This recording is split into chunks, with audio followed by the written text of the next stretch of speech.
It is an interesting point, isn't it, with maintaining that core to keep the points. The lock is in just 4 days, and if they don't make it, which at the moment it is looking like they may not, will there be changes? Will there be changes? Because there's plenty of time to build those points back up before the next major, and there's definitely some vulnerabilities within this team. Unfortunately, we jumped straight into a technical pause before getting underway with the pistol, but everyone's still in the service, always a good sign. Some last-minute checks before getting underway.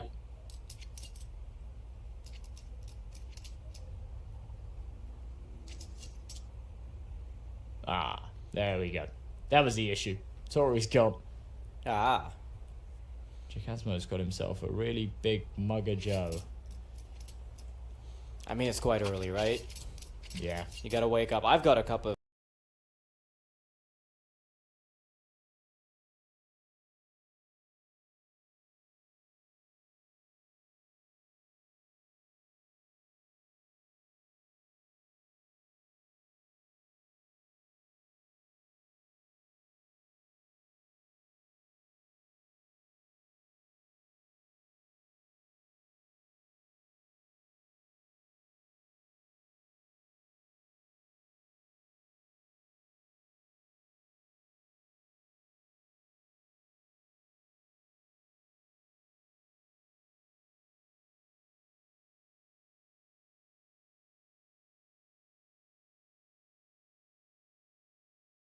Passion UA are going to suffer the same fate as yesterday, and if Imperial Valkyries can step up their game, because yesterday it was rough.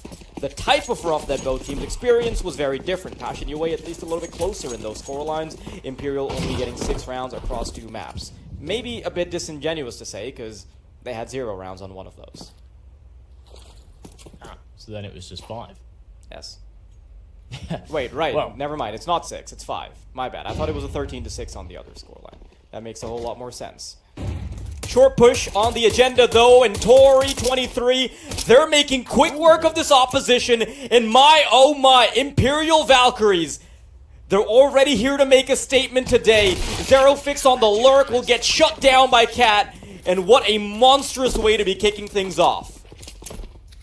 Yeah, they are happy with that one. Smiles on the faces. What a shutdown there on B. I think Passion UA are probably just as surprised what's hit them, right?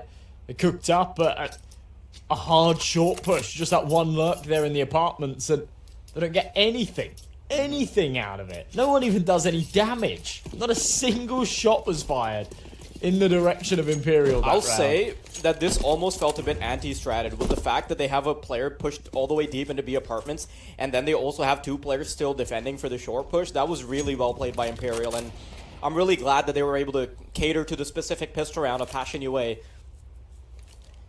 Yeah, been doing their homework. Mm-hmm. That's what's going to win it for them, right? I think that's kind of the one thing that can really give them that edge, because I think on the firepower side of things, Passion UA definitely sort of outweigh them. But that anti-stratting and exactly what we saw there in the pistol could be the difference maker. It's just a bit of a field day, a stat pad sesh here in middle. Again, nobody will drop. Flawless round. They keep all the rifles. I love the fact that they go into round number 2 with the rifles as well, knowing that with no kills in the pistol, no bomb plant, Passion UA were very unlikely to go for a force there. So yeah, just, you know, keep the rifles. Then they'd have to play any kind of bonus round here. They can have the best chance possible going into number 3. One of the issues that Imperial Valkyries had yesterday was that they weren't quite able to hit the road running when they were winning those early rounds. They weren't able to convert off the back of it. So I'd be really happy to see if they can start to find some momentum early on. And of course, it's Passion UA wanting to deny this. Ramp push about to come through, just a singular prong in middle. A Palace player present as well, just to create that extra bit of spice in the cook. Here it comes. Yeah, just brutally trading those force fires back and forth, right? Yesterday, it seemed kind of relentless. Tori does manage to find the early entry, and most importantly, that's onto Kfem, who was such a menace yesterday. They will lose the A site in the process. Look at this. Grouped up and ready for this retake. I love this from Imperial. They go all the way around from CT instead because they know that if they get funneled into Murder Hole, it might be too easy of a duel. Now they're going to go out swinging. Flashbang is good though, and Topa is making quick work of them. 3 kills found as he mows down Imperial. Zaz, a 1v3, and she still has time to back off. There's the exit kill. Not enough time on the clock anymore, so you just have to hit the gas. A nice attempt at the retake, but Passion UA, they are oh so ready with the flashbang. Yeah, that's perfect.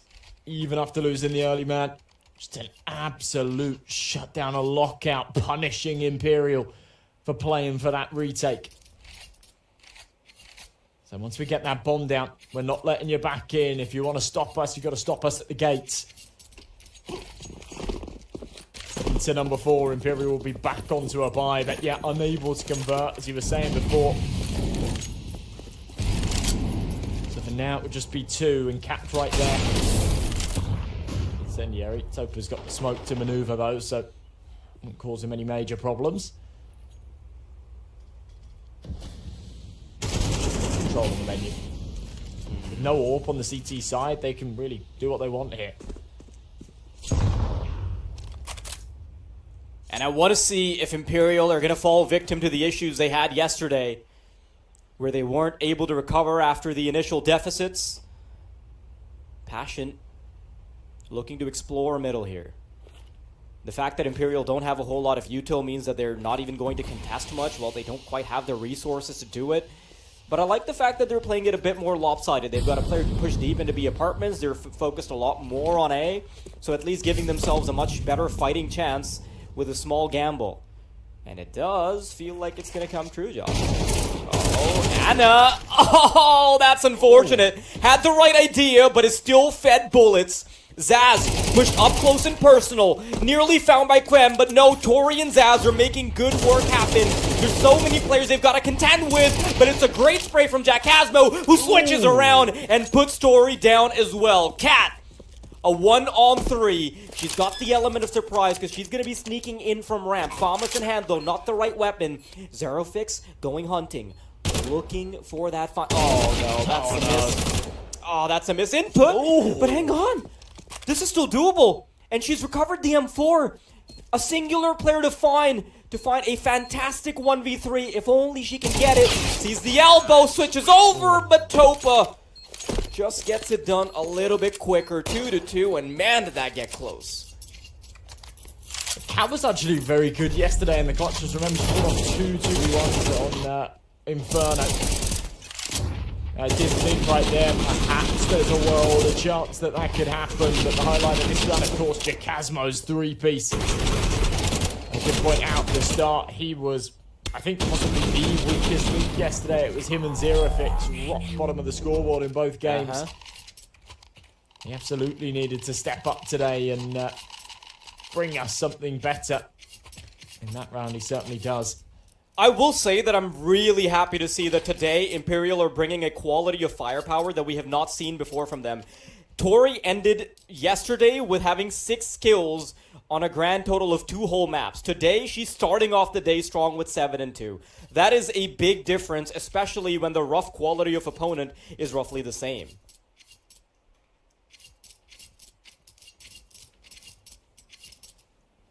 They're going to force back into this here.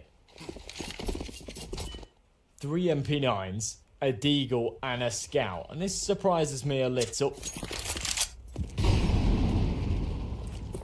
They did have enough of a loss bonus to justify just dropping down to an eco in this one, but they fancy their chances with the weaker weapons. That last round coming so close, thinking perhaps they've damaged the Passion economy enough. Is he going to check the corner? He still does, even after the jump spot. I'm not sure. I think you might have seen an elbow or something, or a barrel as Cat was pushing up. Yeah, that's good. Being very cautious. Passion. Looking to explore the middle. Jackasmo is going to be found, but the problem is that that does leave quite a bit of control of A. The thing is, though, there's still the potential of a couple of kills being isolated here because there's a player stuck in Palace. Someone needs to go get the bomb. Anna's given up her position, though. So getting that two-prong pincer will be really difficult as YaLLa takes care of one of the problems. And now Anna's got to back off. Maybe she can still get a couple of pot shots in, but that's pretty much about it.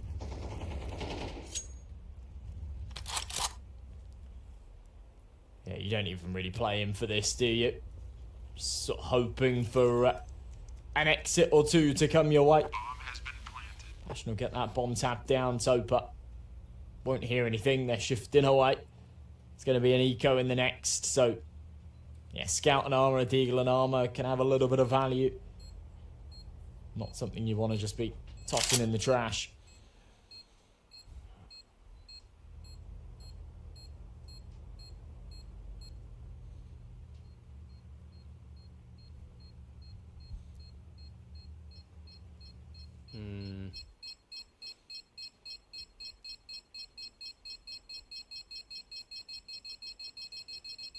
It's a decent start from both parties. Really happy to see how good the firepower is looking today. We've already seen a couple of really nice spray downs, right? We've seen Topa get that monstrous triple kill in CT. We saw Jack Asmo have this two-man spray down, the switch over to the CT player. We also saw Tori get a couple of really nice highlights. We had a moment where Cat nearly got the 1v3 going, and we're only 5 rounds in, Josh. We certainly have had some plays for the highlight reels. Anna's just here with the scout. Yeah, not a whole lot she can do when the util comes flying over, so gets on out of that. Any damage is good damage here. For an eco round like this, essentially 1 kill, 2 kills, they'll take what they can get. Stacked up on this A bomb site as well, and it seems that Passion have the read. The bomb routing up through the apartments. I don't even think they're really going to be touching these pistols. They'll waltz on through to B, no one home. That executor goes bomb site, but Jacasmo oversteps and gets punished for doing so. And there's that 1 kill they were looking for, and an AK off the back of it. Problem is, it's still a bomb site that's been completely given up. Hang on, if Cat can find this kill, this could be a problem, but no, Zerofix is going to put his foot down. Anna can still make some work happen with the scout rifle. They are starting to thin the hedges a little bit. Bomb planted. Now it's all about trying to stay strong on the bomb site. Zaz, 2 kills found. That should have never happened.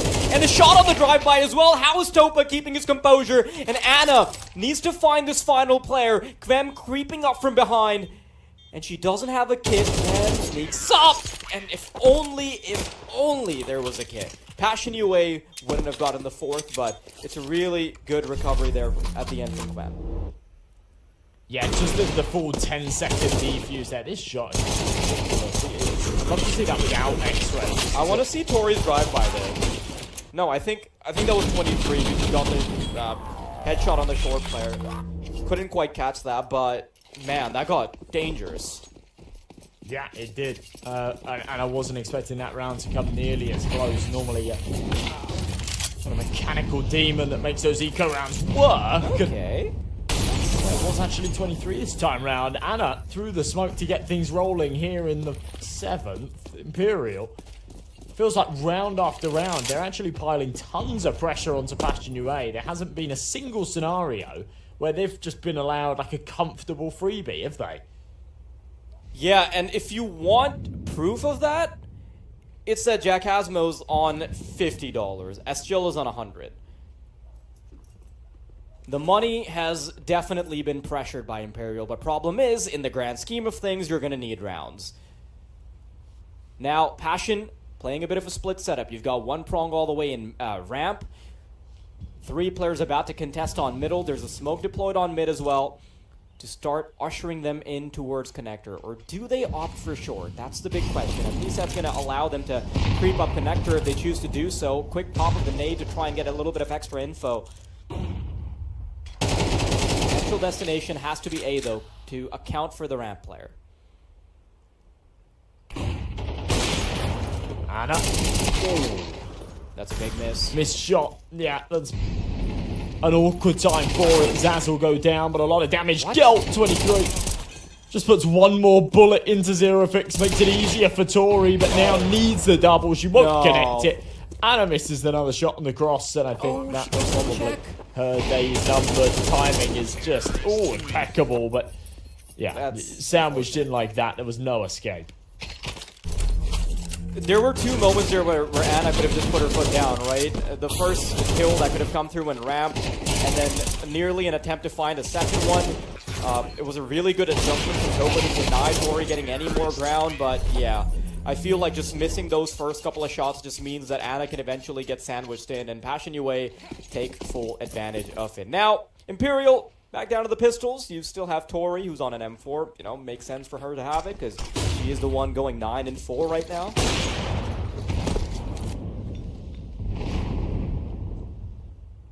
A very good start to this map and a good start to the day. Exactly what you want to see, considering what we were talking about at the start of this in the pre-game sense. She had a really, really slow day yesterday. Needs to step up more here, and doing so might just be that edge that Imperial Valkyries need. Let's get the ball rolling. Early trade, not too bad at all. 5-7 going 1-for-1 in ramp. Tori's got a good position here.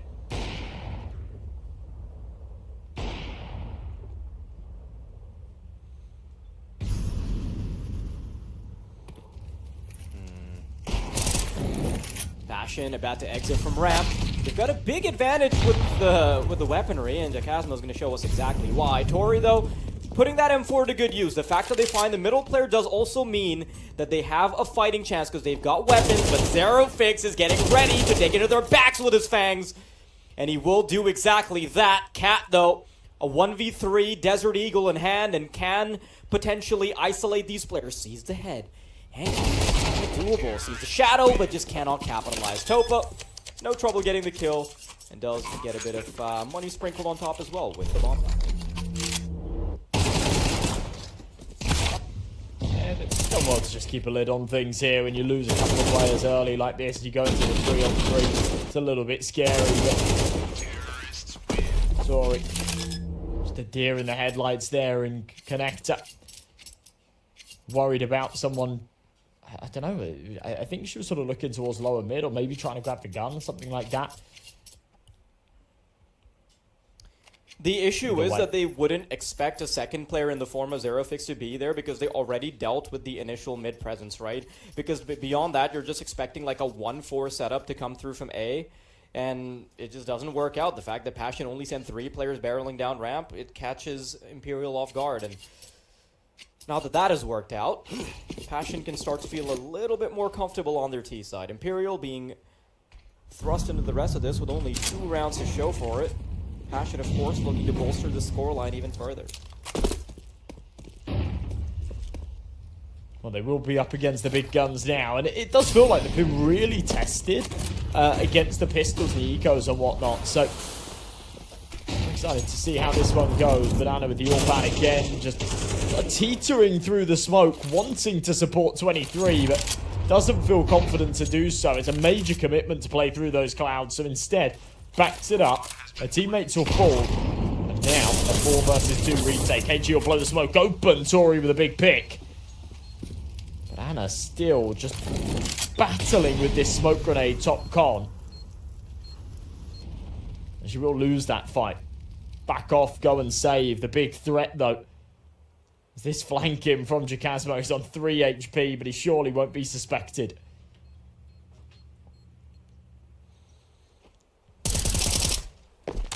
Yeah, that's just a lost cause at that point.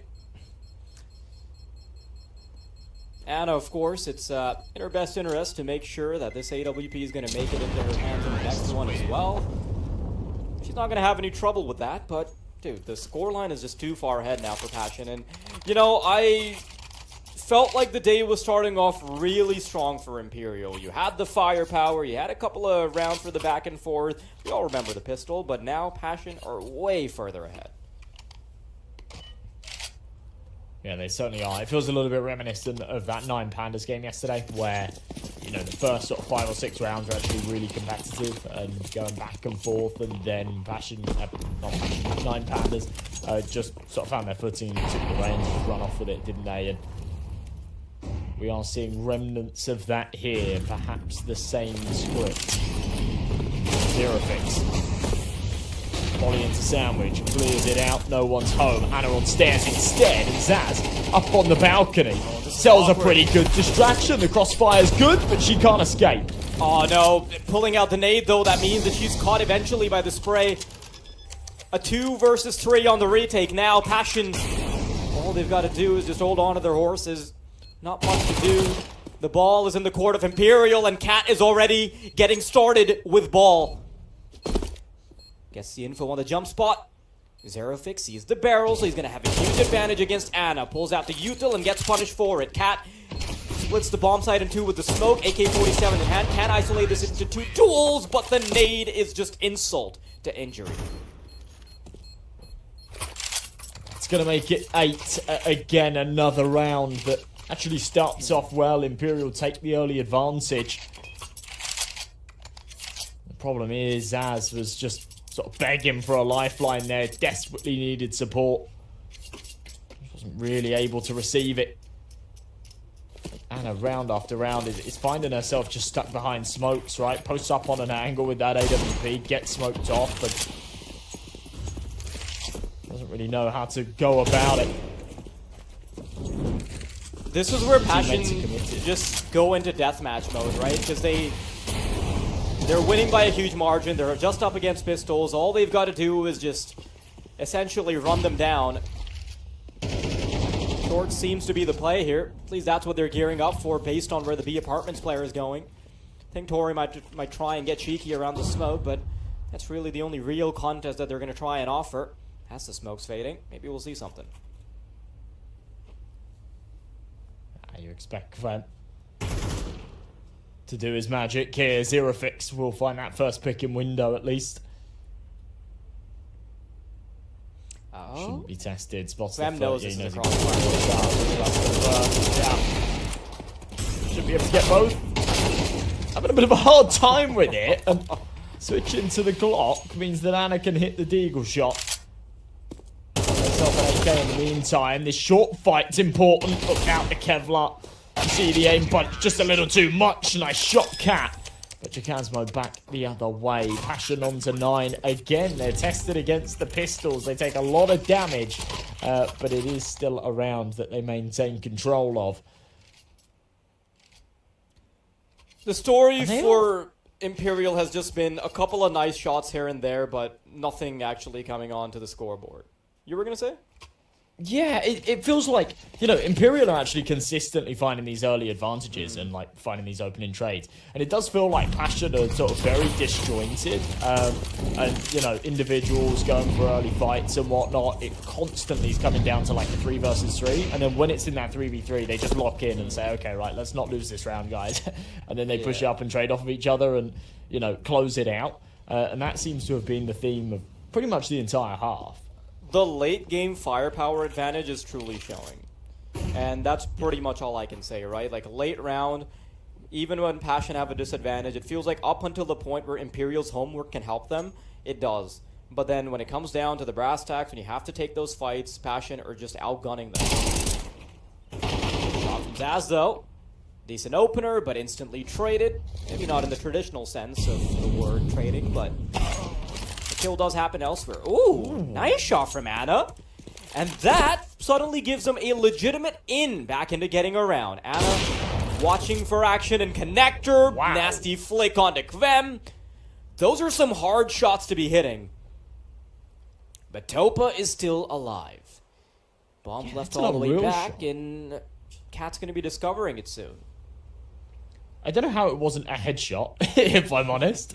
Because it was really only the neck and the head poking over, but nonetheless, 1v4 here for Topa. It is, of course, a round that he will go for. It's the final of the half, and Imperial are looking for that third, but with the bomb in such an awkward spot. I don't even think he has time to grab it and go back to B. Yeah, or he any bomb definitely site for doesn't that matter. Yeah, so I love how Cat recognizes this and just backs off. Like, she knows that there's no point in giving up any kills, no nothing. Just let him struggle, right? So it's a good ending for Imperial, but you look at the rest of the pages and there's not a whole lot written on them that is favorable towards Imperial. Passion UA, 9 rounds to start off the game, and it's hard to call it a start when we're so close to the end. Pistol rounds, super duper important. I'm with you. I mean, that final round and a half is definitely a lifeline. Yeah, that final round, definitely a lifeline. Does put them in a position where if they win this pistol round, then perhaps there's a world that they could wriggle their way back into this. But if they don't, it feels like those nails will be hammered in and they will not be allowed to escape. And they will go 0-3 early on in the closed qualifier, and from that point it becomes almost impossible to claw your way back, especially with the round difference deficit that they have. Contact made, and he's not even going to keep fighting here in window. We'll let Zero Fix take the reins here on short. Oh no.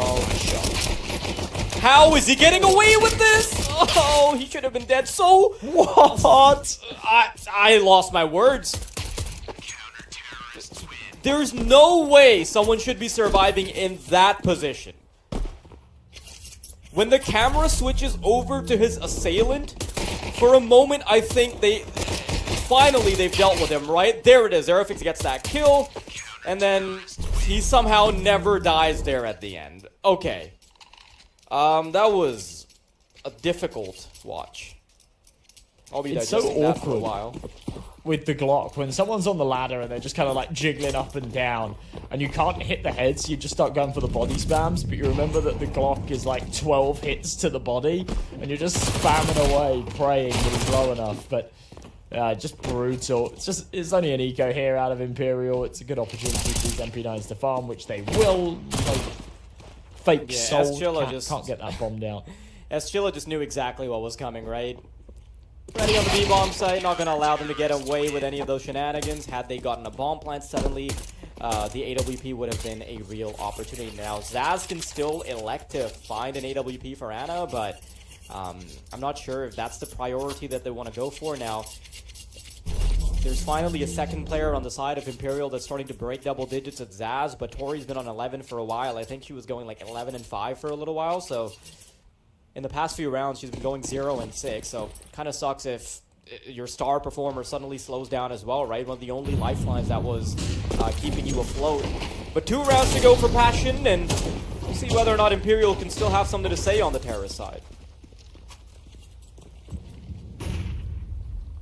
They could here with the big guns out, especially considering Passion are on that bonus round. 2 MP9s in play. YaLLa will be flashed into top mid. The second flashbang is the one that does the lifting. On the first, I was worried he was walking into 2 players that weren't blinded. Just when they're about to take that gunfight, a second comes their way. Just you can tell absolute shutdown. That Passion just have a mountain of confidence suddenly. They're running down middle as soon as they get the duels. Like, they're not even retreating back to the bomb sites or anything, right? No, they are willing to shut down Ana and Cat immediately.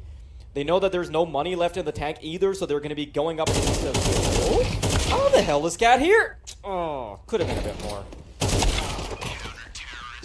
But unfortunately, it is not. And with only 3 rounds to show for it, Imperial up against a wall.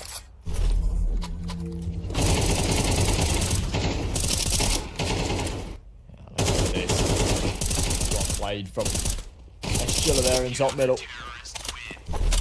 Love the flank out of Cat. I'm not sure how she managed to sort of squeeze her way into window through all the chaos, but yeah, it's always just going to be a 1-for-1 at that kind of range as well. Too many targets. A little too slow. This aggression again. They received it in the last round. This time they'll receive it with open arms. Big early pick. But it's all or nothing here for Imperial. They lose this round, they go down 13-3. And Kvem Wants to make sure that's the case.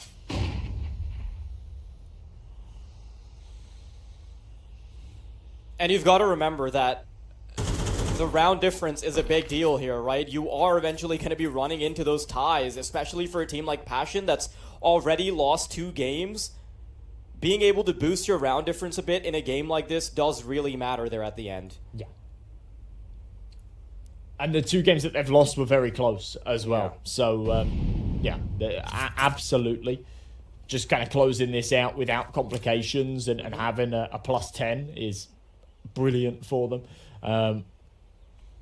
Look at how carefully they're playing this, right? Like, they know that this matters. They could potentially be 1 and 2 and actually have a positive round difference, which is pretty bonkers. You're right. Fem doesn't win that duel. Thought he was ready for it, but Tori's finally going to break her silence. 3-on-3. Whoever gets this first shot on A should be able to secure the round, and it's going to be Jack Asmo that finds their number, dials it. Anna's down as well. 23 with no HP to her name.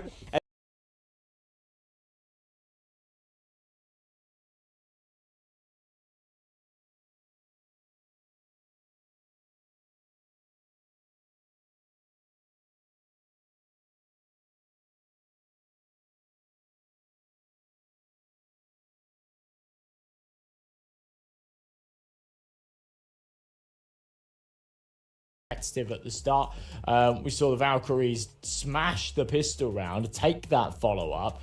Then even when they lost a couple of rounds and it went 2-2, they then gave us some exciting stuff back. They nearly won an eco. And yeah, generally things were very contentious and entertaining for the first sort of 8 or 9 rounds.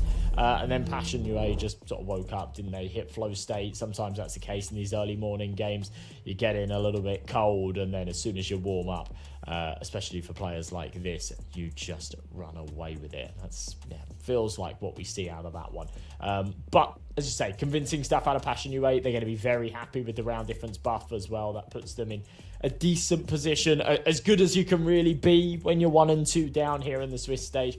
They're absolutely a contender that should be looking to fight their way back up out of the group. So yeah, a result like that does them some favors.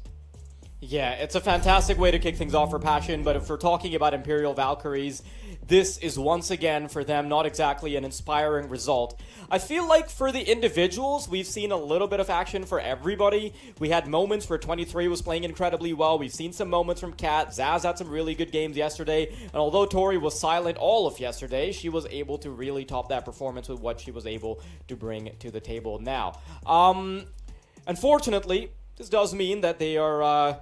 I'm not quite sure how this affects their standings because they are down 3 games now, so I'm not really sure how possible it is to climb back out of this one, but for Passion, it's definitely doable, right? You were talking about how they might have a positive round difference despite the fact that they've lost 2 games. Well, they are. They're +5 now. Yeah, +5 despite losing 2 games. I mean, I think they'll be super happy with that outcome, and the fact that they were able to sort of boost their scoreline a little bit here with such a dominant victory. Fantastic work from Passion UA, but of course that is not the end. Josh, you got any thoughts on the games coming up?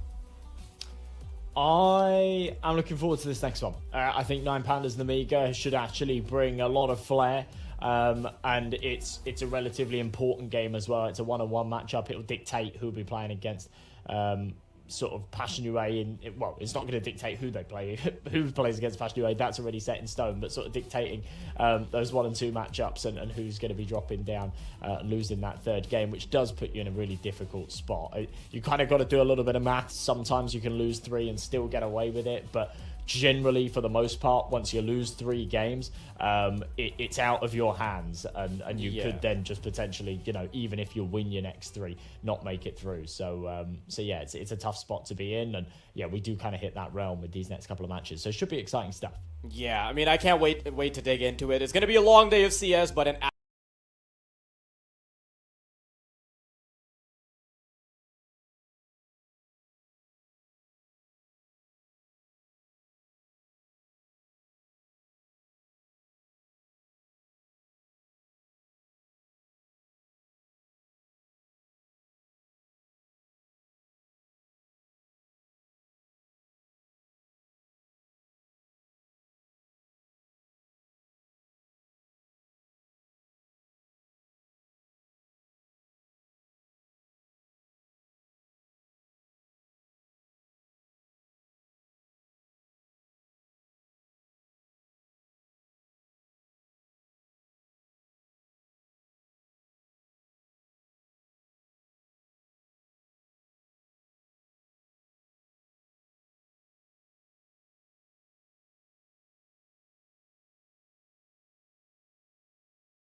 If that's a sign for what's to come, then I am quite excited. For 9 Pandas, obviously that convincing win against the Valkyries that we saw in the morning, and then a pretty good one against Passion UA also on Mirage in the evening. Anarkez has proved to be quite a formidable stand-in, believe it or not. So, yeah, we've seen some interesting stuff out of him. Oh, yeah, hard to call him a stand-in when he's spearheading with a 1.16 rating, right? It almost feels like he's been a superhero that's been brought in to elevate 9 Pandas. And in a time where the main lineup, or at least the one that's listed on every platform, doesn't have an AWP player for 9 Pandas, Anarkez being able to step in does actually elevate their standing quite a bit. And you know what? There are a couple of things to talk about here. 9 Pandas, the wins that they've gotten, they've been good. Don't get me wrong. They won against Passion UA. They stomped Imperial Valkyries.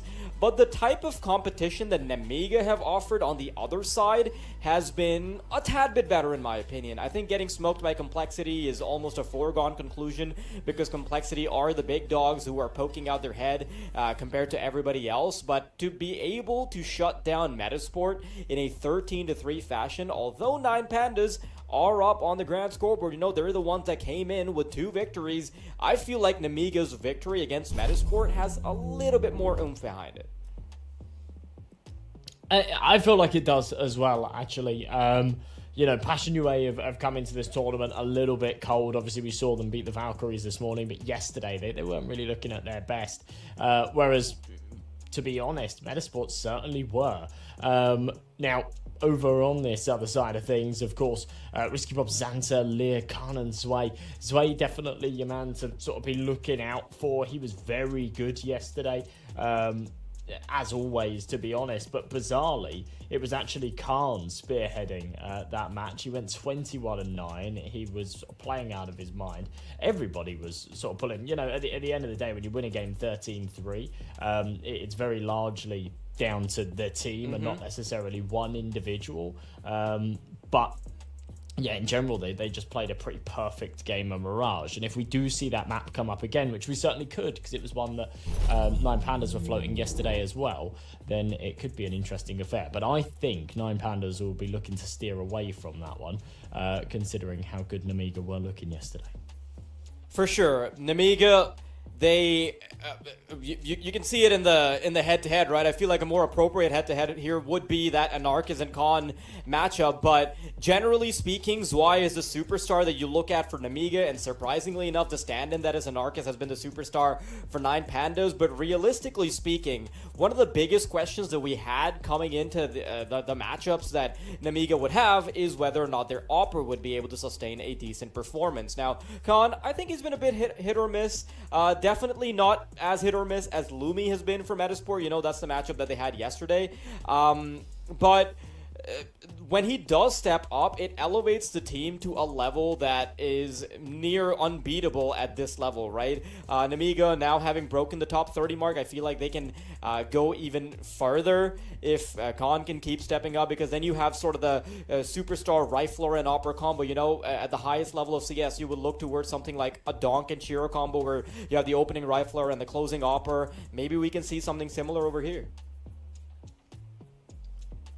We certainly could. Anarkez, has been picking up that sniper and been doing great work with it. Depending on what map we see today as well, could really dictate how much impact he can really have with that big green.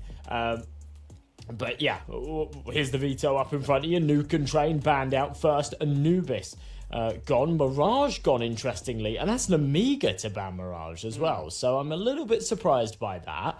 And that does leave us with a final of Dust 2, which we haven't really seen a whole lot of Dust 2 throughout the tournament so far. So I'm quite excited for that. Alluding towards the whole AWPing side of things with Anarkez. I think that, you know, that's an AWPer's playground. That's probably best case scenario, what he could hope for. I think we're going to have a really interesting game on our hands.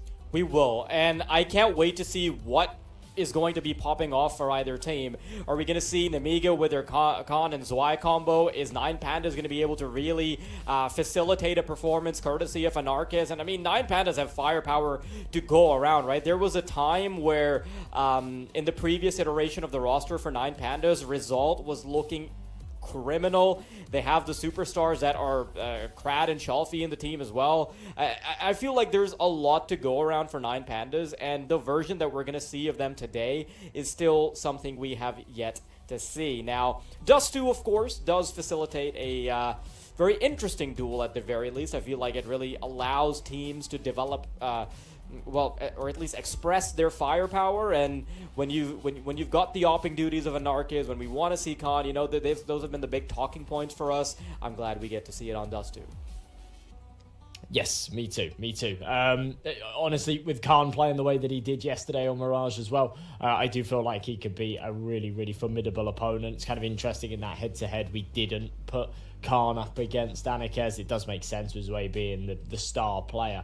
But yeah, I think that head-to-head is really what we're going to be looking for on the server today, especially on a map like Dust 2. And interestingly, those odds a hell of a lot closer. We've seen some fairly one-sided odds in some of these opening games, but this is shaping up to be one of the most contentious matches so far. You've got a 1-1 team against a 2-0 team, and 9 Pandas are very, very eager to put themselves onto 3 wins and somewhat solidify their spot advancing on to the playoffs. I don't think they're, you know, it's not guaranteed once they hit those 3 wins, but yeah, once they get it, they're going to be feeling just that little bit more comfortable that they should be able to take that qualification spot into the main event. So the thing is, right, what Josh is talking about is the fact that there's always a tiny bit of a chance that you still don't make it through. There's a tiny chance you get screwed over. And listen, a tiny chance. And listen, you and I were both terrible at math, right? So we don't even pretend to understand how these systems work. We just look at the games, we just see which team has more bang bang coming out of their barrels, and if they win, we hope that they've qualified, right? That's and it has to be said, right, for 9 Pandas, of any team here in the group, for 9 Pandas, if they get this win and they go 3-0, they have kind of technically had the 3 easiest games so far, and their next 3 games will be Metasport and Complexity and... Don't worry, my brain's also blank. That's it. Yeah, my brain. Yeah, because 16. So their next 2 games would be Metasport and Complexity. So their opening couple of games, against Passion, against Imperial Valkyries, have sort of been, like, statistically speaking, the sort of lowest ranked teams out of the group. So they have got the hardest to come. I think Metasport and Complexity should be really formidable opponents for 9 Pandas. So yeah, you have sort of got to take that with a pinch of salt. But winning this game will put them in a really, really strong position to just get out of the group and qualify for the main event. So yeah, they're going to be feeling quite confident, and you know, like, there's quite a lot on the line here going into this match. Yeah, I will say that Nemiga are a really formidable opponent, and with the way they were able to crush Metasport yesterday, I feel like they're starting to unlock a level in this tournament that we haven't seen from them before. If we see all the cylinders firing, if we see Nemiga actually perform at the ceiling that we have previously seen them at, there's a chance that they start replicating the performance that we saw against Metasport. I mean, they are a team that have a very high ceiling, and we did kind of see that last year. You think about their domination in the RES events. Remember, they won like 3 or 4 of them, and then they won the championship thing at the end of it. That was back in October. They won like 150 grand or something. So these guys have definitely proven that they have a very high ceiling. They're very capable of beating top teams. They're playing in Challenger League as well, as, to be honest, most of the teams here are. But yeah, we haven't seen as much of that as of recent. We have sort of seen some.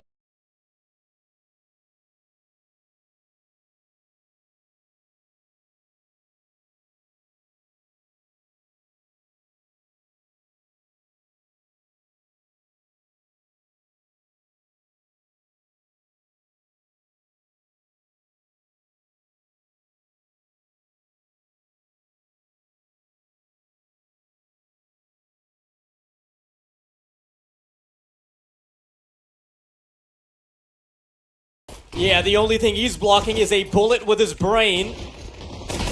Gonna fancy action coming out from the CTs. Dylan is missing quite a few.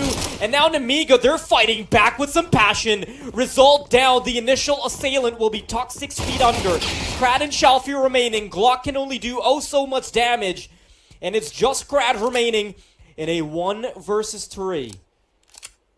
When did he get here, Josh?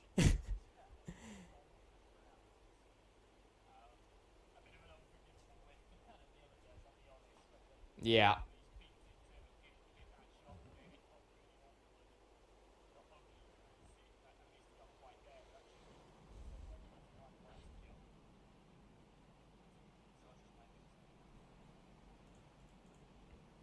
Crad.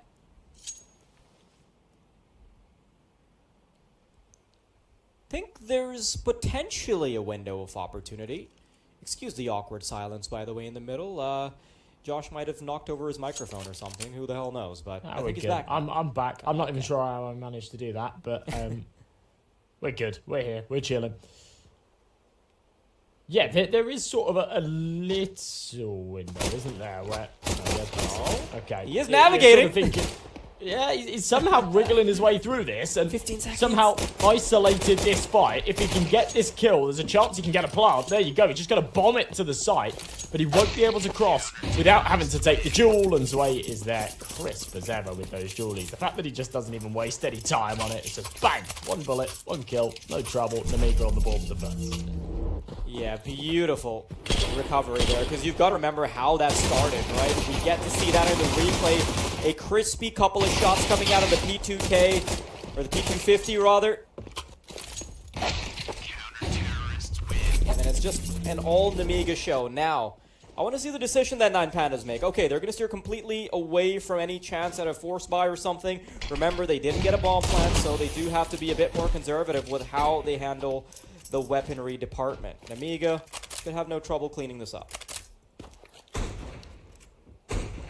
Should is the key word. There's a Deagle in play for result. He can be a little bit of a menace sometimes with weapons like this. So you do have to proceed with caution, but Lear in the corner. MP9 hears him stomping. Just waiting for his timing. The right moment to pounds. Risky will take the contact. That's the Deagle out of commission. Picked up, but now in the hands of Dilladez. Not much longer. It's just past the parcel here on the upgraded pistol. Oh, it's just laser beams against flesh when it's players walking into the A1S. So he's going to need a bit of support soon, but he does have reinforcements. The hedge is being trimmed even further. Bomb still collected, but yeah, we're essentially just watching them walk the plank.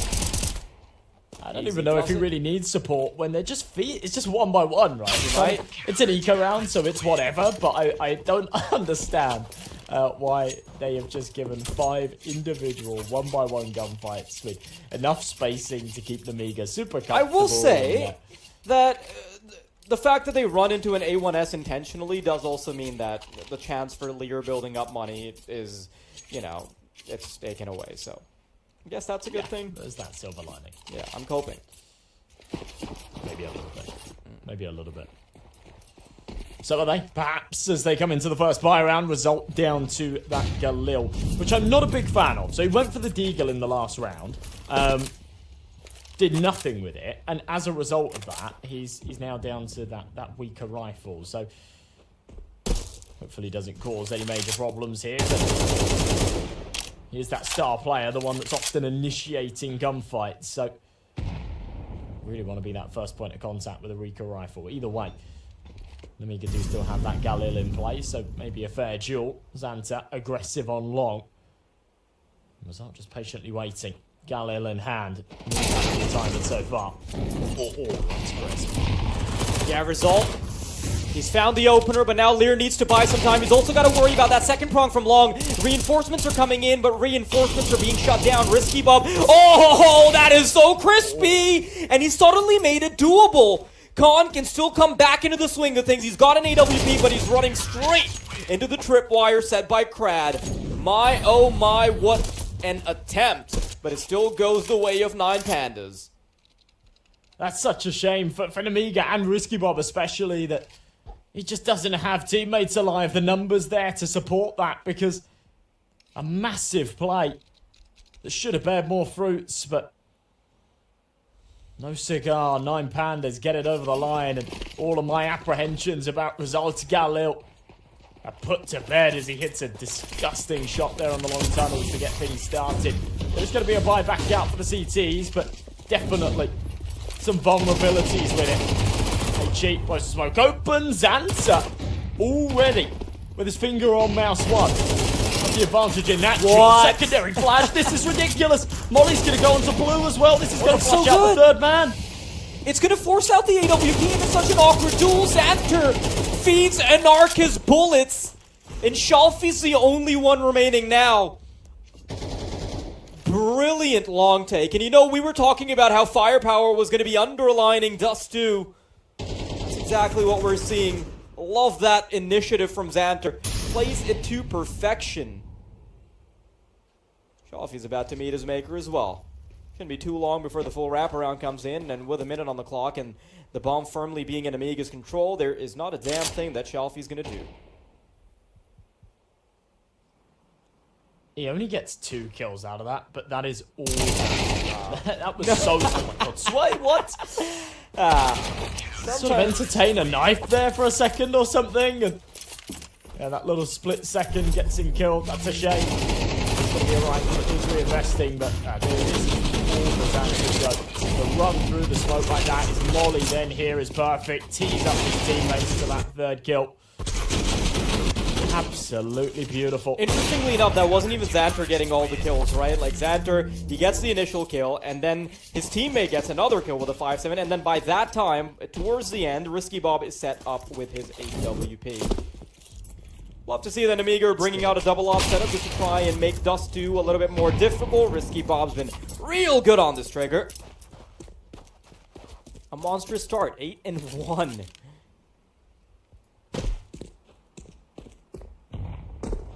Almost as good as it gets. On the other side of the coin as well, Anarkes, who we had been singing his praises and saying that here with the opportunity to get the AWP out on Dust 2, he could have a big impact, hasn't dealt a single point of damage. He's not just 1 and 4, he has 0 ADR. So, yeah, a little bit of an awkward start that if you don't fix it, as I always say, it gets worse, right? Uh-huh. The longer you go into a game without finding a kill, just the harder it always seems to deliver. Can't, with his sniper, giving him a little bit of a nasty surprise that there are 2 AWPs in play against an eco. They're going, what the hell? We thought perhaps we'd have a chance to overwhelm a rifle here. Instead, it's just 1 by 1 into the fish barrel.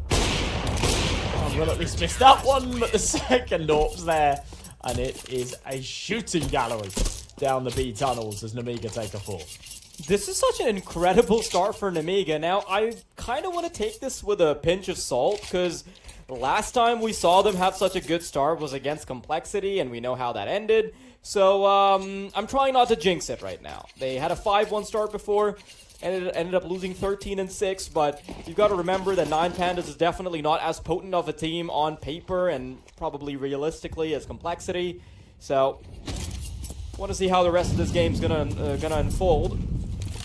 9 Pandas, though, back on the weapons.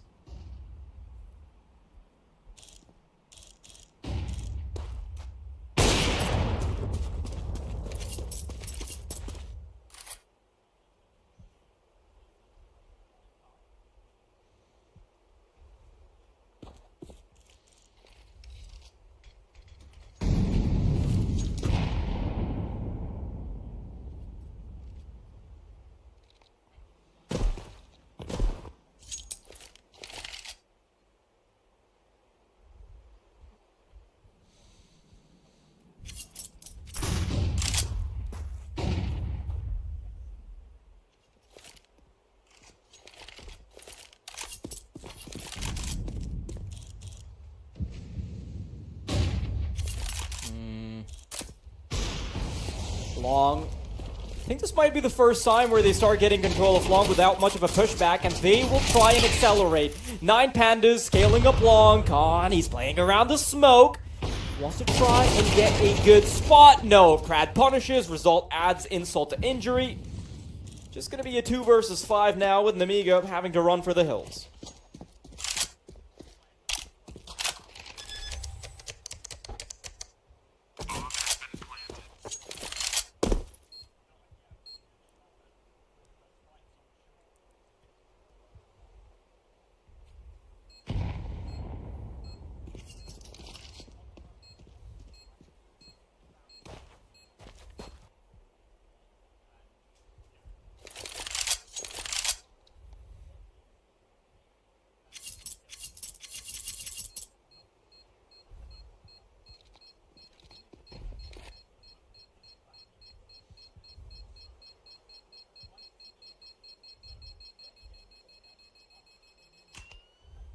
Terrorists win.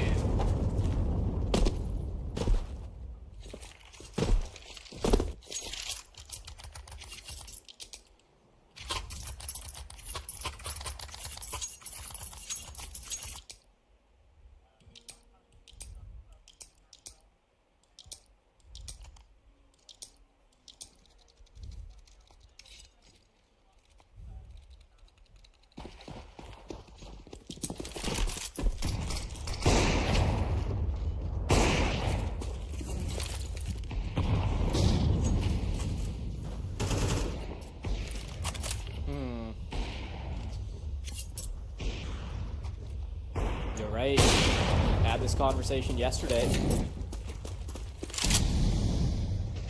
The fact that any tournament is going to affect your standing in the grand scheme of things when you're pursuing greener pastures, the prospect of a major, does mean that you've got to be locked and loaded for every single game that you play. A very slow round this time. No real early aggressions coming out, resulting in Arcus somehow taking so much damage without any real engagements happening. But it is eventually going to be some kind of control towards long, perhaps. Kind of hard to say. All the way back to B.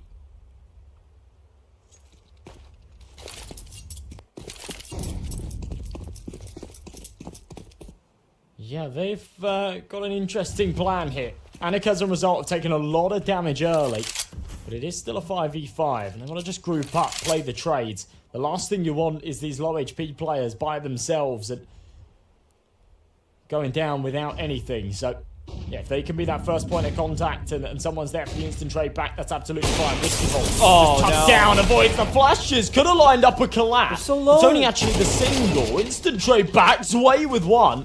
But now a 3v3 retake, and on the hardest site in the game to wriggle your way back into. Problem is that Shelfie and Anarchus, they are so low. A couple of stray shots could instantly take them out. Do they even go for it? Look at this. They're routing their efforts all the way back from tunnels instead. They'll be a bit more careful with their steps. Anarchus wants to get a head start on against this retake. Has a tripwire set up with the AWP. There's the first shot. Knows there's another one turning the corner. Being so meticulous, but he's caught by the USP. Brilliant shooting. But this is still a long way to go. Coming straight out of tunnels. Gon finds the first. Looking for the second. Circling around the boxes. There's the headshot. What? But does he have enough time? Instantly taps C, and he's just about got it. Nemiga, the fifth on the board, and what a retake. That is ridiculous, Atakan. Every other piece of that retake is unhelpful, right? And the sole purpose that it serves is just a little bit of an information point, a little bit of a distraction. It is all the Khan show here. That USP headshot from his POV is even snappier. And Dilladez gonna kind of be kicking himself a little bit that he even gives that peek at the end. Seeing how close that defuse comes.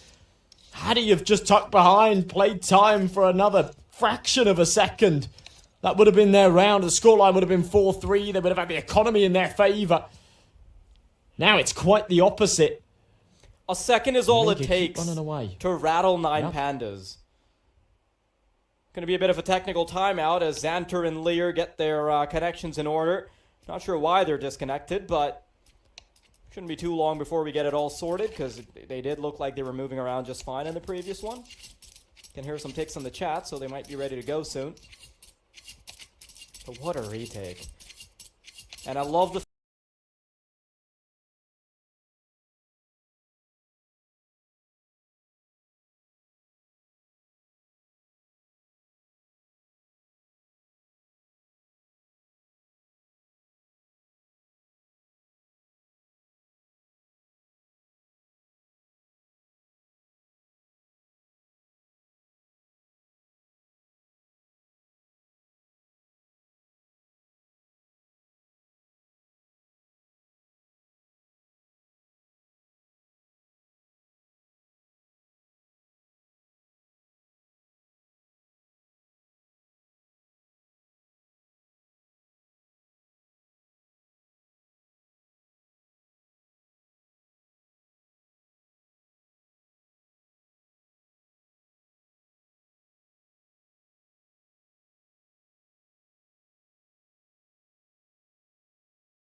They've held the line very nicely, and yeah, Nemiga have got off to a really, really good start here. So 3-round gap and a good opportunity to kind of break the finances here with 9 Pandas and extend that further. The fact that both of the Oppers are playing so well is making this map unplayable at the moment for 9 Pandas. They can't seem to get past long.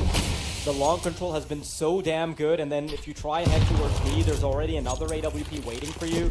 The fact that both Oppers can potentially have access to middle a little bit earlier than if they were anchoring bomb sites, it's really difficult to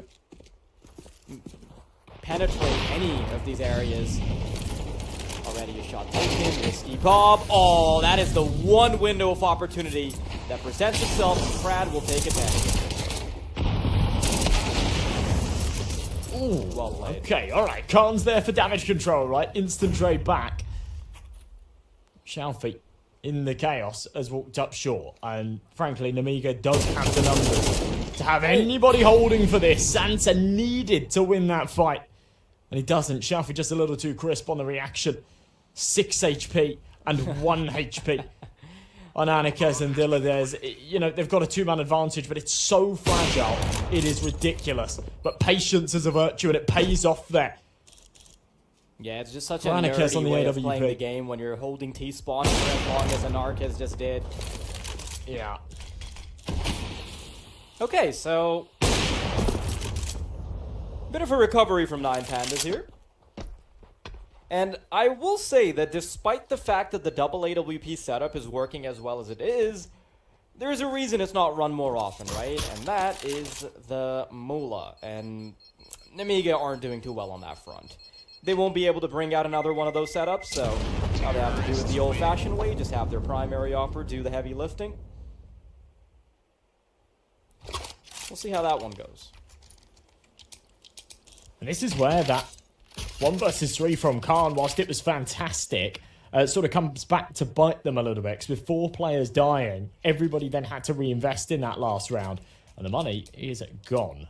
1900 loss bonus. Everyone's got about sort of 1500, 2k in the bank. They're on double eco. They do have to force around this AWP. They're going to call a quick pause before doing so. Because, yeah, with a buy like this, playing your standard setup is likely not going to work. So you do need to innovate a little bit. You do need to maybe change that pace, get a little bit aggressive, try and take some map control and group up together.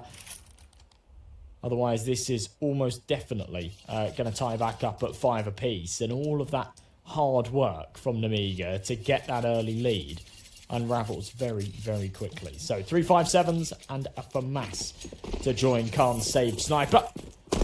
And on into round number 9.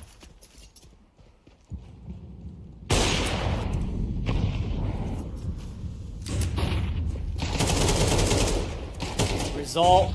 Opening kill on Disaster. Ooh, Lear had an opportunity there, and how are they not dealing with the result there? It's such a good flash for that trade as well. It's ridiculous that they don't find it. Results just smurfing. 4 kills. He won't be the one to find the ace, sadly. That's why he's on the other side of the map, but... Oh. Yeah, there you go. It's cracked to pop his head. Either way. Unreal stuff from Result there. I can't believe... First kill's fine. Fairly routine. The fact that he gets that second, right? The flashbang's brilliant. He's full blinded. The 5-7 gets a little bit messy. It's quite difficult when, you know, Result is ducking and weaving while blinded, trying to strafe and get into cover to hit that head. But, yeah, the fact that he then recovers and actually finds that second kill and then a third and then a fourth is something quite impressive. So... we'll just be a full eco here for Nemiga, and as I said before, we'll tie things back up at 5 apiece.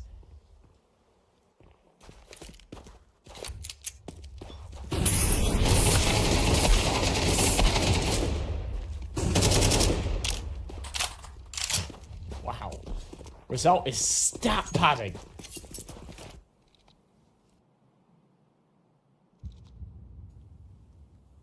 Four kills in the last, 4 kills here against the eco. You can't help but feel that it's a little bit cheated, right? It's, he's against 5-7s in the one prior. And, just the USP's unarmored here, but he shot himself up from having 5 kills to 13 in just a matter of 2 or 3 minutes. And either way, to be completely honest, even against an eco, one clip like that, the spray control to stay true, to not get overwhelmed by those 4 USPs charging you down, is a skill in itself. It's impressive. And I've got to do it against the rifles again. There was a time late last year where Result was unplayable with how good he was getting. I want to see if he can do it with the newest iteration of this 9 Pandas roster. Jalfi looking to find the one assailant in lower tunnels. Khan put out of business. I knew that there was another close as well. That molly actually did a little bit of damage. So a tiny tick taken from it, but Dwight, aggressive by himself, pulls the numbers back into a 4-on-4, and he doesn't need to overdo this. I mean, he will keep the angle that he's managed to gain, but he's not going to press any harder than that. Not only are the numbers even, but they've got the info that Shelfie's dinked as well. A decent advantage here, and yeah, Zwei will just dial it back. Yeah. It is starting to slip out of Nemiga's fingers, right? It was a fantastic start, but now it's looking like a 9 Pandas game. They've done a brilliant job at recovering this T side, and a lot of that can be owed to Resolve in the way that he did. Everybody else kind of a bit silent in the kills department. Anarchia's really good stuff to open up the B bomb site, and with all these defenders so far away from B, coming back into the site will still take a bit of legwork.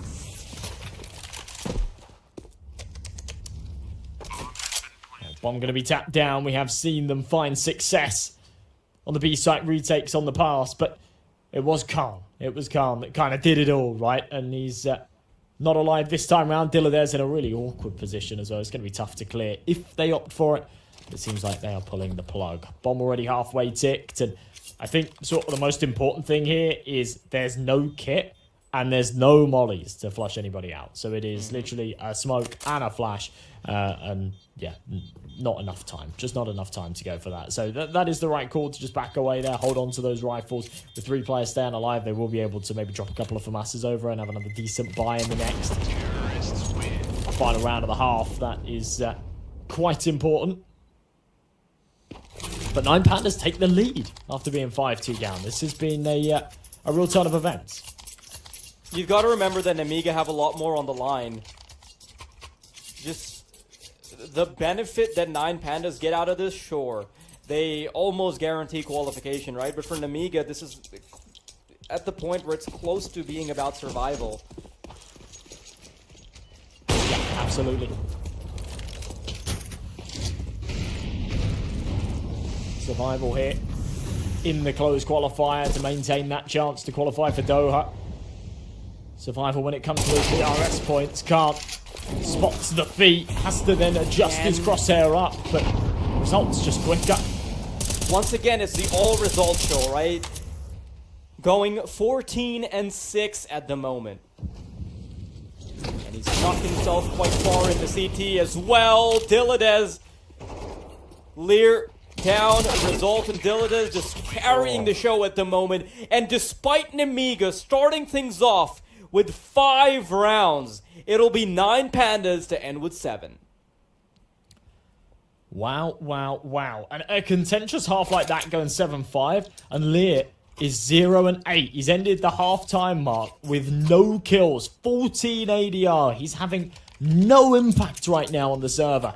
Now, this can be, I mean, it's difficult to kind of spin this into a positive, right? But the one positive way to look at it is Nemiga right now are effectively playing 4v5. If Lear starts to wake up on this T half, then all of a sudden, they've got an extra man on their team.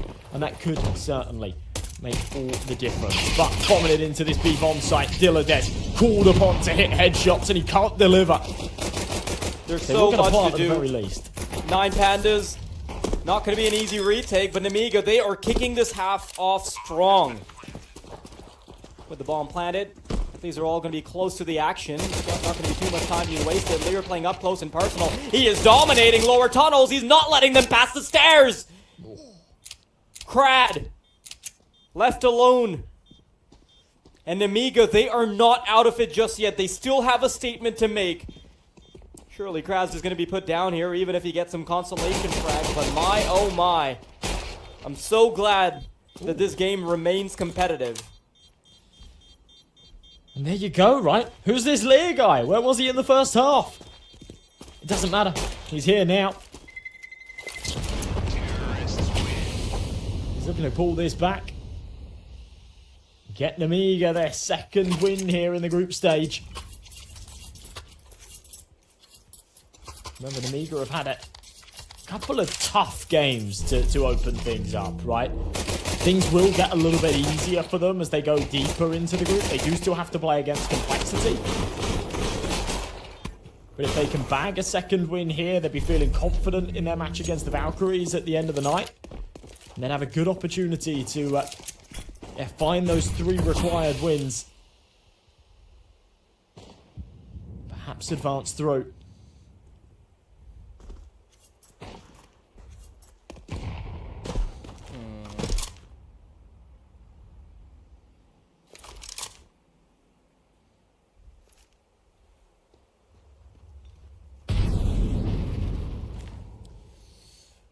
Well, at least getting the 7th and tying things up is a guarantee.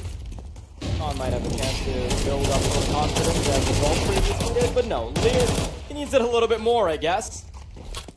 Does get punished, though.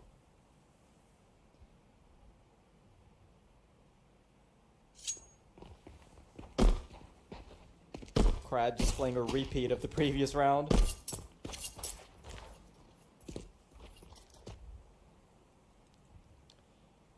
Yeah, getting deja vu here. Just the P2K sat in the CT spawn. He did manage to find a couple of kills last time around, but that was onto the Nemiga boys without the head armor. This time he's not going to be peeking. There is no chance for a fight unless they've got their back turned. Perhaps he can put a knife in their spine, but if they do press into CT. There you go. Peek out. Very close onto Khan. But 7-7 and keeping things clean. Nemiga with only the 1 casualty. We'll be happy with that.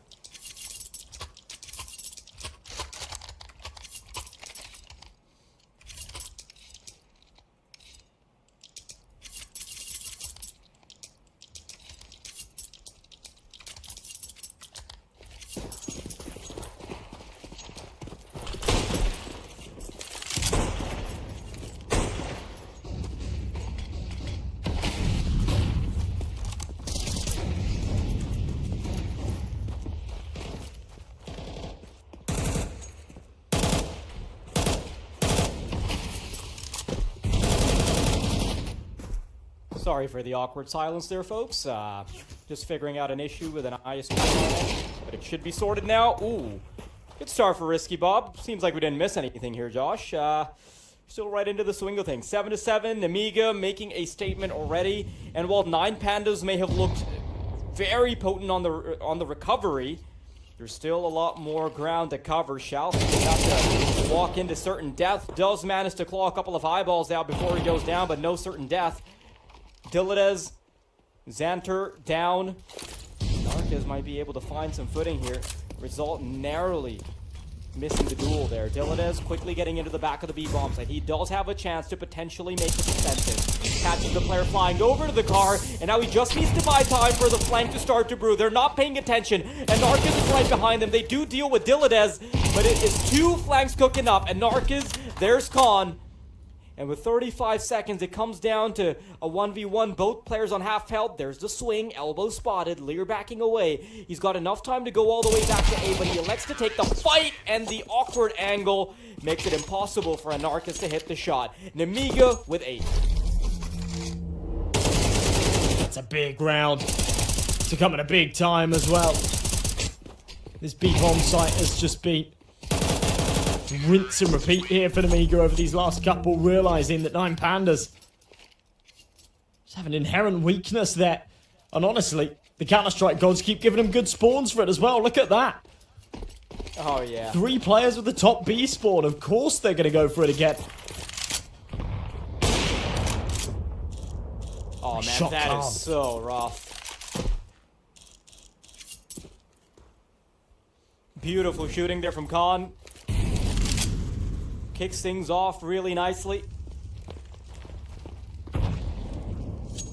Remember, Dylan is on $0, so he didn't get anything out of that. Extra bit of money being invested. Another kill comes through from Khan. And he's doing a really good job as the prime offer for this team. 17-9 at the moment. The only real pushback coming through from Anarchaz. But eventually shut down. Yeah, no one's really matching that on the other side. You could argue that result is, but I would actually say otherwise. 8 of his kills came on eco rounds. So, you have kind of got to take his 15 and 10 performance with that little pinch of salt, that vision that, yeah, perhaps not so many of those have been largely impactful. Khan's certainly have. He has consistently been finding these openings, been putting that AWP to great use. He was doing it on the CT side. He's now doing it on the attack. He's given us exactly what he gave us against Metasport yesterday. But scary.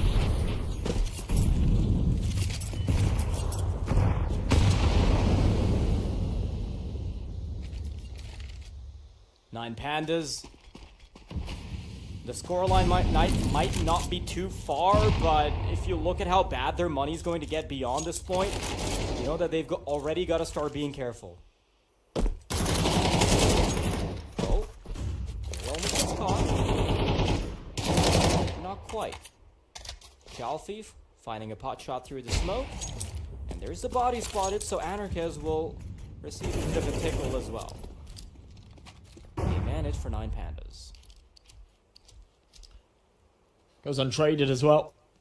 Feels like the first time in a little while we get this taste of success. Perhaps. Anarchaz is low. Somewhat negated by the fact that he's got that AWP, so it won't matter all too much. They're just keeping a little bit of pressure applied there on the B site with that smoke grenade to keeping the two men busy. They will wrap their way up short. This first duel is worth its weight in gold. And it will be on to Anarchaz here on Car.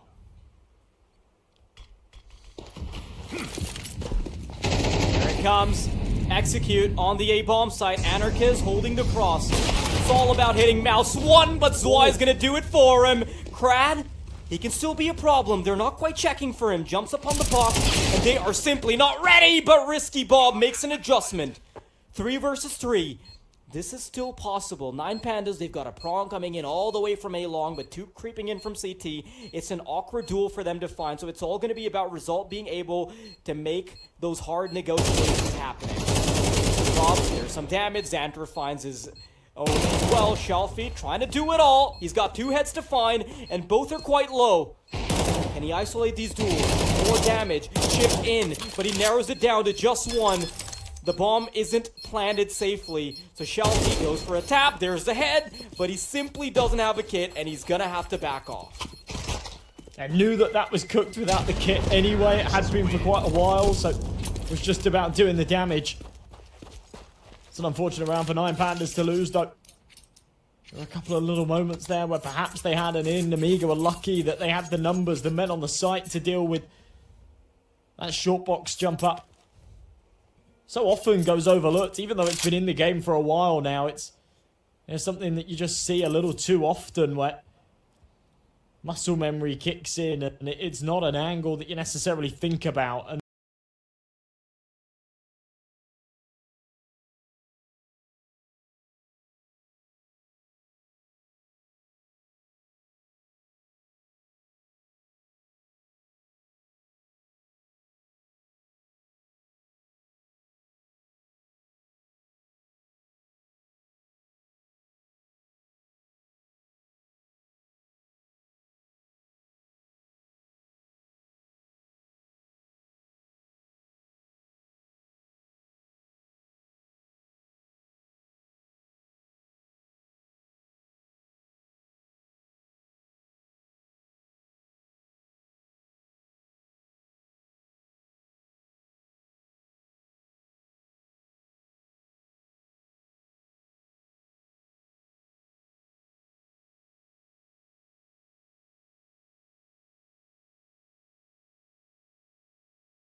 game plan this time, because it looked like a much faster B approach, but I think they staggered it a little bit this time.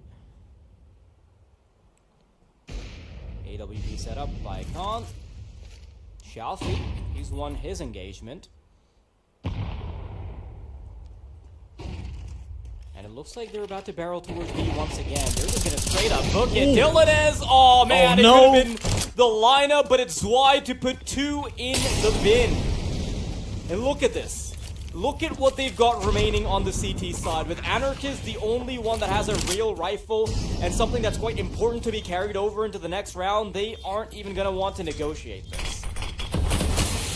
At this time round, Crad can justify sticking around. He's only got a Desert Eagle, so if he can do any kind of damage here, he'll be happy with it, but... It's all about getting an AK, isn't it? Yeah, I guess so. I don't think they're going to give him that opportunity. Just such a mess from 9 Pandas. It was a great start with Xiaofi finding that entry, but he's kind of caught jumping around, trying to rotate to that B site, and Dilladez just had a perfect example of having too many targets to choose from. Pokes his head over, sees 4. Ends up just kind of spraying, scattering a few bullets, peppering across multiple targets rather than killing anybody. That will be a 12 for Nemiga, just brilliantly played. Yeah, there it is from Xiaofi. He's just caught in rotation, and there's no way he's winning that gunfight. That was actually a beautiful adjustment from Zwei. I didn't realize how crisp that was. Suddenly, Nemiga, when they're back to their winning ways, all of their players have looked like a highlight reel, and even Lear, who was... I think he was actually on 0 kills throughout the entirety of the first half. Correct me if I'm wrong. But he's been kicking off again. 0 and 8 at halftime. Yeah, and then he started kicking off in the piss round, and, you know, it's not exactly been a very lively game for him, but he's still kind of back, so I guess there's that. 9 Pandas, they had a couple of really good moments, but then, you know how we were talking about how Rizal just started going like 15 and 5 or 6 or something? Because he was getting all those ecos, he was getting all these multis, but he's quieted down since then. I can't remember the last time I saw the right side of the screen be lit up with Rizal's name. Yeah, I think sort of quieted down is almost an understatement. He's been completely silent since we pointed that out. He's now 15 and 12. Anika's a key jewel with this AWP. They need 5 rounds in a row just to take us to overtime here. You can't help but feel that it's a bit of an impossible task. The AWP somehow threads the needle. Doesn't connect onto either. Flashbang will send him packing. Here for Risky Bob. She got support with him. Just kind of toying towards middle, but Crad will win that fight. Dead to rights. No way Sway gets out of there.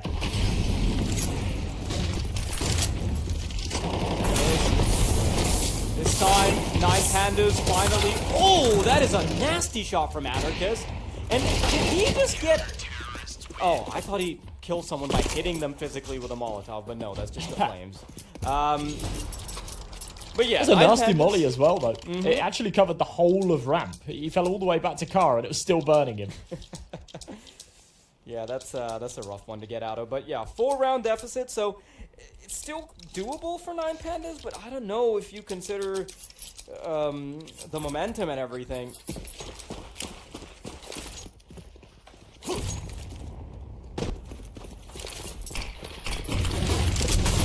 Gone, but money not. Play. Crosses to blue. Fire at his feet will cause him problems. And 9 Pandas going very, very heavy on the long presence here. Xanta swings out. Crab was blind, but Mouse won. And when there's 3 of you there, it just feels like it's impossible to breach. Xiaofi, super aggro. Actually going to try and wrap around the back of it. 1, maybe even 2 here. Nice reaction out of card. Still doesn't feel like a round that they can pull off. We'll see. We've seen some real magic out of Khan so far. Maybe he's still got more in the tank.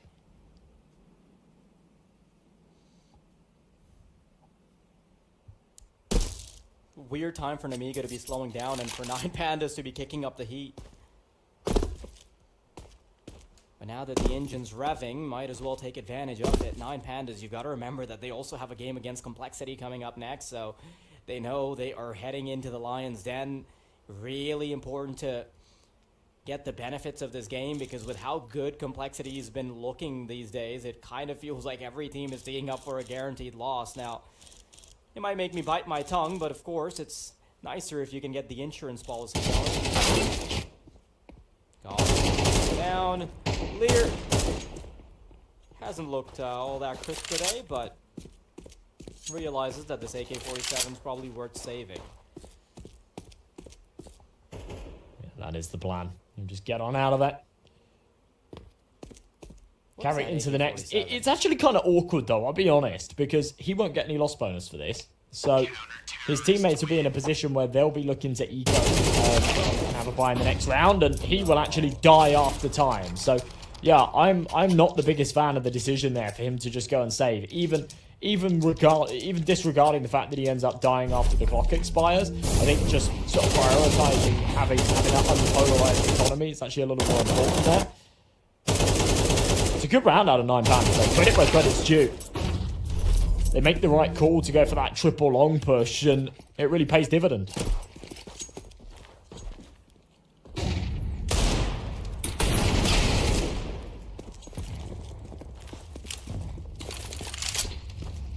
At this point, 9 Pandas are just punching down until Nemiga can get back on their feet. Double nade. Don't think there's a single Desert Eagle available. Yeah, there isn't. Risky Bob. 50 from him.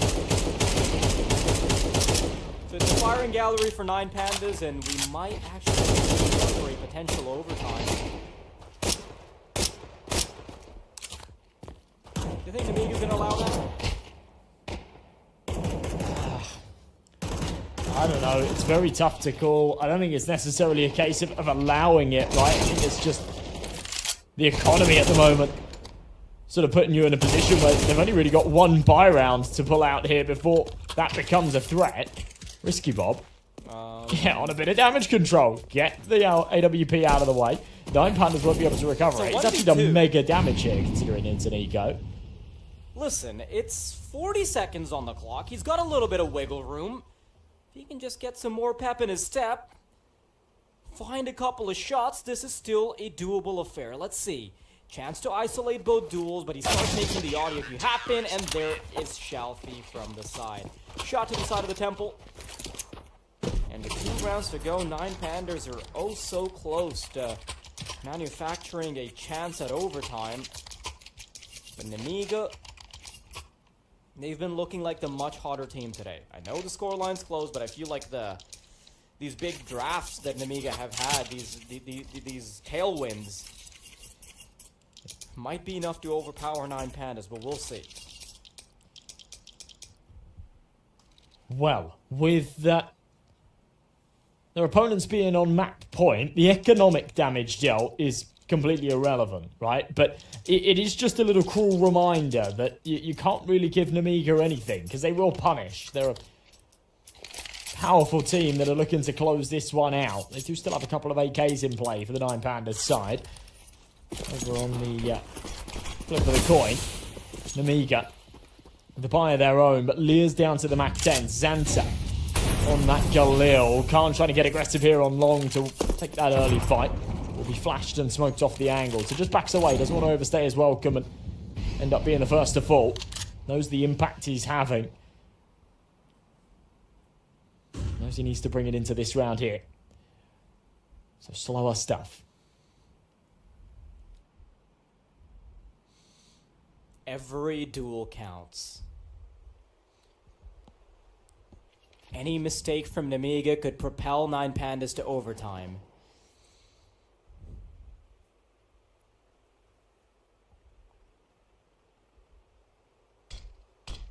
Anarchist needs to be on point. Shalfie needs to keep a strong hold on middle. Nemiga, they still quite haven't made a move. They've got a fair bunch of util in their back pocket as well, so they can take their sweet time. Are they gonna elect to go out of middle? I'm not sure yet, but the cogs are turning. They're slowly scaling up towards short. Lear is tucked into the corner, so they're gonna have an insurance policy for anyone who tries to permeate through middle, but here comes the push, Josh. Hang on a minute. Shalfie.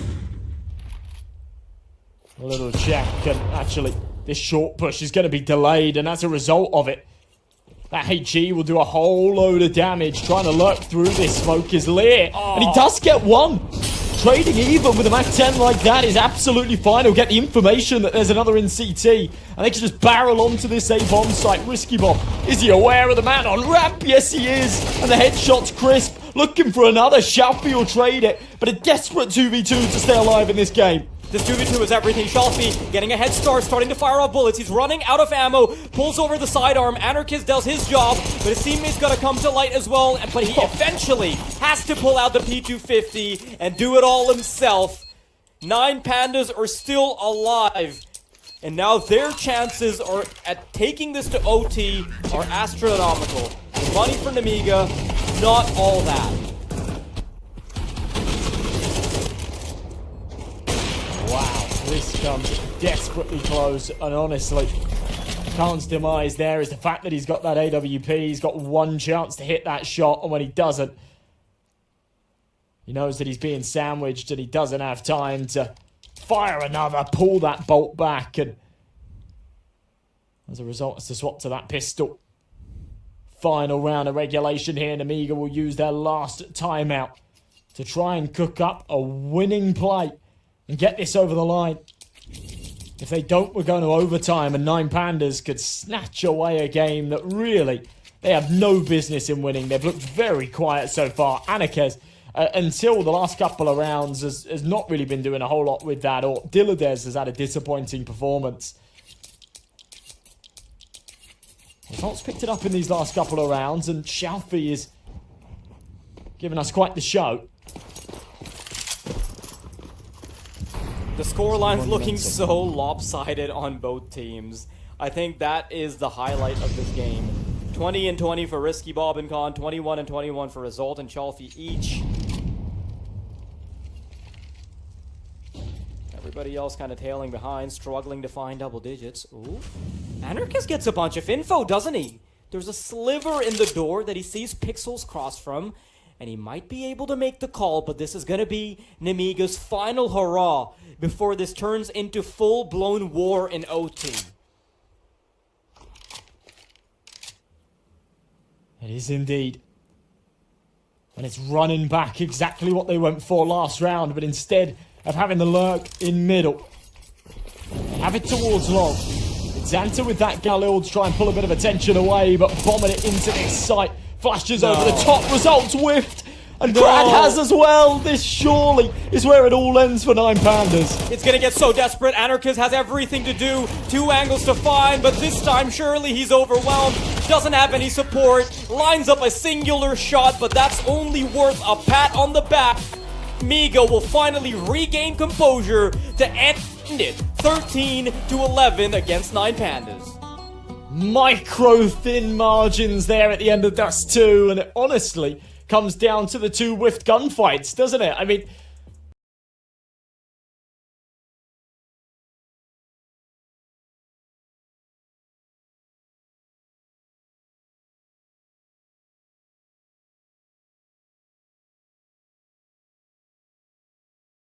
crumbles to the ground. So 9 Pandas going to be feeling a little bit sore after that one. They are still 2-1, but as an Nemiga now as well. And going into their final couple of games of the group here, it is certainly all to play for. I did say before, Nemiga have got a slightly easier end to the day. I think 9 Pandas are going to have a harder ride here. They'll actually have to play against Complexity and Metasport.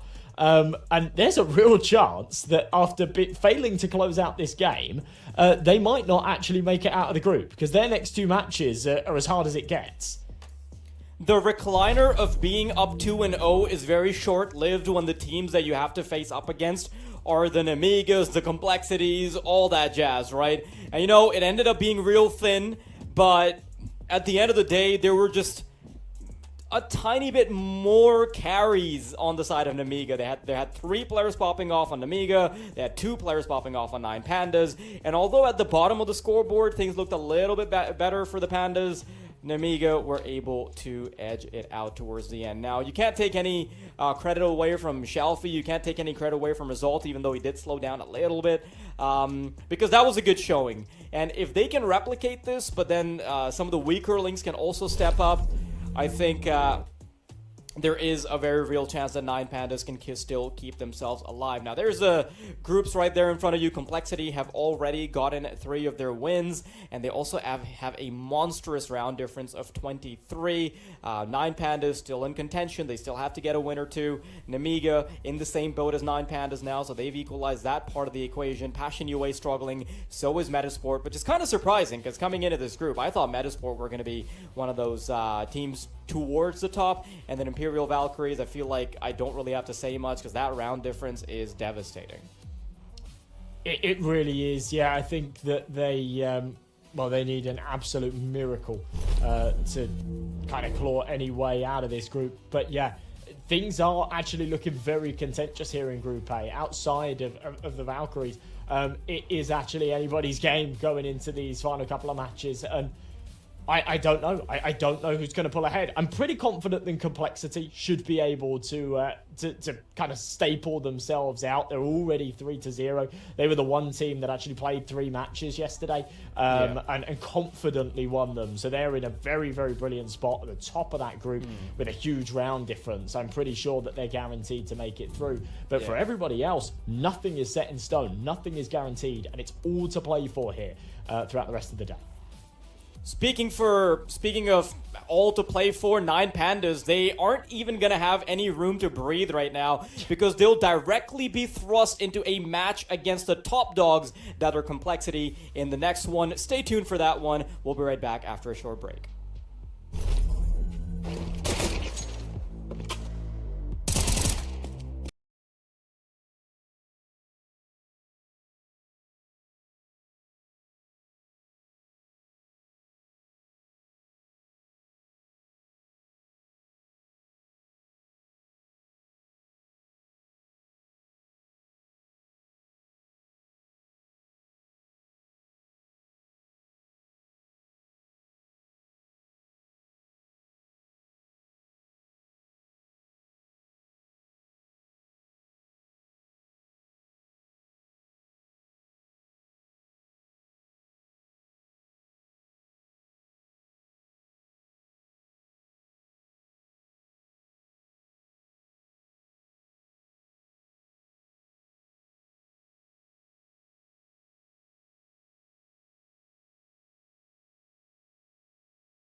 problems. So I think this is going to be a real uphill battle for the Nine Pandas. Yeah, for sure. I mean, Complexity, they are so good right now, right? You've got Nyx and Sixy coming in, and surprisingly, they have been knocking it out of the park. You know, I was a denier. I was not quite trusting of this new iteration, but from what we've seen in the past couple of days, they are looking brilliant. I think there were so many moments where Sixy has impressed me. I think Nyx is also really developing as a player. Although the trio of Halzerk, Grim, and JT, they are still the top dogs, I do think that this Complexity roster has quite a bit of runway, and they're already off to a great start. Absolutely. Yeah, and this is a perfect opportunity to sort of prove themselves, get some reps in as well before Bucharest. That's why they're here over in Europe. And yeah, qualifying for the Compass Finals would just, I guess, prolong their stay over this side of the pond. Over on the other side of things, though, yeah, is that Nine Pandas roster. We just saw them on Dust 2. And as you mentioned just before we cut to a break, it's maybe going to be a little bit of an issue for them that they're not able to reset. Now, there is something to be said for the fact that they're going to be warmed up, that's for sure. But after a loss like that, if they win and then they go into this next map and, you know, they're off the high of a victory, much easier. But having issues and losing and then literally having like a 10-minute break where everyone's just going to go and, like, you know, go to the toilet, have a drink, whatever, is not going to be like a super analytical 10 minutes, I don't think. I mean, maybe it is. And having to sort of jump right back in and do it again, I think could definitely be a bit of a hindrance. But there's that head-to-head that I was talking about, Anarkez and Grim. Actually, I said that head-to-head would be Anarkez and Halzerk, but there you go. A little bit of a switch up for you. Grim definitely looking that little better in almost every metric. Yeah, but that is not quite the fair comparison, right? I do feel like you were right. The head-to-head between the AWP players, I think, would make a lot more sense. But and that's probably what we're going to end up seeing on the server, right? I want to see how Anarkez is going to be performing against Halzerk. And although Grim has generally been great, I think so far in this tournament, the newer guns have been picking up some of the slack. So I can't wait to see how it's actually going to materialize as opposed to the stats that we end up seeing. It's going to be a fun watch regardless, and I feel like the pressure being turned up for Nine Pandas, going from the 2-0 start to nearly making it through, the fact that they almost just beat Nemiga, and now they have to have their backs up against the wall, is going to be an interesting watch. We have the map veto coming up for you right away. Train Mirage, Dust 2, Nubis, the first bans. We're going to end up on Inferno with that wider new banana that we were talking about the other day. I'm not sure how comfortable teams are going to feel on this right now, but you know what? The change isn't as big as it seems. Yeah, it was a pretty tiny change, right? I think we were both sort of anticipating it to be much wider. It just wasn't really the case. We did see a couple of like small micro changes to gameplay as a result of it. So, you know, the normal smoke that goes down, you can now sort of get up on top of logs and have like a better sightline over like that arc on the edge of it. But generally speaking, yeah, it doesn't really make all too much difference. At least it didn't in the match that we saw the other day. That was the Nine Pandas Valkyries game, I believe. But yeah, going into this one, it is going to be interesting turf. I'm kind of surprised. I'm not massively surprised by the fact that Complexity ban out Dust 2, but yeah, we definitely saw vulnerabilities there from Nine Pandas, so I think they're going to be reasonably glad that they don't have to play that one again.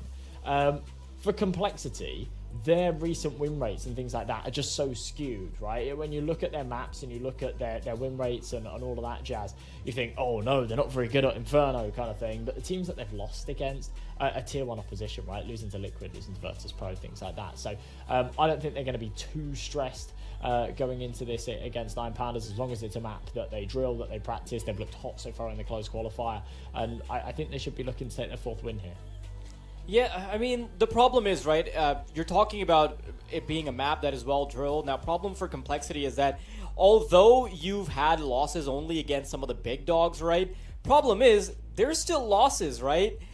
We don't have any sample that actually shows any success there, so those could be scenarios. I haven't quite looked into those games, but they could be scenarios where they've kind of been cornered into a matchup that they don't want to play. You know, maybe they're feeling quite uncomfortable in Inferno, and we might get to actually see that on the server. I think this is going to be a really fun watch, though. The fact that 9 Pandas get to play a map that they're a little bit more comfortable on, perhaps, for Complexity. Complexity probably trying to iron things out. And you have to remember that this iteration of Complexity's roster isn't all that old, so they aren't going to have the advantages of being like this long-standing lineup that, you know, can very easily still cope with changes, that can cope with a map even if they don't play it. No, I think in a best-of-1 format, with how good 9 Pandas can look potentially, and the fact that Complexity, you know, they've almost pretty much qualified, right? There's not really quite the fire under them. It's not like a do-or-die situation. I do think that this is almost teed up to be a really competitive game, or even perhaps the 9 Pandas victory. Yeah, I mean, the justification for that is the 2 new players coming.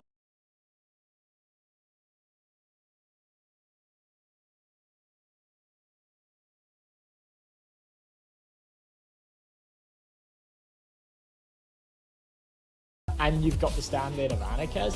So in terms of that tenure and that resilience that comes with, being a long-standing roster, I think that both teams have those vulnerabilities, and we'll see which side that shines through on the most. Bombing it towards Banana. There's 3 players on the other side waiting. Oh, Halzer, he could make quick work of them, and he does make those dualies pop. 2 kills found. And he does ripen them up for 6C and Nyx, the newest guns of the squad, to potentially try and get this 2-on-3 retake. Both coming in from CT. And 9 Pandas, they're playing those close angles.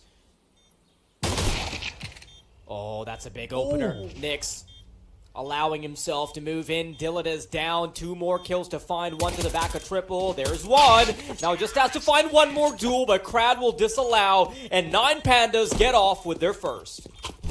A little bit of a strange one there from Nyx at the end. He had the information that Krad was at the back of the bomb site. He was the player that found that first kill into CT, but seems to be second-guessing it a tad. Either way, some crisp shots being connected, but yeah, he could just see, as he was jumping up onto the coffins, was entertaining that perhaps he was Banana or something. It was, just a little bit of lapse of judgment, I guess. Didn't necessarily realise the target that he'd found. Happens to the best of us. Into the second. 9 Pandas. In with a decent buy, but a force back from Complexity and a good start. Grim's MP9 being put to good use. Tag from the scout as well. 9 Pandas got to be careful here.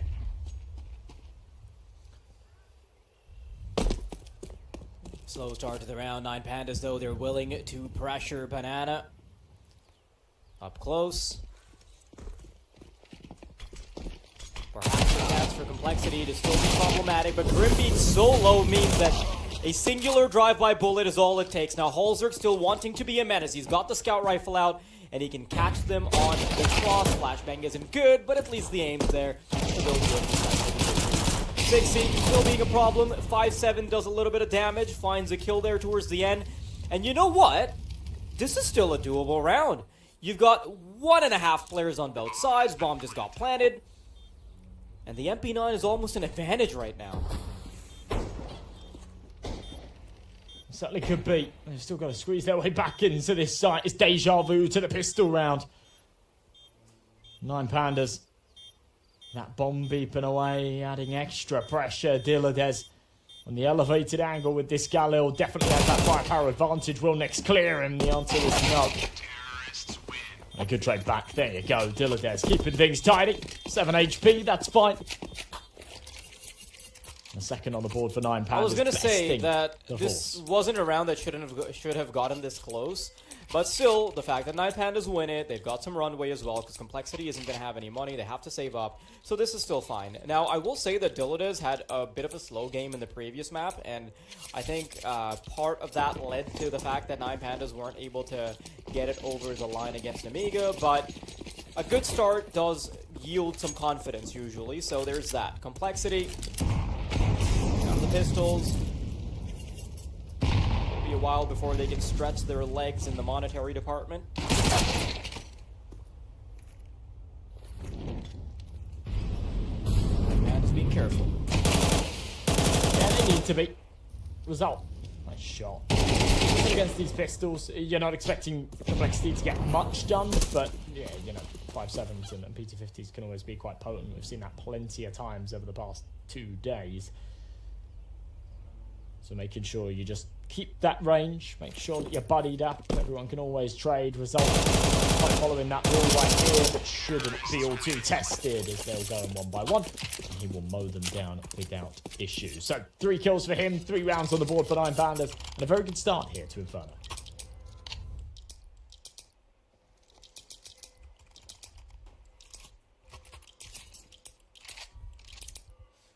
It's all about whether or not they can continue this start. Now, in their previous game against Nemiga, they were able to recover against a really dominant start, but then they weren't able to keep their foot on the gas for long enough to actually get to the finish line. And, you know, maybe some of the momentum they were able to build up earlier can be transferred over to this game against Complexity. Now, a little bit higher stakes for them than it is for Complexity, so you are going to see them go balls to the wall. They're playing up close and personal, sees the elbow, gets some support from JT. JT's able to find the kill now. Shalfie looking to find a kill, but the boost up from Nyx, it makes it such a difficult duel. Backing off into the site, Complexity, they know they've gotten 2 kills, so they don't need to pressure any further. They can go back to passivity. That's the white Complexity. First time that they've pulled ahead in one of these rounds. They've kept things very competitive. The first and the second boiled down to that 2v2. Right here. They won't throw away the advantage. There you go. Annika's with at least one back. Just had to get that duel on the side player if he wanted to make it possible. But look at how well Anarchist is playing this. While the cogs are turning for Complexity and they're still expecting there to be a player all the way in pit, he quickly takes the silent route all the way around from Boiler. So this is nearly a guaranteed free duel. I love this. He's using this as bait to find more action. Right behind Grim. Grim's not going to be checking, and even if he does towards middle, he won't catch sight of Anarchist. How does he play this? Oh, this is where you're rubbing your hands together. Instant shot. Now wanting to fight the duel in sight. Knows of one player, but really can't convert. Got a bit dicey, but Complexity will still be able to get it. Okay, a little bit worrying there at the end, but that's fine. Generally, the consistency that comes through the style around there just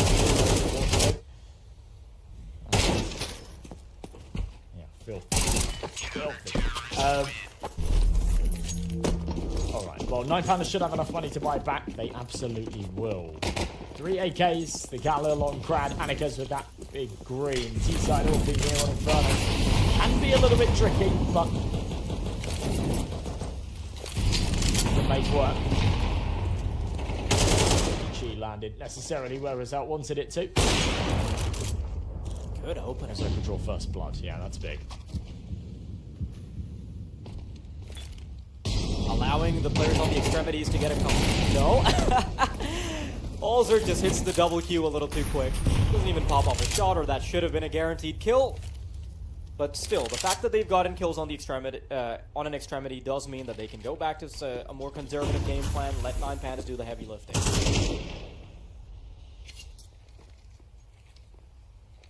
Perhaps so. Nyx.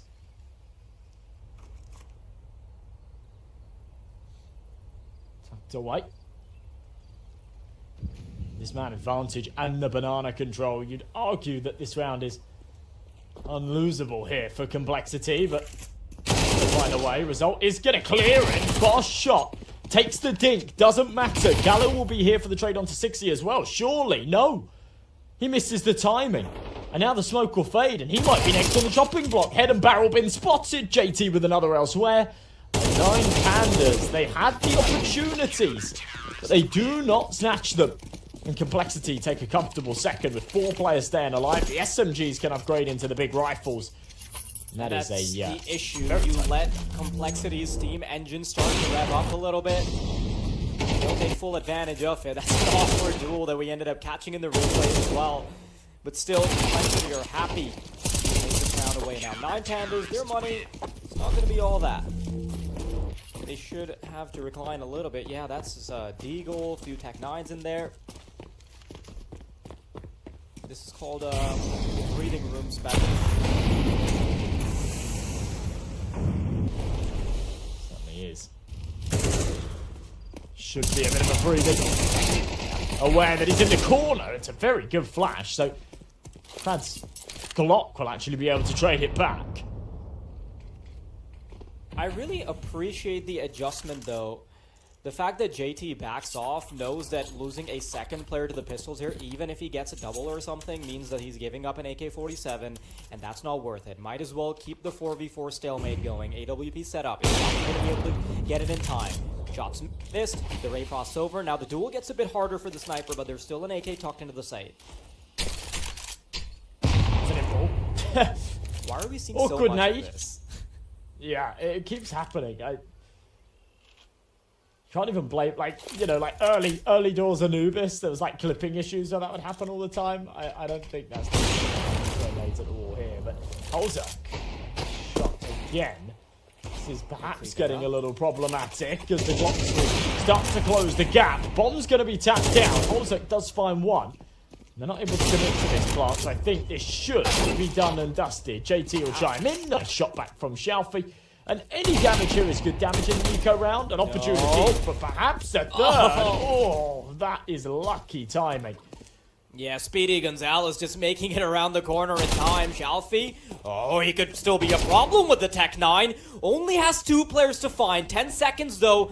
And look at this. 60's just running for the hills. Even with the second kill found, there is no way Shalfie can chase him down in time. And although the effort is earnest, 9 Pandas will have to give up that round. Really nice attempt, though.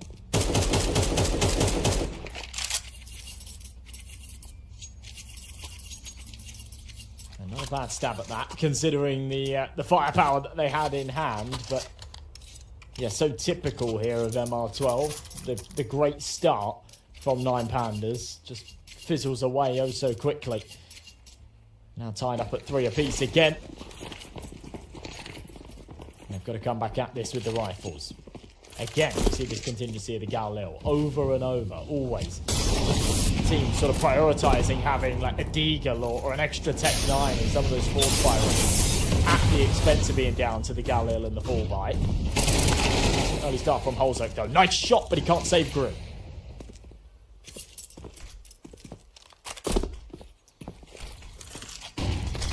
And this time they might have a better chance at getting into the side, but Holzak will shut the doors on their face.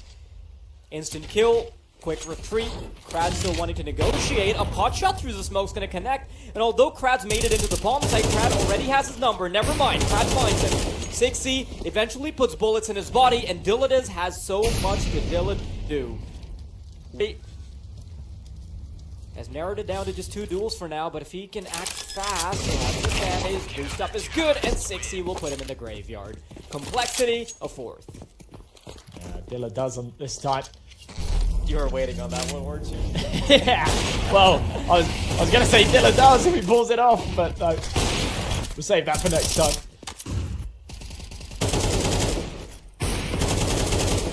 Listen, what we've done, like Complexity just keeping it consistent as they have been in these last couple of rounds. Money starting to, well, I was going to say starting to build up. It isn't really in the position that you'd expect it to be, given the fact that they've won 4 rounds. I guess a couple of them have been fairly expensive. They don't have to stress too heavily about that just yet. They're not going to be against much here in the 8th. But they could do, considering there's a fair few rounds left to be played in the half, 5 to be exact. They could do with sort of getting this one done quite cleanly and not needing to reinvest any rifles and having that economic buffer. Because at the moment, they still feel quite fragile. 1,400 loss. You've got players down to 3 figures. 9 Pandas have got a real opportunity to bite back if they can take the opportunity. Oh, look at this. Complexity this time. They want to get their hands dirty. Play up close and personal. Missed shot from Holzak. Just to catch someone on the fadeaway as he's flashed out of his mind. But it's an awkward start for them. They are up against a mixed bag of weaponry, I will say. Now, Anarchist and Result, they've got a couple of AK-47, so they still want to make these work. Backing up now, though.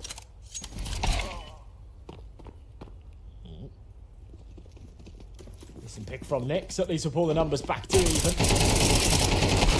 Shot, there you go. Follows up for 2. That should put it to bed. But with nobody on this A bomb site, if 9 Pandas are quick about this, they will actually be able to get a plant and perhaps some decent positions. Holzak denies it. A slither spotted around the edge of that smoke and results sent packing.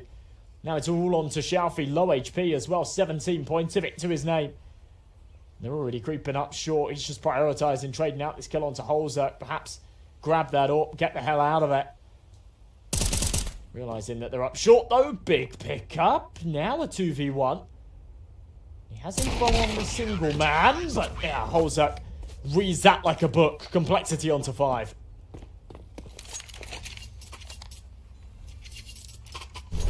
A round that could have been a solid start for 9 Pandas is going to fall apart.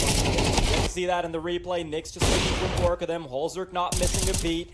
Pixel perfect perfection on the sniper.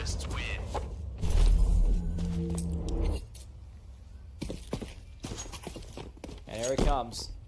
9th round underway. 9 Pandas. Rifles lined up once more, and Complexity. I think they're bringing back some of the dominance that we generally expected from them. 16 nearly gets caught with his pants around his ankles because he's pushing it dry. Oh, third engagement. Got an abandoned boiler here.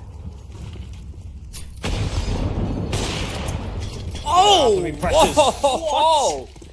Holzerk, chill out. That shuts me right up.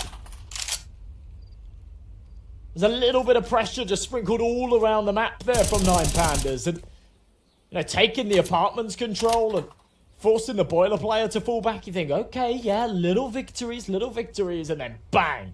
Holzerk just says, I'll take a big one.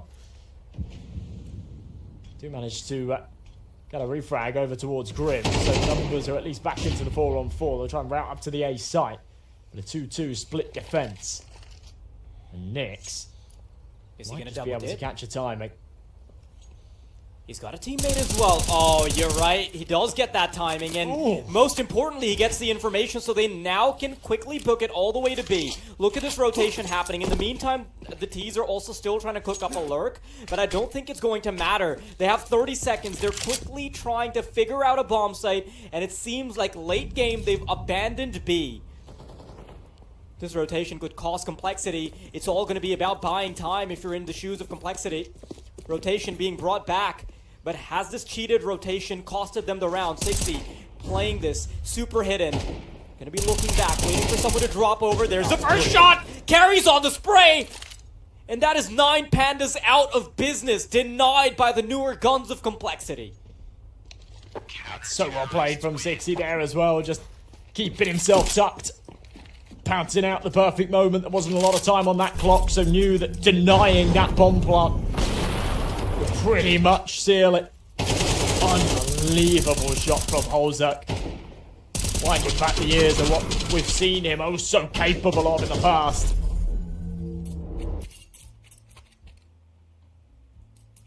Six to 3. The Pandas will call a pause, try and work out what's going wrong. It's been 6 in a row here for Complexity since they lost that pistol in the opening rounds. I think this is sort of what we were expecting. Yeah, this is the standard that Complexity have set. And if you want proof of that, you can look at their round difference in the group. I think they were up by what, 21, 23? It's over 20, okay? That's all that matters. And they've won 3 games in a row so far, so they are not sweating a bit. 10th round underway. 9 Pandas with a lot to do. A big hill to climb. But it's slippery. Look at this. The pacing is completely different now for 9 Pandas. They are trying to speed it up, but JT is on the case. There to defend his teammate. Grim's not going to get stuck, but still caught by Anarchiz. 4-on-4 early.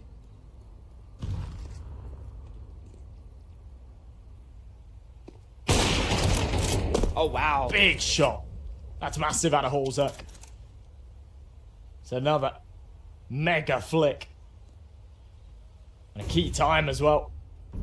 Gives them that advantage and acts as that little buffer as well to buy a bit of time for the rotate. Brilliant timing from 60. He'll swing out and find a double. And just when he swaps to his knife and you think, oh, he might get traded by Crad. Nyx is there for the sideline support. 7 on the board for Complexity. And they're just keeping the rounds coming. And they're looking cool about it, right? No emotion yet. It's locked in. Let's focus up. Let's get this one done. It almost feels like Complexity see this qualification as a foregone conclusion. Like they're destined for LAN, and I feel like they just might be, right? This is going to be their 4th win, which takes any ifs, ands, or buts completely out of the equation, even with a convoluted system of best-of-1s that I've never quite been able to truly grasp. But here it is, 9 Pandas, once again, desperation written all over this round, but Result will still be able to find something. Utility to support, he's trying to catch them. But this time Complexity started off this B defense with 3 players, so they still have 2 on either bomb site. Okay, perhaps the start of better things to come here. The final 2 rounds can somehow swing in the way of the 9 Pandas. Then they'll have a decent half here. Which is bonkers, because, you know, they won the pistol, they won the opening 3. They've been completely absent for the whole half. They just snatch away 2, then they're back in the picture. JT, that's disgusting. Yeah, this is not me. He's going to play through it! Oh my god, JT! He might even get all 3, he does! That's the bomb down, he's hungry for a 4th. He's running out of bullets and tries to go for the 1-tap on the last. That's confidence if I've ever seen it. It might look grim, but YaLLa can still potentially bring it back. It's a 1v2, remember that. The bomb is still to his name, but will he expect Nyx? Can he make that as well? He sees the barrel! But he still can't react in time. Nyx is so good, and Complexity have been propelled to a very solid half to kick things off. 8-3 so far, and they can even sweeten the deal further, Josh. You know, we were talking in our first Complexity game yesterday about how, you know, these players, Nyx and City, they have real potential. They're very good players. But, you know, they haven't given us those results early on in this roster. But I think that the ceiling is there. And we're kind of seeing that out of Nyx a little bit here today. He's absolutely rocking it. He's 14-5. Beautiful play there from JT in the last one. Unbelievable that, you know, the first shot when he's flashed is a little bit of luck on his side, but the confidence and actually the read to play through that smoke, knowing that they're going to have util in hand, and they're going to get a little bit complacent, thinking that surely no one's going to push through the smoke. And JT proves them. This shot. Oh, no. Halzerk. They don't even narrow down on him. They instead find his teammate 60. Can he hold down the line? His metal is tested. Unfortunately, he is going to melt. 9 Pandas, a consolation prize before they have to fork over this half. Remember, they opened this game with 3 rounds in a row, and then beyond that, we've seen nothing. Can JT still furnish something, though? Can he still add some more thorns to this round? I think not. But he's got nothing to lose. Yeah, I mean, perhaps something to materialize here, as you say. Final round of the half. He might as well throw himself at it, and he will. But no cigar. Anarkez will finish it off. 4 on the board for the 9 Pandas. It's nothing to brag about. It's really nothing to brag about. But it's something. And if they can win the pistol, then maybe, just maybe, they can give us a map here. But Complexity, by far and away, have looked like the better team. As they move over to their T half, I'm expecting that to continue.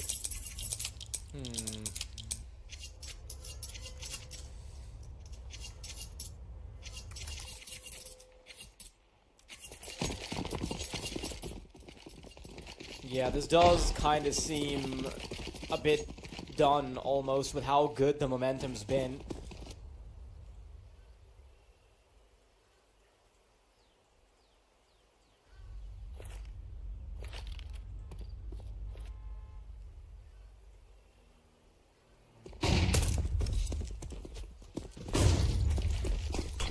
Complexity.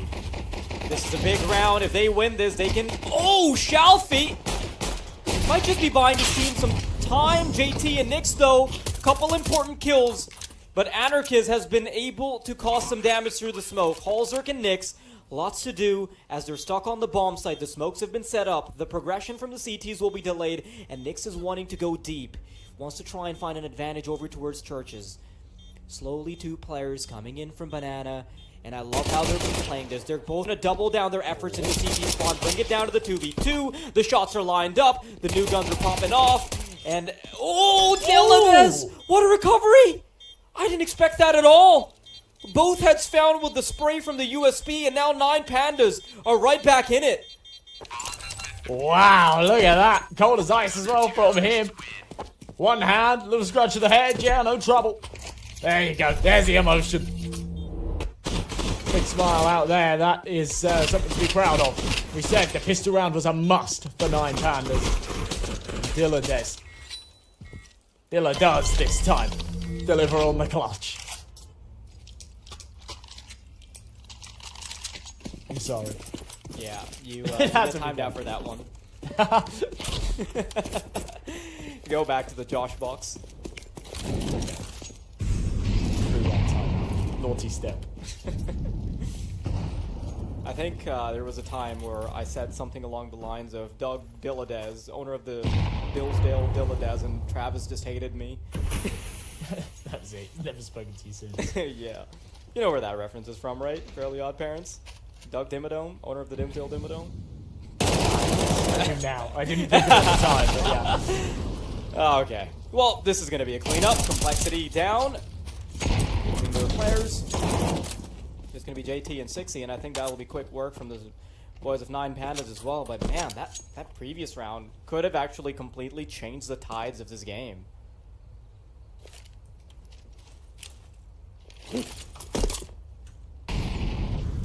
It does. You know, we talk about this all the time. In ML12, an 8-4 half isn't secure at all, right? And the fact that Complexity gave us such great work in that first half, right? They lost the opening pistol. You go 3-0 down. That's to be expected. But from that point forward, they only dropped one frame, right? They went 8 for 9 in the remaining rounds of the half. And that's somehow still not enough. Is worrying, but JT begs to differ. 1 versus 3. He's found the double. He's on for the 4K. Shelfie coming up from short. And JT might be able to pull this off. Might be. This could be a problem. 9 Pandas. They've got to secure this. Did JT not hear the audio cue? I think Shelfie might have shown something. Oh. 9 Pandas did not have the budget for that. They just simply did not. Look at him, no reaction. I love the cameras, man. I love the cameras. The inside average. That's a 4K. That's a 1v3 clutch in a round that they have no business in winning. And he's just cold. He's just like, yeah, whatever. Another day at the office. Let's go, boys. 9 on the board. 9 Pandas economically broken. And I think sort of mentally broken after losing a round like that as well. That has got to knock the confidence. Yesterday I mentioned something that it almost feels like JT deserves a break with how well he plays as the IGL, right? Like, he's calling the shots, but he's still somehow a fragging IGL. And he's showing more of that today. A brilliant clutch to be finding, and that has completely broken the back of 9 Pandas. Remember when 9 Pandas were up 2-0 in the groups, and it was feeling like they could recline, perhaps? Yeah, that luxury is suddenly taken away from them. They have to fight for it. They're up against the top dogs of this entire group, who have already pretty much guaranteed their qualification.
Three rounds to go for the boys of Complexity. And for 9 Pandas, if they had built themselves any headroom, that was taken away by JT's clutch. Can they still draw it back? It's a nice little kill with the 5-7, but a quick recovery's been made, JT continues to put bullets in their bodies. Holzerk the same. Krad left clinging on to an MP9. And this game feels dull. They are going to have one more gun round in them though, so I do want to bite my tongue a bit here. And the consolation frag disallowed, so Complexity are looking unbeatable. They are undeniable in this group. I think there's no doubt about that. It's kind of surprising because, I mean, they are one of the sort of higher seeds coming into this for sure, but, you know, an NA team that has had some question marks around them recently. They've come over to Europe. I'm not sure how long they've been here, but, you know, when you come over and you have that sort of transition period, I guess, where you have a bit of jet lag and, you know, early morning games like this can be a little bit tricky. Technically, it's, you know, the middle of the night on an NA body clock. Maybe.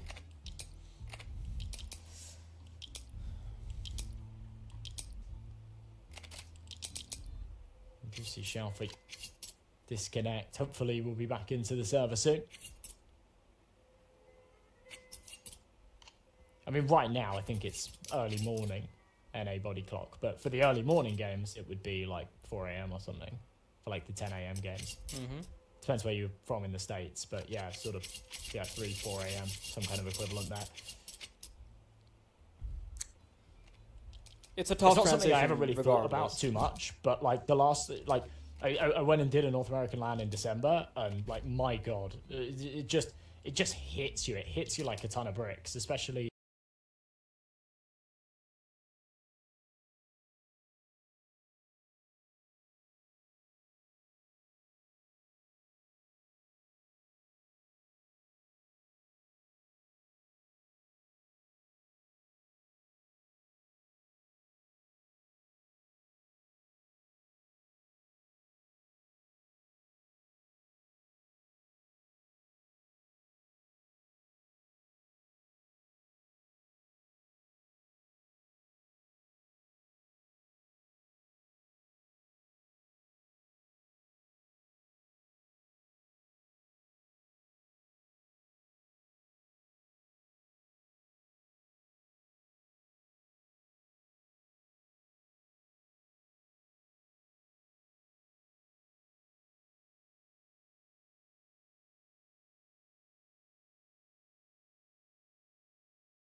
Shelfie and Crad, lots of work to do. And the chances are looking next to zilch. Complexity, they've already done the job, man. Now they're just beating the horse, right? They've already gotten 3-0 in these groups with a big round difference. But the fourth is going to certainly solidify their resolve. It's all about getting one more round. Crad receives bullets. Shelfie will follow soon. And it is once again a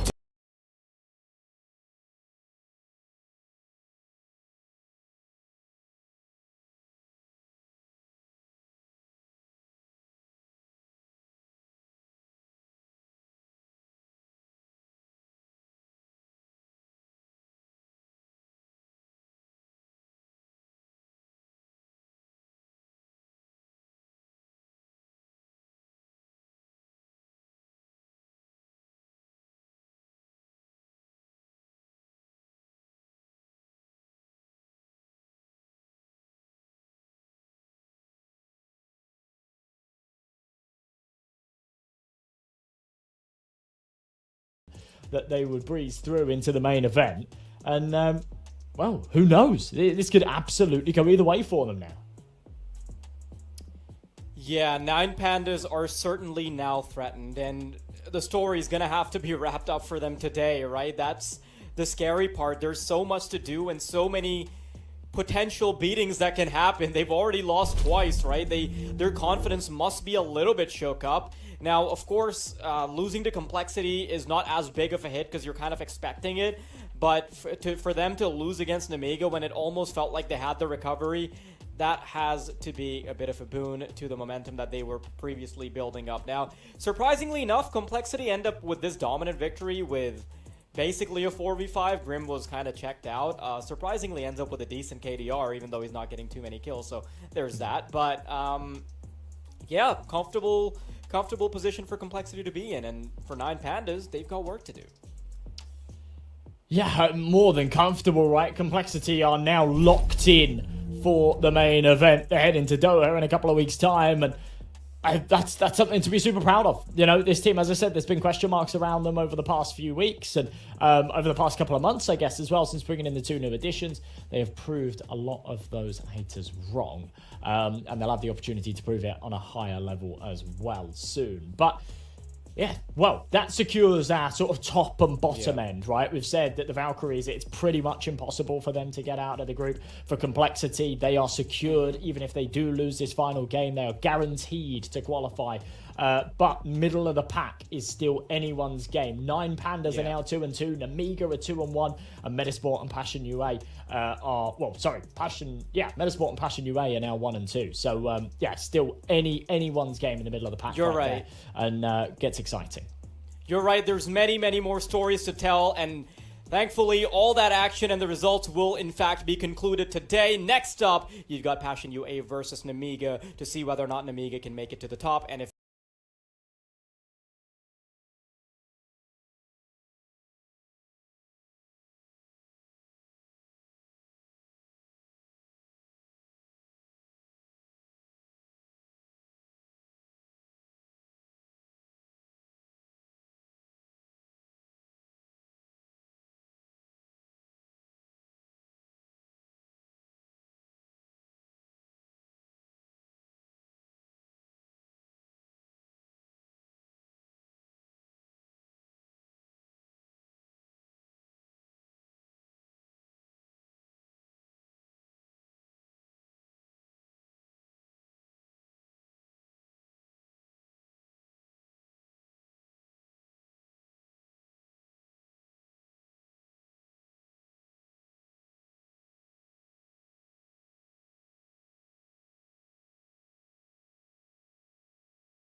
Yeah, I can. I just sort of mouthed. Yeah. Your mouth moved, and I was like, okay, there were no words that I received, so yeah, okay. I just wanted to be clear, right? Oh, we're in Nuke. We were in Dust 2 this whole time before. Never mind. I got distracted. Whoa. But yeah, we're about to head into a game that's quite important for both sides. It is, absolutely, yeah. Both teams sort of coming into today. Passion UA especially staring down the barrel of, not disqualification, but being knocked out. And Nemiga sort of in a little bit of a shaky spot at the start of today as well, being 1-1. But their win against 9 Pandas does God's work for them. It puts them in a brilliant position to perhaps get away with this. You know, they've got this match now against Passion UA, feels very winnable. And then that Valkyries game later, and they could actually snatch away a qualification at maybe even 4-1 into the main event. For Passion UA, they're currently 1-1 and still... sorry, not 1-1. They're 1-2. And still, this is doable. This is doable, but they need to win their next couple of games. Kvem has been absolutely fantastic, hasn't he? He's been really the consistent piece throughout the whole tournament so far. He has been brilliant. But in that last game, we did say that Jacasmo and Zerofix would need to step up if they were going to sort of come into today and bring us any kind of comeback. And they have done that, to be fair, in that first game. Zerofix gave us a good performance, as did Jacasmo. We saw some great moments from both those individuals. So, maybe there's a world that Passion UA can cause an upset here. Yeah, I think they might be able to, but so far, Nemiga's been looking so damn good, right? Even with some of their pieces being deactivated, we've seen Lear kind of step out of the server. We had a couple of troubles with Xanter early on, but with Zwei and Khan being as good as they are right now, the fact that Risky Bob was able to deliver quite a bit when he was playing that second AWP in the previous match that we just commentated upon, I think Nemiga are in a really good spot. You know, they've broken the top 30. They are on an upwards trajectory. I think if the combo of Zwei and Khan can continue to deliver, if Risky Bob can be that additional addition, if Lear and Xanter can develop a bit higher of a floor, then Nemiga is a very, very strong contender. And I think today, in Passion UA's matchup, this is going to be even more prominent. I think one of the biggest issues, though, for Passion UA is going to be the issues they've had with fielding and Opper, and I think that issue will be exacerbated when they've got someone competent like Khan on the other side. I guess so. I mean, Kvem has been picking up that AWP whenever it's needed, right? I mean, they have been pretty happy to just roll without it. But when they are in a setup, in a configuration where they feel like they do need that AWP, Kvem does take it out. And he will be the man in the head-to-head right here, Zwei on the other side of it. Generally, Zwei has been the one to look out for, hasn't he? He's been absolutely fantastic here for this Nemiga lineup. And historically, the one putting up the highest numbers. But I want to put the spotlight today on Khan, because I think he's been absolutely brilliant. I think he was fantastic in that Dust 2 map against 9 Pandas. He was brilliant yesterday as well in their 13-3 victory against Metasport. And I think that, honestly, the battle between sort of Kvem and Khan a little bit will be very important. This head-to-head will be too as well, though. That's why, as being that sort of star player, you've got the 2 stars bumping heads here. I'm interested to see what turf we're also going to be headed to as well, because that will somewhat dictate how important that lack of AWP may be. Yeah, we start to see the bans. Anubis being banned out by Nemiga, then Passion will take the liberty to get rid of Inferno, and Dust 2. No, Dust 2's already been banned. Dust 2's already gone. It's Train. We end up seeing Train. I'm kind of surprised because, honestly, most teams have just been running away from it, so I really haven't gotten a chance to commentate on too much Train. Now, I will say that we know that Nemiga and Passion UA, they've at least floated it right. Passion UA haven't had too much success on it. Nemiga kind of in the same boat. But if we had to pick a team, right, I think Nemiga have been the team that has found a little bit more success and potentially also at higher caliber. So Passion are in a bit of trouble. I don't know if they've been workshopping Train behind the scenes, if we're going to see a completely new iteration of what they're going to bring to the table. But right now, this entire game is up in the air. It's a big question mark for me. Yeah, I'm kind of with you. It's bizarre that we haven't seen Train so far, because it is a map that's been coming up a lot more recently. I saw it tons in the Astana close quals. But yeah, teams have shied away from it here. Now, Passion UA, they haven't played too much Train. They have played it a couple of times in the last month, though. Now, their win result doesn't really reflect all too much, because when you dive a little bit deeper into it, you realise the calibre of teams they've had to play against. Their losses are against Big, Sashi and NIP, which I think you can kind of say, fine, fair enough. Yeah, good teams. They did manage to win a game against Sashi as well, just about a week ago in Galaxy Battle, so there is sort of something there. I think I might have even casted that game. We do see those odds flashing up though. Nemiga, the slight favourites, but I like the fact that today, a lot of these matches, especially in terms of those betting odds, have been dead close, right? I think yesterday we saw some one-sided affairs. I think Complexity have been stomping everyone, and it's been, yeah, quite sort of lopsided.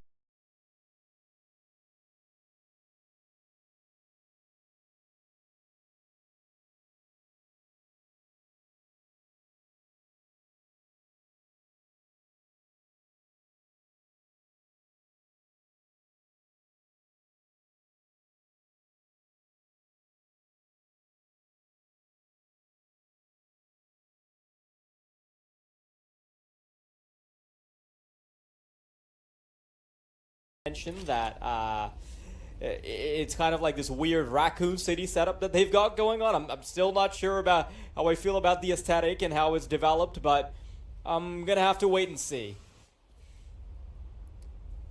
Still need to warm up to it, and I've kind of been avoiding faces for that very reason. Xanter taking the liberty to find a fight deep into B. Passion UA playing the rest of the round slow. Discussed before that perhaps there'll be some changes to this map after the major, but for now, this is what we've got. Passion UA, I'll try and make it work. Bomb leading over towards the B side of things, just in the brown halls, playing nice and slow. Minute on this clock, they don't need to get too hasty. Nemiga with a stack up on the A site, a kit in play as well. That's on Lear. If they can keep an eye on it, could come in very handy for the retake, especially with that smoke. But it seems like Passion are going to walk right into this stack. This could get messy.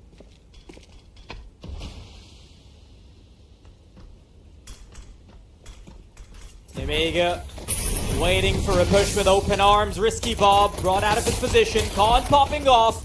It's going to be hard to deal with him as he's navigating around the singular train. And as they try and push forward, they're going to run into Zoy, but they'll run him down. 2 versus 3. Lear, not part of the equation just yet. Can't believe Khan is still alive. He's the one with the defuse kit, and he's still doing damage. Finds a head. Another one. Lear is there in time. And my, oh my. So much work being done by the players at the end. Nemiga, the first round on the board. That's a good pickup from Nemiga, considering how those initial gunfights went. This, oh so crisp. He was the one player without the Kevlar as well, so had to be very careful. That's why he was sort of bouncing around the back of that train, only exposing his noggin. Because if he exposes too much of his body, then the aim punch becomes a little too heavy to handle. Oh, look at how quickly Passion are wanting to play this. Already a player all the way out, but shut down by Risky Bob. Instant shot with a deagle by Ben. Keeps the 1-1 going. That Molotov does a great job of just isolating those two fights, right? Jacasmo's decision to play in front of it means that, yeah, the close E-box player can just peek, completely single out that duel. No chance for the trade for the main player. Give them a nice instant early advantage. Zwei adds to that further, as does Khan. For the 2v3, Topa still doing damage. And they don't really want to give him any further opportunities here. They will just stay put. They've got the bomb, so this sort of becomes impossible for Passion.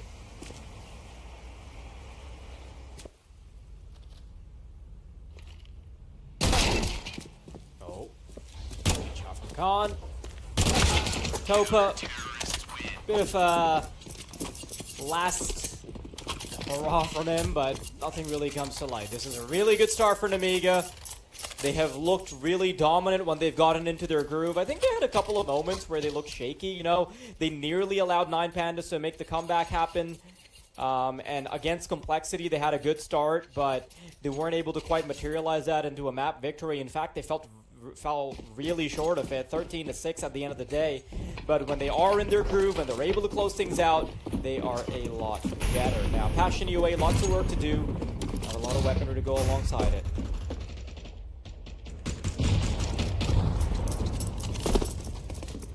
I still can't get over what Pop Dog looks like now. I think what the kids Long are, dog, yeah, baby. I think the kids are calling it Long Dog. I really like the skin that was inspired by it. Have you seen the AWP Long Dog? I have. It's really cool. It's like my favorite skin of all the new ones. Beautiful. I think it's one of my favorite skins of all time. Yeah, I really like it. It's OG. I like a lot of like the new like pearlescent patterns and stuff on skins, but I also appreciate just, you know, Good old art. Yeah, just art, baby. It's cool as hell. The day someone submits one of those AI-generated anime things to the Steam Workshop is the day I will commit some kind of crime. Hasn't that already happened? Wait, have they? Do people? Well, there's that M4, isn't there? Ooh, Chasmo. All right. A really nice shot with the eagle. Yeah, that M4 with the anime girl on it. And there was controversy that it was like stolen art. Oh no, but that's stolen art, right? I said AI art. I know, but could have been AI. Could have been AI. I love that. Could have been. This is a man that hates artificial intelligence so much that he's willing to frame it. I love the effort. Maybe that's why it seemed like it was stolen, because that's what AI does. Maybe. Nemiga, they're looking to steal a qualification through Passion UA. 3-0 start, double setup. Khan, this is such a deadly position to deal with, especially when you've got a second M4 in your back pocket, just waiting, looking out for you. Two-man setup works out perfectly as the insurance policy. Clem now trying to find a 1-versus-1 here. Does a good job. No, never mind. Zwei is going to have his number. Swiftly dialed. And now they have no control. Nothing on Ivy, nothing on B. All to do. Two-man disadvantage. This just becomes really difficult. You can really justify these last 3 rounds lost and just shrug it off as being a result of the pistol, but Khan, criminal. The tiny pixel angle, sees the head, knows that he's now crouched below and just lines it up through the box. Absolutely gorgeous, but yeah, as I say, this is the Passion buy round. Not only have they lost it, but they're about to lose it with no damage. Zerafix just gets smacked with a HG. Xanta will finish off the job with a headshot, and Nemiga keep things very tidy here in their opening buy round. And this type of cleanliness is probably not something that I expected. Wanted to see more of a fight out of Passion UA at the start, but Nemiga have honestly... see that in the replay. Didn't catch that the first time around. But yeah, I think Passion have generally been good enough to at least have a bit of a back and forth, but Nemiga are almost like characteristic now for how good they've been at the starts. I'm glad the producer didn't have a weird tab open.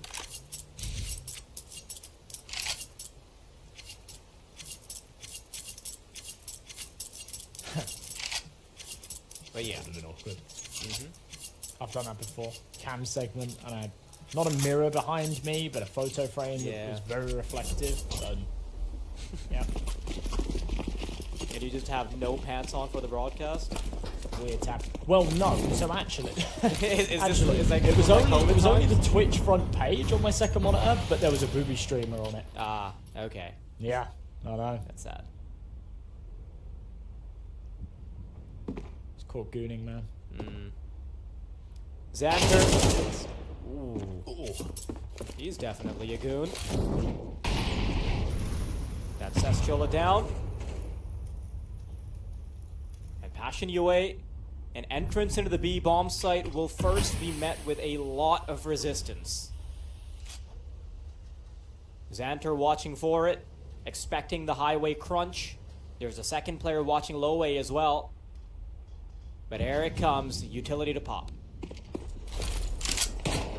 burst through. It's only the low buy, but Kvem finding the entry does give them a little bit of equity. Still trying to tap in this bomb, but just come through the smoke. There it is, risky bomb to deny. And it's all onto Jacasmo miles away. And yeah, realizing that he would have peaked by now. He'll just drop that smoke on the bomb, get that defuse in, no trouble. Jacasmo, no real reason to throw himself at this. He's not saving much, but the Tech 9 and armor will come in handy. Bearing in mind it's untouched Kevlar as well. He can upgrade into a helmet for 350 bucks, and they'll have a strong buy into this next round too, especially with the bomb plant. But it's 5 on the board for Nemiga, and a fantastic start here to this map of train.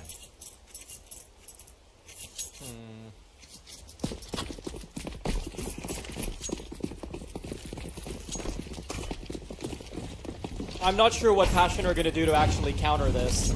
So far, they've tried a few things. They've tried some early aggression. They've gone super passive. Seems like Nemiga have their number every single time.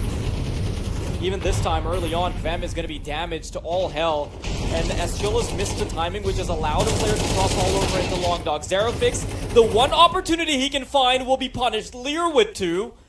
And what are you even supposed to do if you're Passion UA? The map slipping through your fingers. Nemiga just flexing on him. What you do, you curl up and cry. I think that's the point that we're headed. Do you think Train's a mistake? Nemiga can keep this up. I think so, actually. I think they might have thought that Nemiga's going to ban it anyway or something. But I mean, in a best of one, right, you have so many bans to spare that I'm kind of surprised that this ends up being the case. This is the territory that they've got to play on. Let's see if it's... I was hopeful. I was hopeful. I think the issue that Passion UA really have is that they really don't like Inferno either. If Inferno was a little bit better for them, then like it wouldn't be so much of a problem. But they really don't like Inferno. They don't really like Dust 2 at the moment either. And Nemiga are very good at Dust 2. So they don't want to be playing that. And they've not liked Inferno even before Banana was so girthy and voluminous, you know? So I think the one mistake that they perhaps made is both teams actually have the same permaban. They both had Nuke as a permaban, and Passion UA wasted their first ban to get rid of it. So, had they have not done that, they could have got rid of Train, made Nemiga waste their ban on You've also got to remember that Nemiga are a team that have beaten Heroic on Train, right? So, yeah. I feel like they've got a little bit more confidence even if they don't have a huge sample size. Yeah. No, you're not wrong. You are not wrong. Pro League wins against Heroic, Pain 13-11 against NRG. These guys are tried and tested here on the railway map, and Passion UA just aren't. As I say, perhaps a little bit of a fumble in the vetoes, perhaps a little bit of overconfidence, thinking that they were more ready for this than they've shown so far. It's still early doors here, they're only 6-0 down. We've seen plenty of recoveries from this scoreline. I think it goes a little bit deeper than that. It's not just the round count, it's the way these rounds are progressing. It's the nature of how Nemiga are just dominating. And there's a perfect example. Zway, no respect through the smoke. As Passion UA are just being beaten down to the ground. I had to hold back a tear after that one.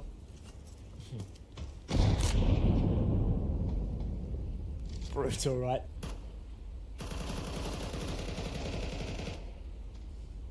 How do you compete? Very few things can be said about this. This is almost looking like that like Imperial Valkyries game. Oh no!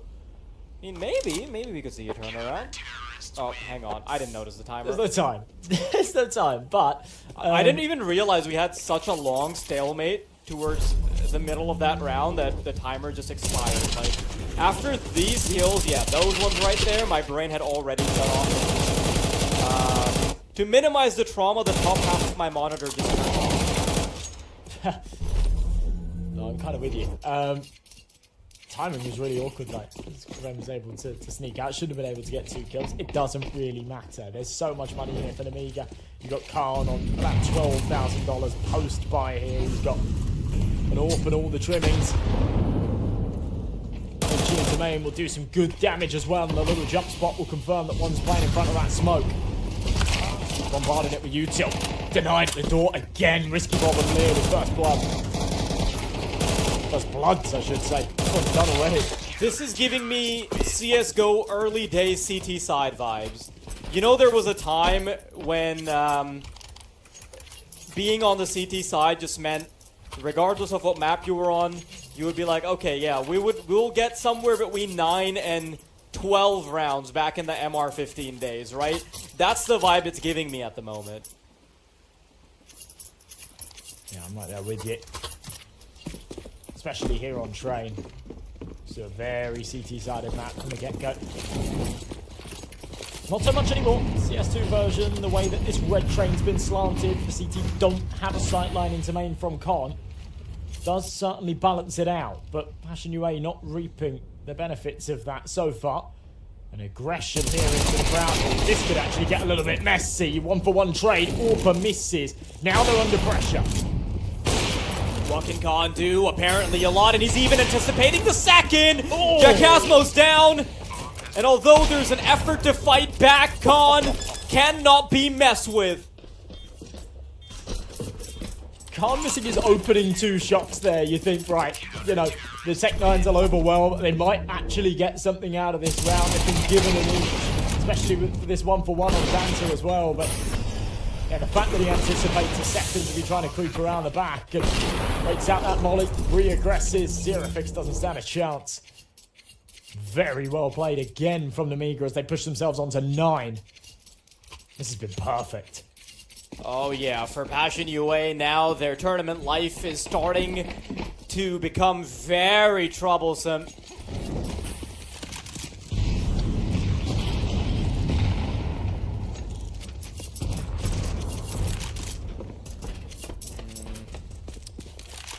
Not sure what to say, because so far they've just been barreling into bomb sites, or at least attempting to. As soon as they come out of middle, they've been dying. This double player setup into low way, and the fact that they're oscillating between a heavy lower setup and going through the motions towards highway as well, it's keeping Passion on their toes. They have to sometimes deal with an op, sometimes it's a rifle. You look at this new position from Khan as well, that could have caught someone on the shoulder peak.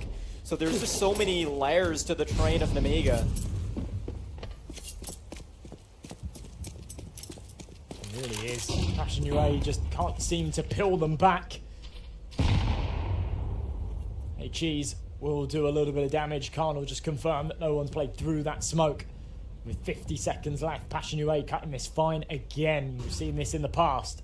But look at the rotation. Look at where they're playing. I feel like if this ends up being the A side crunch again, Nemiga are going to be oh so ready for it. They're not even quite cheating rotations because they can just have the rotation in towards Z connector. Khan's going to be watching the cross. He has that little pixel gap to watch Long Dog. Look at Jackasmo here. Look how far up he's pressed. He's going to be flanking Brown Halls. He's got info, you're right. And they can all rotate over. They know it's not going to be the A hit. Topa's just there as a thorn in their side, but everyone's ready for this B hit. Oh, that does so much damage, and they're not even going to anticipate a second CT to be there. But Xanter hasn't even been contended with. Lear in the flank suddenly makes things so much harder. It's Kvem, who can't do anything because there's no time. At least gets away with the AWP. But no. He doesn't. Why'd you come back? Don't double dip. Never double dip. And oh. And even in a round like that, where it looks like Passion have got a bit of an advantage and have maybe made the right read. I can see Jackasmo's playing super close. They're in A main for like the majority of the round. And then as soon as it gets that little bit later, and he's like, they'd be in A main by now, right? 25 seconds, starts to pull the trigger on the Brown Hall's flank, and it is absolutely perfect. Gives them the information, gets those rotations, they're able to get it done. And now it's just confidence, right? Throw yourself at the gunfight because you're winning each and every one of them. Swap to the 5-7, who cares? Oh, look at this, Lear. A parting shot before he dies. Molly to burn at their feet. Jackasmo and Zerofix tagged up quite heavily. And the gameplay of Nemiga at the moment versus Passion UA is just a boxing coach against a speed bag. Hit after hit that Passion UA can do nothing against. Just bouncing back and forth after every hit. Khan lining up shot after shot.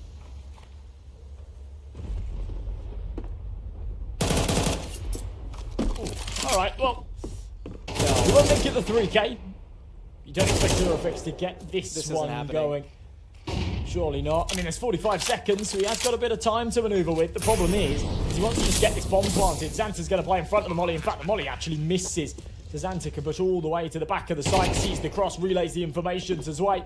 They've got to try and play this together. They are a little bit separated. There's an opportunity for Zerofix to isolate these fights, but he's not able to win the first. Zwei will land the headshot through the corner of the wall, and it's 11 rounds here for Nemiga. They're looking to close out a 12-0 half and give us the second 13-0 of the closed qualifier so far. I don't want to jinx it, but they're well on their way there. I'd like to remind you that there have initially been a few rounds from Passion UA where it looked like they might have been able to get something done. Take it all the way back to the pistol round, you know. There was a moment in time where Lear could have been dealt with. If they had gotten some momentum off of the start, maybe we would have seen something. But even if you give them that benefit of the doubt, right, there has been no real potent gameplay coming out from Passion UA that would threaten Nemiga. These setups have been crispy from Nemiga. Their aim has been really good. It's, I think a lack of words is probably more fitting to describe this. Wow. Knowledge is being a bully right now. Super aggressive, yeah, as you say, competitive at the start, but since Nemiga gained this momentum, yeah, it's incredible. Tucking just before that flash came around the corner. We've got a bomb plant out of this at least, but... And the Ivy player doesn't even get anything to play with, right? Khan's just going to be backing off. You're right, they know exactly where he is, so they can isolate the duel onto Krem, and that's exactly what they're doing. They should chuck a Molotov towards the right side. Now the red train, there it is. That's Krem down. And Zerofix wanting to play around them. Is this going to be the first round? Okay, that's called a consolation frag. There it is! But no transfer onto the third. Risky Bob nips the damage. And although it feels nice to get a little knife action going, Nemiga are going to run away with the entire half. You know, it actually speaks volumes as well. And it's kind of obvious, right? At the end of the day, they were 11-0 down. But the fact that he goes for the knife kill, rather than playing the trigger discipline with the gun out and securing those guaranteed 2 frags, rather than just, you know, the knife and then swapping back to the rifle and kind of getting a little bit scrappy with that second. Just screams that, you know, they know that this one's done. They know that this one's done. And a knife kill. Yeah, I think the only time that Passion UA are going to see any rounds on the scoreboard is with the HUD bug we've got going on right now. Oh, never mind, it's fixed now. Short-lived. Risky Bob. Opening duel found. Zerofix wanting to fight back. Maybe they can at least sweeten the round difference, perhaps. Even that is something they'll have to fight for. Now, Zwei, he's got a lot of burden on his shoulders. Got a 1v2 to potentially secure a 13-0 for your team. A flawless record. Not sure if Nemiga's gotten one of those before with this iteration of the roster, but Zwei is going to try his hand at it. Into connector we go. I think there's a false sense of security that YaLLa is going to have. Audio cue being given up. There's no way that YaLLa is going to expect this. Zwei's got the advantage, and a shot to the side of the head. There is no way a 1v2 is how Nemiga will solidify a 13-0. Topa trying to stifle the damage. Can they at least bandage the bleeding a little bit? Avoid further salt in the wounds.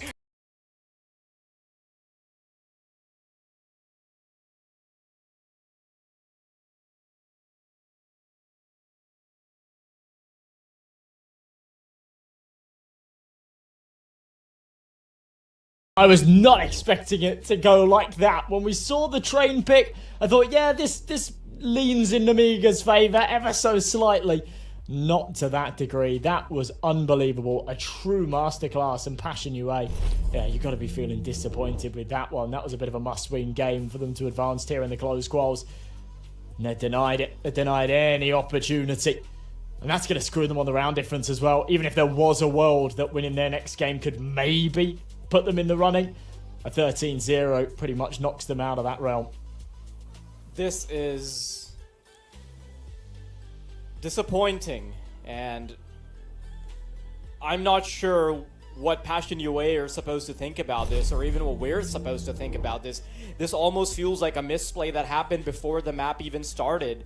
This feels like an issue with their map pool. It didn't feel like they were at all ready for what Train was about to bring to the table. And look, Khan is so done with this game that in his player avatar, he is almost exiting the frame. That's how he is how done he is.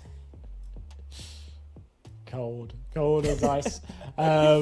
He had a very good game there as well. I did say he'd be the one to look out for him, and Zwei putting up the numbers, but everybody does. And when it comes to a 13-0, it doesn't really matter. You really don't need to focus on individuals. That was a fantastic team performance, and it was really quite a joy to watch towards the end. Khan getting as aggressive as he was with that sniper, just knowing that they had such a huge lead and that he was hitting every single shot that came his way, that he could push Ivy, he could push Brown Halls, and yeah, we saw some real magical moments. 15 and 6 from the man. But yeah, everybody pulling out all the stops there. Nemiga now in a very strong position. Yeah, this was just a pummeling that you and I didn't expect. You know, I talked about how this was a speed bag against a boxing coach, and towards the end, I was maybe hoping that at least the bag could bruise the coach's knuckles, but even that didn't happen, right? Zwei gets a 1v2 to end it, so if there were any insults to add to the injury, that was going to be it. That being said, though, there's plenty of more action coming your way, and there's going to be a lot more Counter-Strike to enjoy in the evening and the night session. It's going to be our colleagues, the Eternal.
any team wants to go into a competition and just getting farmed, you've got to hope at some point. Come on, give us a game where we legitimately get that competitive edge from the Imperial Valkyries that we've at least seen at Tier 1 lands in the past. Well, let's take a look at the grand scale of the closed qualifier, because of course here on the mainstream we're focusing on Group A. In Group B, Bet Boomer, the undefeated squad right now, guaranteed to make it into Qatar at this juncture. Partisan and Ents are the team that round out the top 3 at the moment in time. Ents with the game in hand over both of the top 2 squads. Nexus, Eklot and GTZ are the teams that are negative on their record. GTZ in a similar boat as Imperial Valkyries, but actually it's a 0-4 right now, so they are guaranteed 100%. No way, no how they will not be making it to the top 3. And I'm looking at even BetBoom, right, over in Group B. I know that we haven't covered any of their games, Jay, but since the Cloud9 implosion, and they've been able to take some good upgraded pieces and Boomich and Axel, that team's looking hot. That team's looking scary at the top end of Tier 2, and I think they can only show more when they get to the LAN environment than what they're going to do online.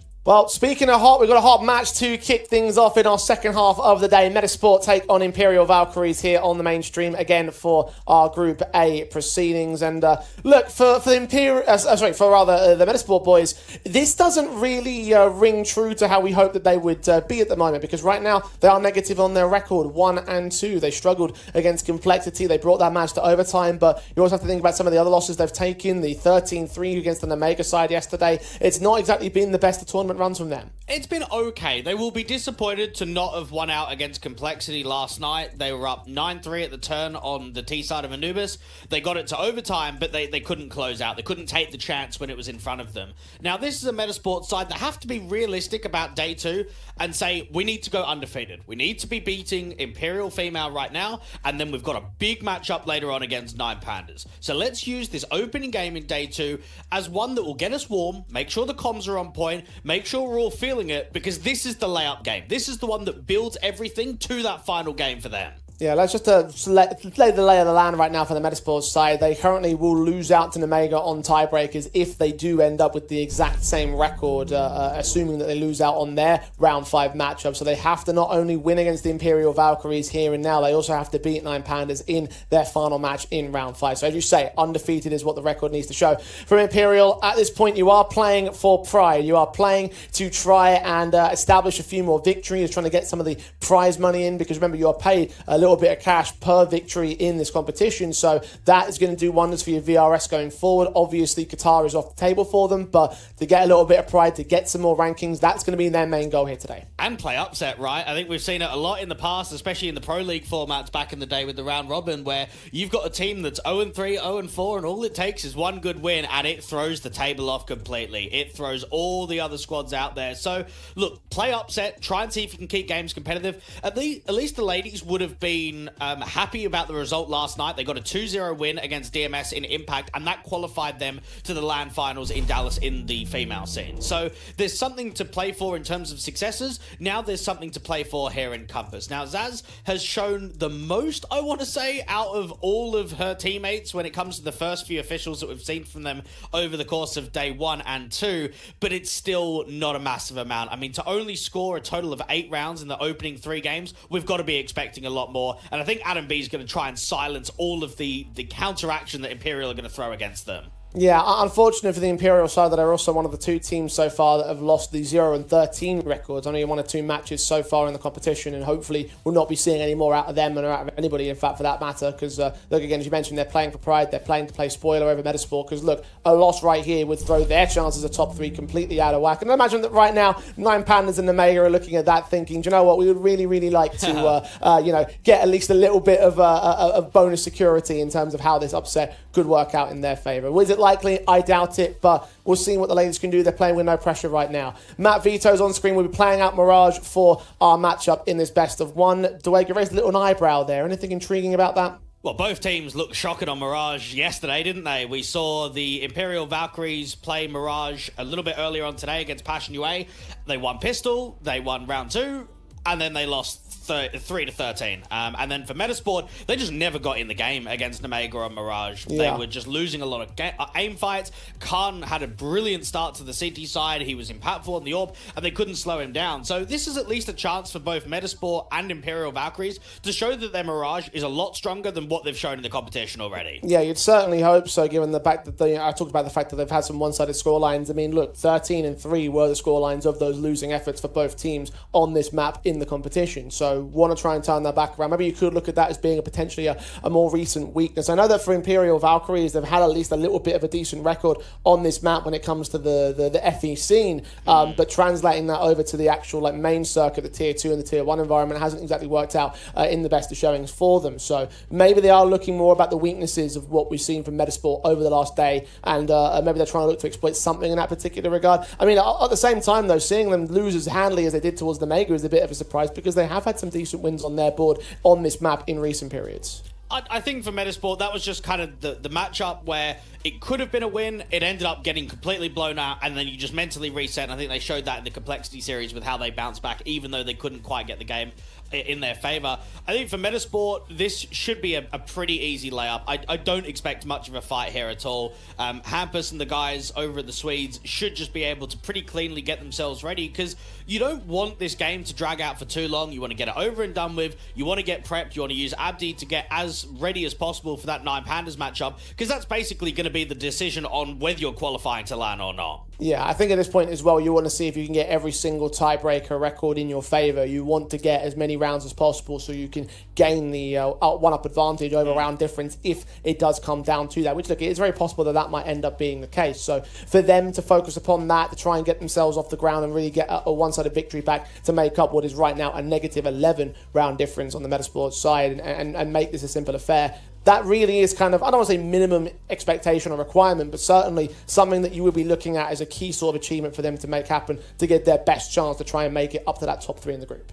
And you just got to wonder for Imperial Valkyries, how many more chances are they going to get in sort of the tier 2 online atmosphere until those invites stop? Now, we know that they're getting a lot of points through the female scene of winning basically every single Impact event.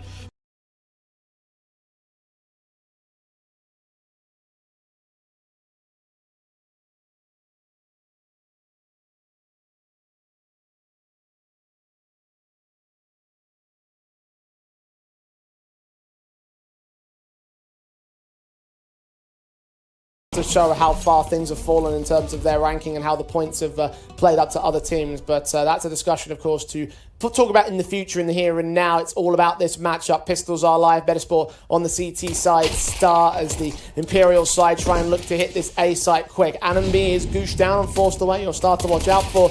Not able to hold the defensive. The smokes are a little bit late, so Zaz is left completely opened up. Plopsky and Lumi get the first couple of kills out of this one. 5-on-3 established. Bomb is looking to push forward towards Spawn and try and look for some kills. No, eventually she goes back against the plant. Tori needs to protect for as long as possible. HP does a lot of damage against the planter. Seen 4 players coming out of Spawn, however, Anna's got to fall back out towards the smoke, just barely seen by Hampus, so he takes a kill to return. A 1v5 for Cat. Bomb open for her, but so many more CTs to watch for, just not giving the breathing room, and the defuse kit's on the defusing player, so this will be an easy enough defuse, and a retake successful for Metasport, a pistol win on the CT side. I saw a tweet yesterday afternoon, Jay, from Kat saying, terrible showing from us in Compass. We'll try and do better in the upcoming matches. And I actually respected that because everyone else was quiet on the team. And I thought, I'm not sure if I like that sentiment. You've been getting absolutely slapped. You got absolutely owned on day one. Someone needs to take responsibility and say that this isn't good enough. And I think that's now been shown in the public eye. Now, even when I look at some of the tier 1 results, the one matchup I remember in particular was Imperial Female versus Furia that went all the way to overtime in Katowice. That was an excellent showing from the girls, and I hope that we get a vision of that today. Yeah, we've seen these bright sparks, these brilliant moments from them. Not so brilliant in the force buy, although I say that, Cat, the woman in question, has found the opening kill on the T side of things. Unfortunately, they've lost 3 to return towards it, and Lumi's just barely missed out to deny that bomb plant. And it's good to take one more player out, but it doesn't lean into any major damage on the Metasport side, so 2-0 start. Imperial did get the bomb plant bonus, but they also did force into this round. Yeah, probably not going to look to buy up again. The best that you can hope for is maybe a hero onto one, upgrade slightly, make it a bit dangerous to the next. You've got to try and target this CT economy. You can't just allow Metasport to have mass players alive from the early few rounds of the game. Otherwise, that's when the money's just going to get completely out of control, and you'll never get in a position that you can force a reset. Seeing an AWP brought in by Anna, so this might be a hero rifle. Yeah, upgrades in Kevlar and a couple of upgrade pistols at that. Tech 9 Deagle P250. So Anna's going to try and see if she can make a difference. She's glass cannon in this setup, though. Well, Tori can drop an AWP in the next round anyway, so I don't mind this investment at all. Anna's not given any breathing room here towards top mid, so no vision on the CT side, unable to make that AWP work. So Imperials would have to play a little bit more slowly at this juncture. Plopsky is searching for an opening, and he may well find it soon enough. There's players all over the shot here in mid. Top is where the majority of Imperial players are, but one at underpass. And Zaz can try and act. Get that run boost across. Failed, unfortunately. Anna with the AWP, hoping for that first contact. Zaz being watched from window. Plopsky picks up 2 for it. Everyone starts falling apart. AWP unable to get anything out for Imperial's side. See whether Cat can try and protect that weapon. Keep it away from CT players. And I believe that they may be able to find it soon enough. Indeed, spam down by the Tech 9. And they do check for it. So yes, Plopsky gets a free big green. Metasport with a 3-0 start. Imperial will bring in the weapon buy. And this is going to feel like a little bit of a local derby to Zaz. Remember, she's part Swedish and grew up in the Swedish scene. I remember back in 1.6 that she used to play with Fnatic ladies and had a very long-standing partnership with Giuliano. Legend in her own right.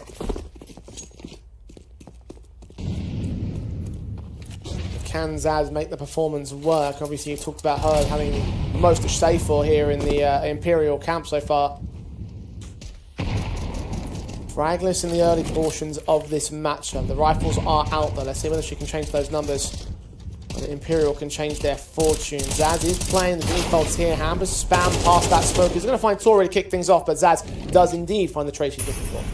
Yeah, Plopsky's still maintaining this aggressive sightline, so when this smoke clears in Con, there's got to be intent with him and Lumi to fight. Zaz comes out, but sloppy with the spray allows Plopsky a bit of a freebie. They don't even know about Lumi as the second player outside of Top Con. Just got those smokes up there towards the Palace position. T-side walkout, so Imperial looking to make their way into the A split. We've got one from mid who's not able to spot anybody. Wary of more mid presence of Metasport. That smoke might give him a little bit of breathing room to get close to the site, although you can imagine that Adam B is trying to set up something to catch them off. You can feel fundamentally they're trying to play some really good CS. Run the clock, take space, good utility usage. And Plopsky gets pre-aimed. No, he doesn't. And Cat just to sit and duck out in the open, and now the bomb's going to struggle to get planted. Try a hand of this, but open for Connector, and the Connector presence alongside short players. Good shot from 23. Needs that secondary pick as well. Third man out towards short. AWP is not going to move out from spawn. Bomb still on 23's back. Anna needs to provide support with the AWP. Finally seen legged out and finally killed off by Isaac. 23 is to do this on her lonesome. She got 2 kills to try to set the round up in the first place, but cannot get the third. As Isaac closes on the USP. Metasport take 4. And I can be very pleased and excited about the CS that's attempting to be played from Imperial. You can tell tactically they're trying to play like a top-end Tier 2 team. It's not very gimmicky. It's not very heavy on wide swings like you get with some of the lesser teams. The problem is, it's the lack of quality, isn't it? And I think that just comes with experience and play rate at this level of competition. And 23 had a couple of beamers towards CT, but struggled to stabilize against that Jewel of Isaac in Con. 0 and 4. Now, something that I was critical about was the lack of timeouts that we saw Imperial not taking. I feel like they've got to try and slow this game down, otherwise it's going to get out of control quickly. Okay, maybe on bubble to try and adjust towards that. Either one behind the scenes at the Imperial camp who will be trying to make the adjustment necessary. Imperial. They have the A-bomb site once again. Zaz out towards Sandwich will lead them in, and the smokes will keep Metasport at bay. HE's to open up said smoke, and Zaz is caught from beyond it. Lumi finds 23 as well, just before it does re-bloom back into position. 5 on 3, gained by Metasport once again. Now, Adam B expecting aggression down from Spawn. Lumi doing the exact same thing. Flash forwards, check there towards the corner of the pick and booth, but Tori has a second player on her way. Cat gets 2 on the lineup, so Isaac has to trade that. It's Anna all alone, now revealed at Tetris, with the spam coming in from that M4 of Hampers. He's low HP. Isaac is the key threat, and Imperial, they've got a little bit of time to play with. Anna, swing to the AK, can't win the fight. The firepower just better on Isaac's weapon setup. A triple for him in a round. 5-0 for Metasport. And look, for Imperial, even though it's scoreless, they are getting closer and closer to these rounds. Yeah, they are, but I'm going to rip in on that round and say, where's the space being taken? You've smoked off stairs, connect to jungle, and CT. Now, if you're going for an A exec, you've got to take space somewhere. Whether it be in the first stage or not, okay, maybe you get out on the side, you take a little bit of space. There's got to be a flash play through that CT smoke, through that top con. There's got to be something. You can't just sit back. And that, from a fundamental perspective, was poor. Hampus getting aggressive down from mid, and Imperial trying to bring some pace out from mid. Upgrade pistols, trying to get in their faces, and they do well enough to get damage, but no kills on Hampus or on Plopsky. Out towards the B-bomb site, loads to go. Plopsky adjusts towards Zaz. Isaac takes a little bit of contact, no damage done towards him just yet. Finally, does get forced out by 23. Plopsky's on site and will get another kill out of Anna. 23 with another decent pick, trying to make it expensive. A third player to fall out in the corner, indeed picked up by Cat. So 2v2 established. Need to go ahead and pick up that bomb though. And they're both kind of tagged up as well on the CT side, particularly Hampus 11 HP. Cat, look for that AWP, but the M4 of Lumi looks to strike and indeed picks up another kill. It's all Cat now. No rifles to play with, but Tech 9 at close range. What could she find out of this? Swing, hit with a headshot. Wonderful to Lumi, but Hampus was holding the crossfire, so Metasport will still pick up the round. I feel for 23 and Cat, they seem like the dangerous players at the moment. They're creating chances, they're working some multi-frags. We saw what 23 was able to do on the A-bomb side previously with that double towards spawn. We're now seeing Cat get involved, but it's heavy from the two top and then low from basically everyone else. We're just not seeing the impact on the trades or some of the other players in the Imperial Valkyries roster. 1 kill for Zaz, 1 for Anna, and just 1 for Tori. I know Tori had a really rough day, number 1, struggling to find impact in both of those opening games. And Metasport probably feel that they're getting tested, but at the same time, I feel like the late rounds just aren't competitive, are they? Like, you might be right in that they're getting opportunities and they're threatening the early and mid portion, but as soon as the rounds slow down and there's maybe 20, 30 seconds left on the clock, Metasport look comfortable. And to me, that doesn't strike me as an Imperial side that's going to put many rounds up on the board.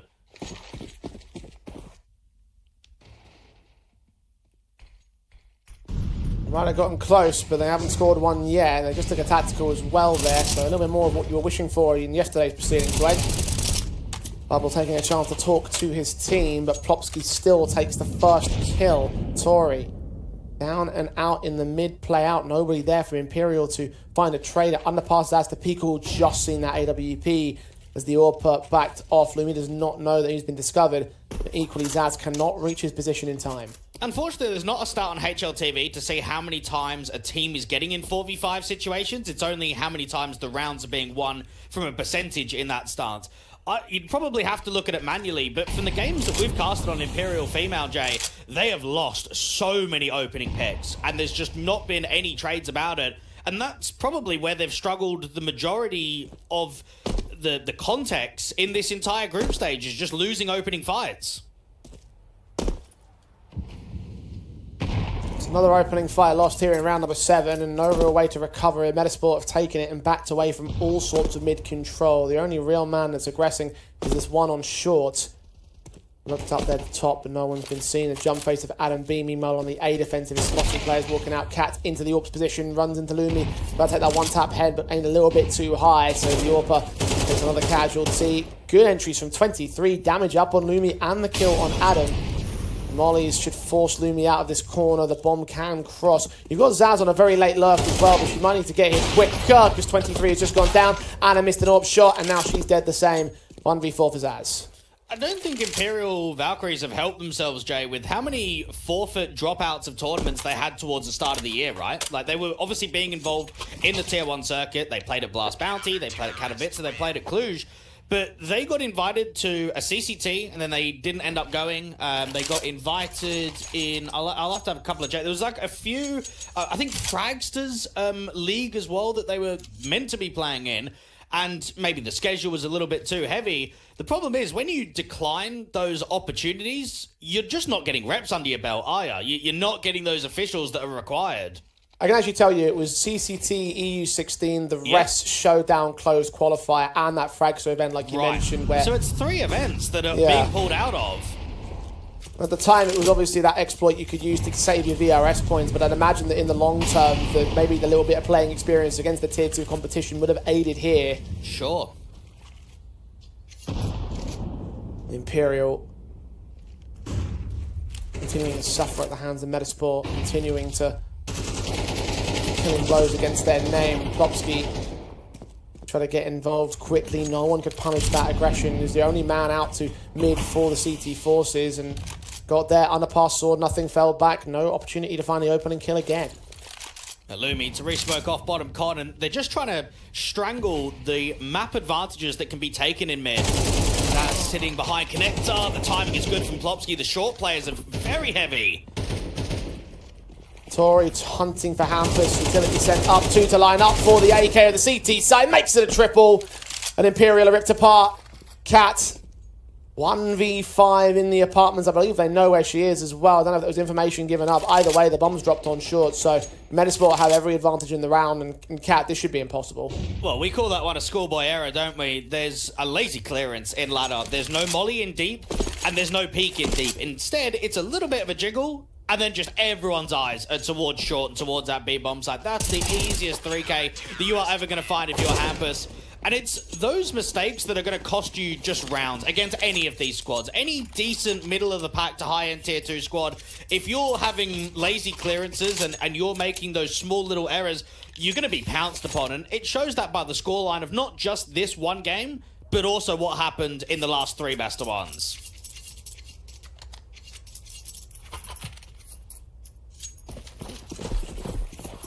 8-0 for the Metasport side. Imperial have had some bright moments, but they've never turned into anything more than that here today.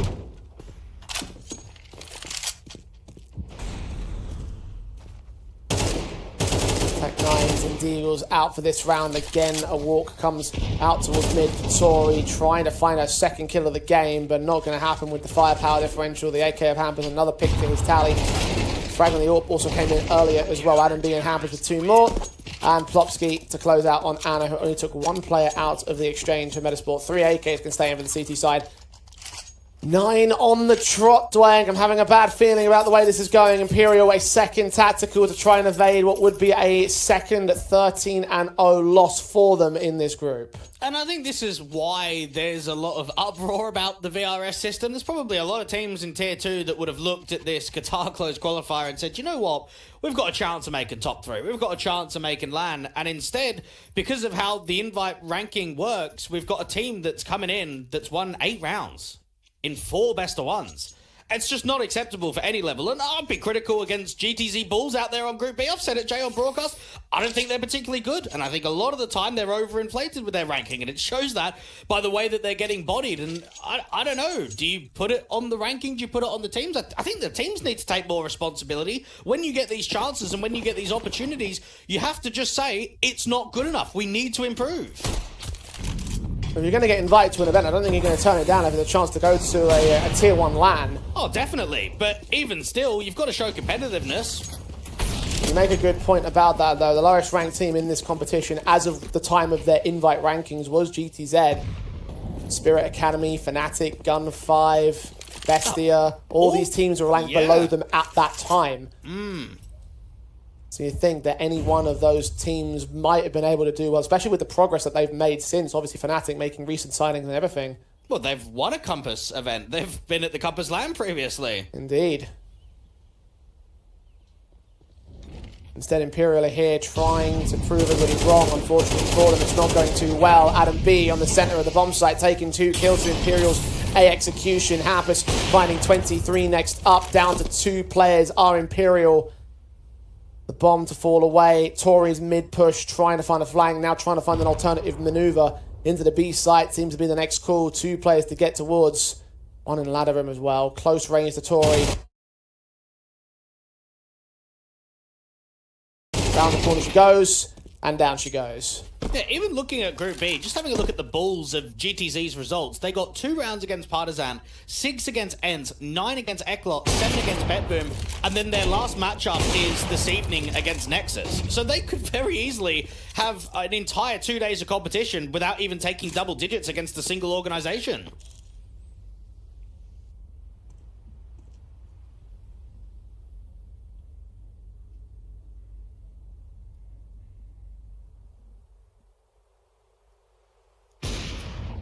Imperial Valkyries down 0-10 now. Metasports.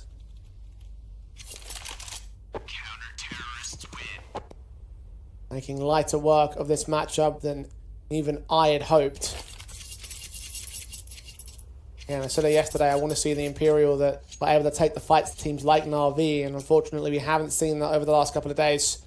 We have at least seen the girls compete in the Compass circuit previously. It's a little while ago, but back in spring of 2024, when they were named Pigeons at the time and they got dropped by the Nigma Galaxy organization, it was the exact same lineup. They ended up taking on Sprout, Sampy, and 500. Unfortunately, couldn't really hold much competitiveness when they came in just over a year ago now. Lumi's kicked things off for Metasport once again in just the first few seconds of the round. The AWP shot to connect. Tori walking down mid into the smoke. Just caught on timing by Hampus. Push forward far enough. Casualty taken. Lumi looks down against Zaz. We're already in a 2v5 at just 30 seconds into this round. Down a 1v5 in 35 seconds. Less than even that. 23. 23 kills in this round to even have a chance, and it's never going to happen. Adam B with 2 to his name, and Metasport with 11 on their board. I've got to just look at Imperial Valkyries and say, how have they shown good performances against Tier 1 teams, but awful performances against Tier 2? I mean, even in that Bounty series against Na'Vi, they went 5-7 at the half on map 1, and exactly the same on the second. They took Furia to overtime out on Mirage. I know Cluj was a bit of an uncomfortable event for them, but from what we've seen in the Galaxy Battle, in the Justice Cup, here in Compass, they're just getting farmed against the online Tier 2 teams.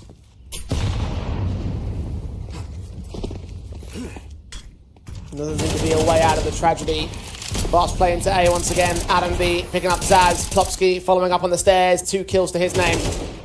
The Galils that pull in by Imperial, unable to resist to the several AKs and all the main rifles that Metasport have at this juncture. Adam in a 1 versus 5. Decimated. 12-0 for Metasport. It's a match point at the turn of the half. Indeed it is, and I don't think Metasport showed too much on that CT side. I've got to be honest, they gave respect, right? They weren't going superly aggressively. They weren't going into Palace and A-Ramp and Apps. They were sitting back. They were defaulting for the most part, but they were just playing off each other really well. We were seeing a lot of impact towards mid and con, window, short. Everyone just getting involved with impact with the kill numbers. I mean, you've got the in-game leader going 18-2 for Hampus, and then Plopsky, your short player, that's 16-4. Metasport, one more round to get that 13-0 and put Imperial down to another 13-0 in the tournament.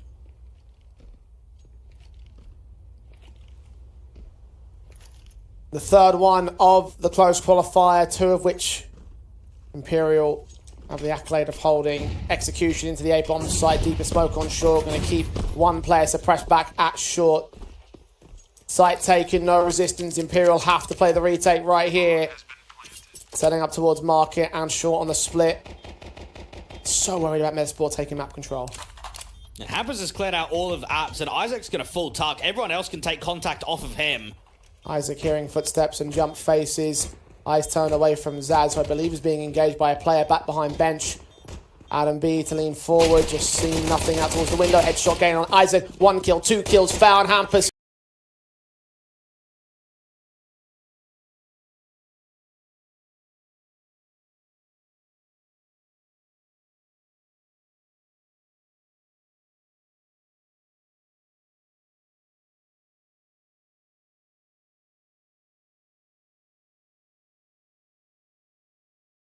Compass, and it feels hard done by, because I look at the majority of those rounds, there wasn't even chances, there wasn't even moments that you could redeem yourself in the mid portion. Another 13-0. Can't help just confidence, right? Just the mental state of the players that you've averaging winning 2 rounds, a best of 1 at the moment. I mean, that's a horrendous track record. Yeah, and obviously with it being best of 1s, you haven't got a lot of breathing room to bounce back. You haven't got a map pick that you can fall back on and say, right, this will be our confident little basis. And maybe that is something that you need to see from Imperial Valkyries to find success. Unfortunately, we're not going to see it in this competition because that's the format. It is a best of 1 format, a group stage, round robin played out. You have to take these maps, otherwise it's not going to, you're not going to get a good record. You're not going to make it into the top 3. And it's like, for Imperial Valkyries, I'm disappointed not because I hope that they would do well. It's just because I know that they have had that potential demonstrated in the past. We've seen it before, like you mentioned a moment ago, against the tier 1 squads of the Navis of the world in Katowice and everything. Like, I want to see that Imperial Valkyries. I really hope that we would see it out here in this group, but that just wasn't brought to the table. That wasn't what we saw at all. And that's the reason why I feel disappointed. That's the reason why I feel like we've been hard done by here, because we know that they can do extremely well. We know that they have potential behind them, but unfortunately, ever since Blast Bounty, we haven't seen that potential lived up to in the international circuit. I mean, even looking at some of the online Tier 2 Cups, the Justice Cup, they took Eternal Fire Academy to OT, they took the Basement Boys, which is like a mixed squad, they took them to OT, and then Ecstatic, which is like Nut Nut and the Danes over there, Nixon, those guys are okay, like they're a decent name in Tier 2, they got double digits on Train and 6 rounds on Ancient, and it's like, well, at least they're holding weight in those series, at least they're putting rounds up on the board. But yet here, against some of the top dogs in Tier 2, it's just been slapped. It's been getting absolutely farmed. So it's looking like the inevitable of an 0-5. I'm just hoping at some point we get a few gun rounds, we get a competitive game, because we're yet to see it. Well, we've got one more match available for the Imperial Valkyries, which actually is going to be our last match on stream later on, where Nemiga will be taking them on a little bit later. So it's not going to be an easy little affair at all, Dwayne. And, well, we'll have to see whether or not it will be another blowout, whether they can take any rounds or any decent opportunities away from the international squad over there. But for now, we're going to head towards the break and set up for round number 5, as it will kick off with Complexity versus Passionate UA. Complexity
That doesn't mean that these matches are completely without merit or without meaning. Dwayne, remember, $2.5 grand for every single victory means that there's some VRS points up for grabs in our next match. Indeed, and if you're Imperial Valkyries, you're desperate for points, and if you're Passion UA, you're desperate for points as well.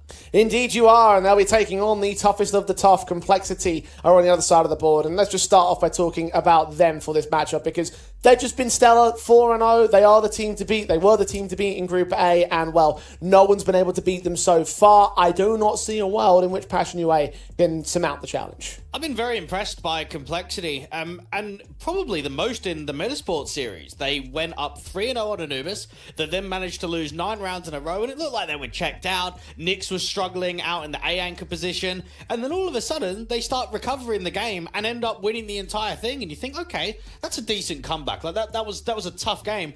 Everything else has been kind of free. 13-6 versus Nemiga, 13-5 versus 9 Pandas, 13-0 against Imperial Valkyries. They haven't been tested a huge amount in the group stage. No, and it's like you at least if you were to look at some of these matches and say like there were some close affairs, there was one overtime in it, yes, for the Metasport side, but outside of that, you're right. Like no one's really held a candle to them. So this is one of those things where we were talking about Complexity. Is like they're out of their comfort zone because they're used to performing well in North America. They come to the European scene and they compete in Tier 1 tournaments, yes, but they don't do very well in them. But here in the Tier 2 space, it's very clear that Complexity do have a lot of credit towards them, and they probably deserve to be our front runner team in this group. And so they walk into this match against Passion UA with a lot of confidence on themselves, understanding that they are in the favourite position, and therefore just want to get that $2,500, make it 5-0, a perfect 12.5 grand, I think is what you'll get if my maths is correct. So just hold on to that and just keep yourself in as confident a position as you want to be. Yeah, and it's nice to see them back at the LAN environment. We know that they were able to go to the Compass LAN last year with Elige and Floppy on the roster, and while it was okay, they didn't make the playoffs. So they've got a chance for redemption, they've got a secondary crack added, whereas for Passion UA, I have been the most disappointed out of them, out of any other team in this group, and that's including Imperial Female. This is a squad that choked their opening matchup against Metasport. They were 12-8 up on Anubis, couldn't close. You think, okay, there's a pass there. They go into the 9 Pandas series. We casted that one, Jay. They were just missing in the first half. The only way that scoreline was competitive was because 9 Pandas struggled to close that game out. They struggled to get the final few rounds out of Mirage in the second half. They then get a good result against Imperial, which is expected. They then go up against Nemiga today on Train and get 13-0'd. How does this team get 13-0'd? That's a joke, man.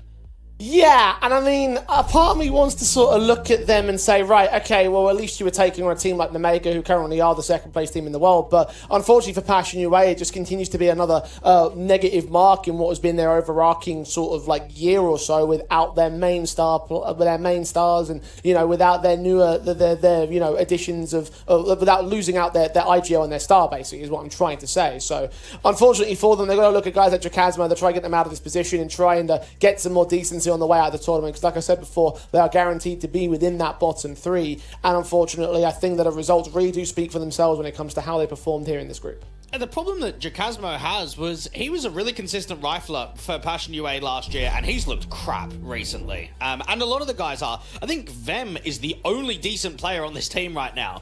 That's saying something. He's the only guy that can put up numbers. He's the only guy that can be an impactful player, and he's a guy that's trying to pick up the AWP because they don't have an AWPer. This is a really rough period for Passion UA, and I don't see the future looking bright for them at all. No, I mean, not even to talk about the map veto itself. We'll be playing Anubis in this matchup. I don't think it really matters all that much, to be honest, just given the performances that we've seen. I mean, there's no point in diving into the results specifically, because I think the key thing to talk about for Passion UA is just the fact that they really have been set up in a dire space, Like, we talk about how a lot of Tier 2 teams can have a very breakthrough team or a squad or just an individual talent member, and even Nemiga had to go through this with Flamus at a certain point, Gamer Legion, or always feeding talents up the chain of command. Endpoint were famous for this as well. Passion UA is the latest one to do it, and unfortunately they haven't quite found the rhythm yet. In terms of the future, in terms of the distant future, I know in the immediate future it doesn't look very good. In the distant future, it's not impossible they can bring it back. Even Sinners were able to do that after 2 years, but we're not 2 years down the road from losing Fear in Jambo for this side, and it's that thing I always say, it's like it's not their fault, they have to deal with it anyway. Yeah, they do, and the unfortunate nature is that it's cutthroat in the Tier 2 landscape. If we're looking at VRS, you've got to be consistent. If you're not, see you later, mate. Go back to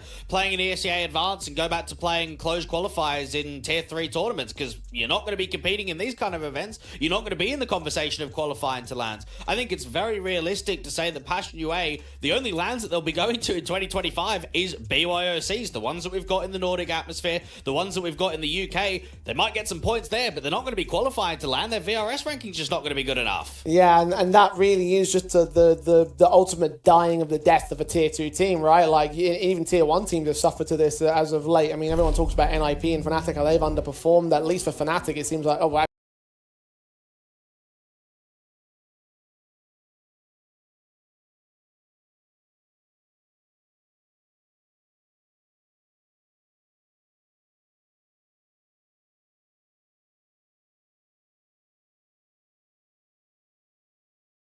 Few more ranking points and go into the next season with a little bit of a positive boost and try and maintain at least something coming out of Compass Close Qualifier. And we've got 6 wins on a row on Anubis for Complexity and 6 losses in a row on the same map for Passion UA. Only time is going to tell whether there's going to be at least a single upset. JT with the util to get them into B quickly. That is a set. Zero Fix, HE to try and respond to do some damage, and it will chip away at Holzer, Grim and Sixy. And Nick's got a little bit of that damage as well, but all in all, just not really much to speak of here. Instantly into that B bomb site for Complexity. Had a lot of great B executions in the earlier matches on Anubis. Metasport is the key example of that. The T side running well for the North American squad, and then Passion UA will try set up for a retake. Topper and Zerofix just waiting, and S-Chillers try and take contact in for the canals. And time is stalling, and Complexity are doing a good job of not over-facing, and JT's even dealt with the player aggressively outside of B. First blood drawn in by Complexity. Jacasmo trying to find some backline contact, and he'll see 2 take none. JT with a secondary kill to his name. Sixy also able to strike back here alongside Nix from Glyph. 6 HP for Topper, 1 versus 4. No chance in hell. He's running for the hills. He might even get caught with the bomb blast. Passion UA will lose the pistol. And while on paper this might look like one of the worst maps in the pool for Passion UA, they've had some very close results on it as of late. I look at their Metasport result that they had yesterday when they were up 12-8, lost it in overtime. The one before that, OT lost to NIP. Before that, OT lost to Zero, lost to Navi Jr. 11th. Had a lot of competitive officials against some relatively top-end teams in the Tier 2 atmosphere. My concern is, how do you turn it from a competitive game into a successful game?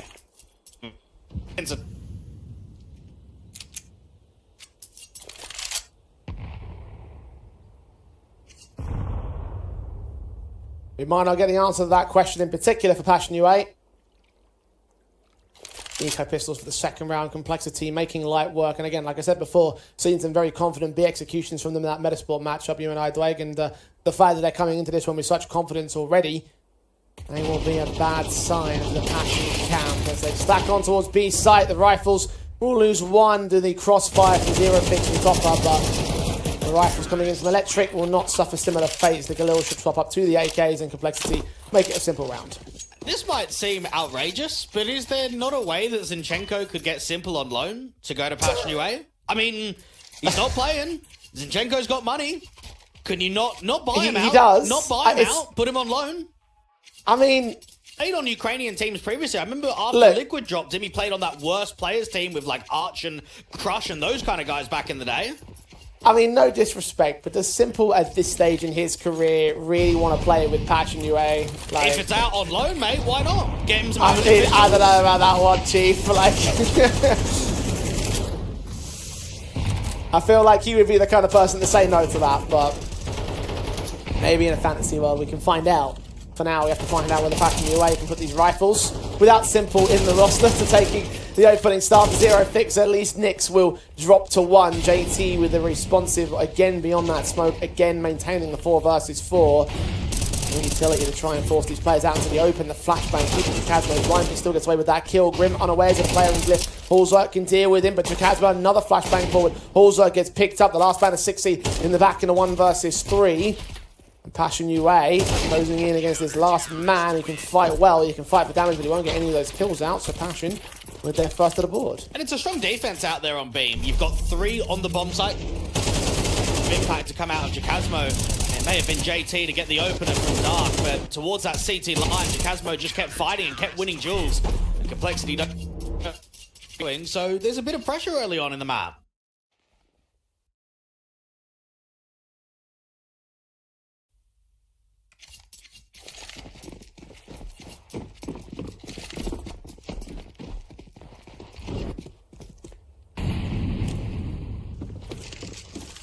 Advantage still for Complexity on the scoreboard. The buy-ups may speak to a different narrative, though. Galil's on 2, Tech 9, 4, 6E, Complexity. Going to work their way into those common attacking angles, a bit more spread out on the default rather than focusing on this B-bomb site. HE placement very nice onto 6E. HP damage start there for Passion UA. I was really impressed with Nyx from his T-siding ability against Metasport in the official yesterday. Watch out for him in the mid to late rounds on the execs. JT, this has been 2 rounds in a row in which he's won the opener towards Dark. Yeah, he's been entering like a madman. Man advantage taken. JT is low HP. He's going to have to leave to his other teammates to pick up the slacks. But he's got the start in the round. Let's see whether the Complexity side can find the finishes. Or JT's seen another player out here. He's ready for top up. Sees the swing from Kavem. The advantage is taken away from Cole, but it might not matter too much. They draw attention towards this B-bomb site. The A play from YaLLa, only defender out there, decimated in an instant, and now the site's been taken. Backstabbed out a B main, could come in for exit kills. Doesn't look like Passion UA are fully invested in this retake, especially now the top has gone down, a 4 versus 2. There's no way. The economy's just getting ruined from the City side. They're trying to hold on to play. Leated by Nyx aggressively into Beach, and Kavem's just got to try and save the AK and hope that he doesn't get hunted. And with his aggressive sightline towards and Complexity make it 3-1 and should make it 4-1 with the lack of investment in the next round. And since YaLLa's come back into the team, he's struggled quite a bit individually to just produce form. I even look at his last few officials that he's had on Anubis. He's averaging just a .79 rating. And he could potentially be a bit of a target. Oh, that's awful. That's a terrible spam. Oh dear. Well, Passion UA's momentum muted in an instant. These openings again from JT, how things going for Complexity. And it's very sharp shooting from Nyx as well in this close round. Watch it again from the beat position. Don't get to see it, unfortunately, but regardless, no one from Passion UA, and that's alive. I mean, only the M4 hero weapon brought in by Kavem. You mentioned him being the performer of this side, so I guess he's the right player to put onto it, but is it going to be enough? He must be in such an uncomfortable situation because there's so much pressure on this team to get results, and he's the only guy that's performing. So anytime you're in even situations like this, you probably feel that you have to produce some magic in a round. Oh, JT again. And that was only a pistol, but just how quickly he Ferrari peaked him, basically. Top up. Trying to get away with 1 kill, not going to happen. Kavem did take 1 back from the canal. Actually looking into Electric, a secondary kill. The P250 comes out from Esgina, but JT still jumping AK and everything. Lands the headshot. All the utility is coming into Chikazmo's position. Kavem got tagged to 66 HP as well. No utility to get him into Electric and no kit for the retake. I mean, they've done damage for what is basically an eco round, and they can sneak one of the rifles away. That would be even better, although JT is waiting for them to push the issue. Chikazmo picked up, and Kavem actually, with that information, gets his man to return a 1 versus 1. Is he going to clutch the steal? Triple found. Bodro looking in the right places. He just doesn't know exactly where to see. Didn't spot his utility pouch. Perfect angles, perfect timing from Halzer. Keeps control for Complexity, evading disaster. Passion UA, they don't have a huge amount of upgrades when it comes to this round. They've got a few upgraded pistols, mainly that M4, and they've come away with nearly a round victory.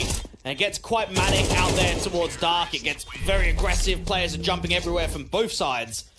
But I am looking at the score, and I'm thinking for Passion, if they don't win round 6, I think they're just going to crumble, Jay. With how poor they've looked across this tournament, getting a slow start in a best of 1 against Complexity, it could just ruin ya. We'll be there.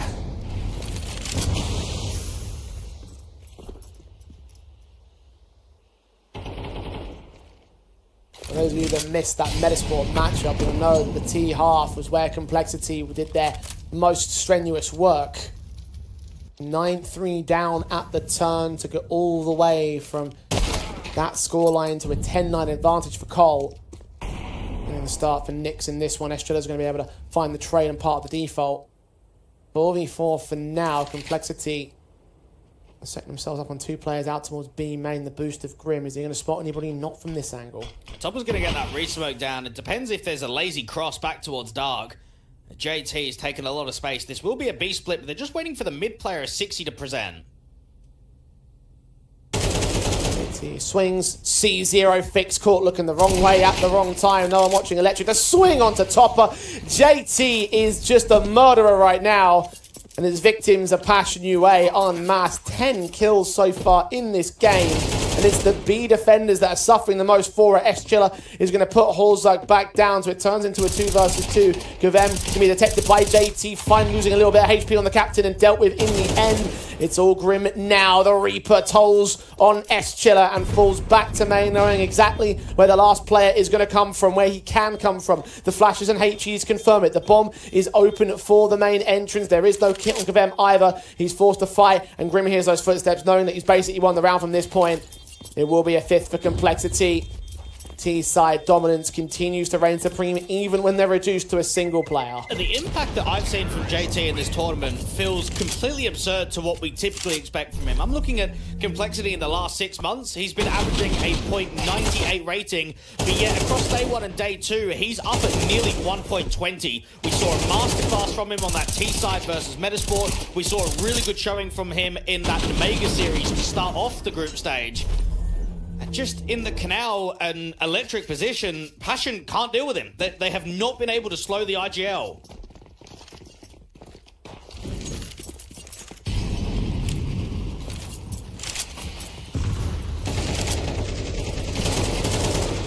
Quick up. Oh, look at this from Gavem. Advantage against Holzer, but 60 and JT take it right back. Jacasmo fell in the interim. It felt like Complexity just didn't even break a sweat to losing Holzerk. Advantage established, and they can slow things down from here. I'd like to wonder, moving into the major cycle, whether Complexity start picking Anubis in best of 3s. Because I'm looking at their map pool as of late. They've been picking sort of Train, a little bit of Inferno. I think they picked Ancient a couple of times too. And their Anubis has looked very strong.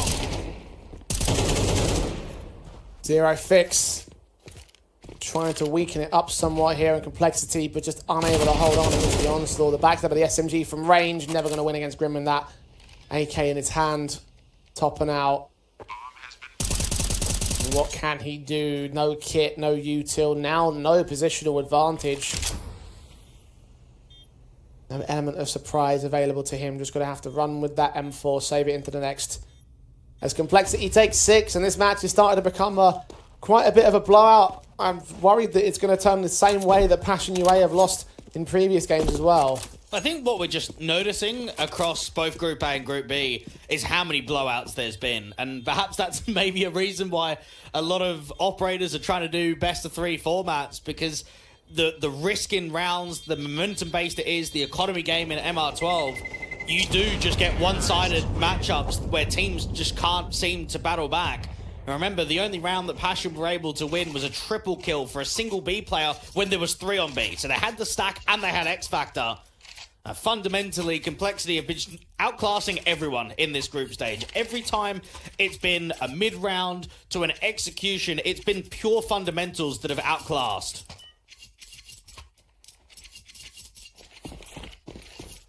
As has been the case for a lot of their victories, honestly. Complexity playing their best game. Passion UA, the same. Probably can't be said, honestly. 60 charging up mid now. Another aggressive approach from the Complexity side. For the first time, I think they've gone this far up mid this quickly. Oh, what a read! The man is so low. JT swings on him just to make sure Jacasmo's down. And now just all of the mid space being exploited. You've got a double rotation silently coming through from Temple. And Topper's going to fall back because his teammate's holding the cross.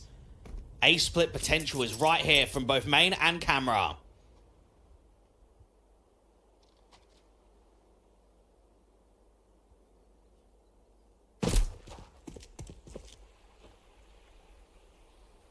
Set towards the A commit. Complexity have that bomb outside of that camera entrance and 3 players to deal with on Passion UA. 1 in at main, joined by Topper, trying to keep that M4 in the right place. Zero fix the other automatic weapons on the other side of the map with that B bomb site, and I think Complexity are actually going to cancel here. Look towards that B commit. JT will cut rotations, and suddenly an MP9 becomes a hero.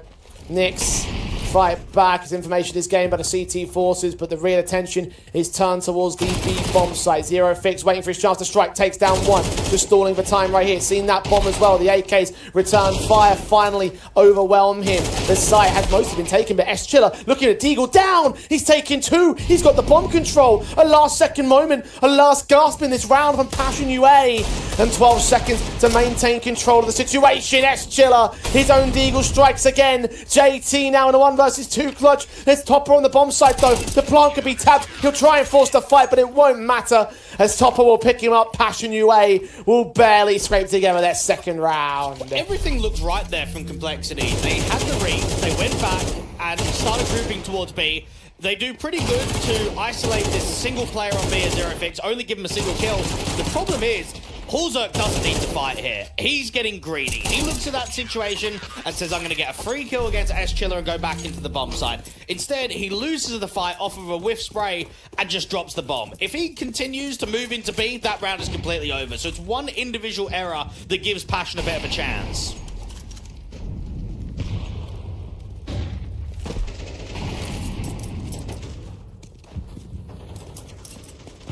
Well, at least the damage that they've done in the previous few rounds has kept the Complexity's economy on the ropes. A couple of Galils and Tech 9 to rebuy into round 9 with.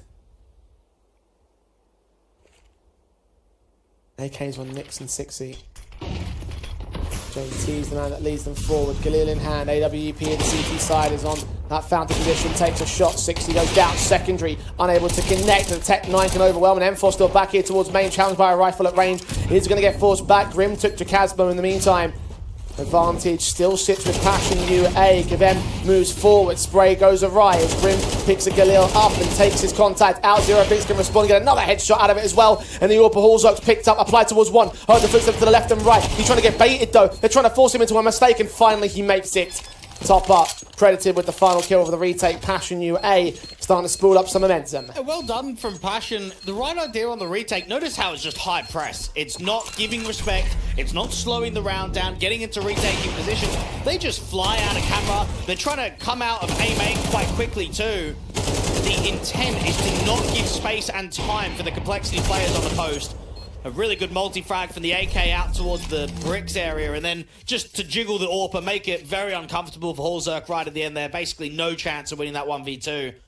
And one small mistake has turned into a couple of rounds. Passion, they've got to look at trying to make this 6-6. They've got to look at this first half and say, right, we need to go completely undefeated. We've got to build up rounds in a row here.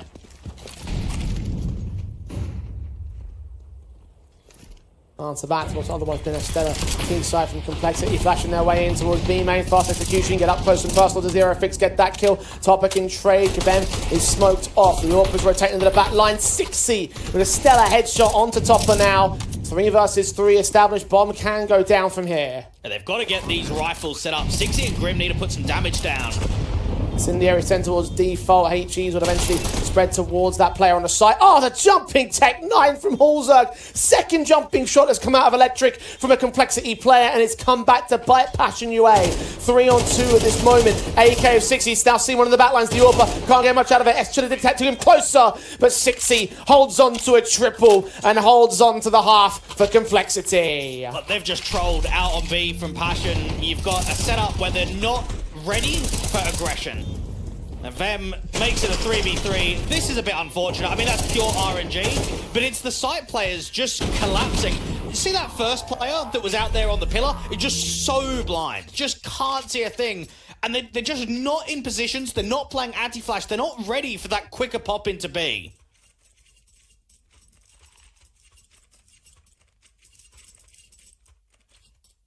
Tacticals called in by Passion. Forced buy on for this round, but greater concerns in the wider scale of the matchup.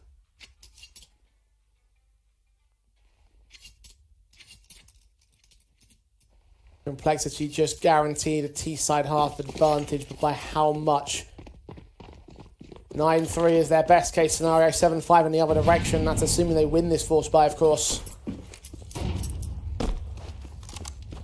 Zero Fix just looking for info first out to Canals. I think he may have seen one. Or Chasmo.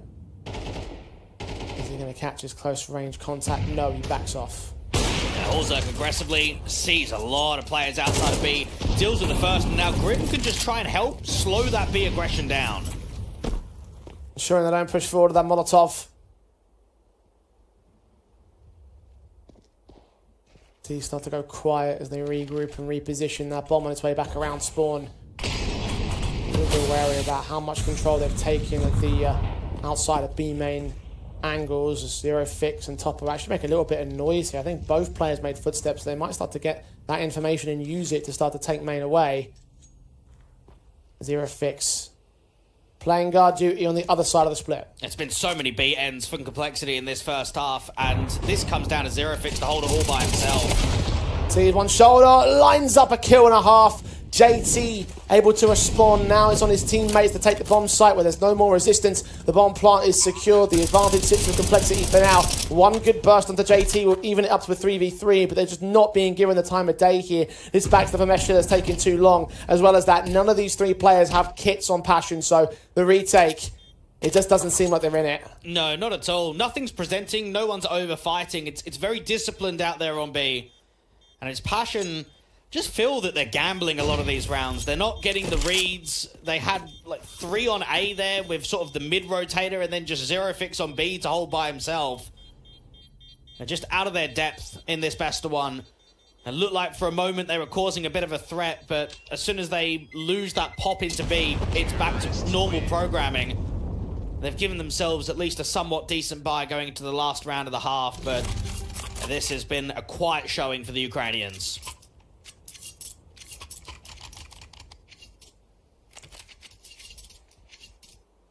One more in the half for Complexity to try and make it that 9-3 best case. Passion UA. Better hope their T side is as good, if not better.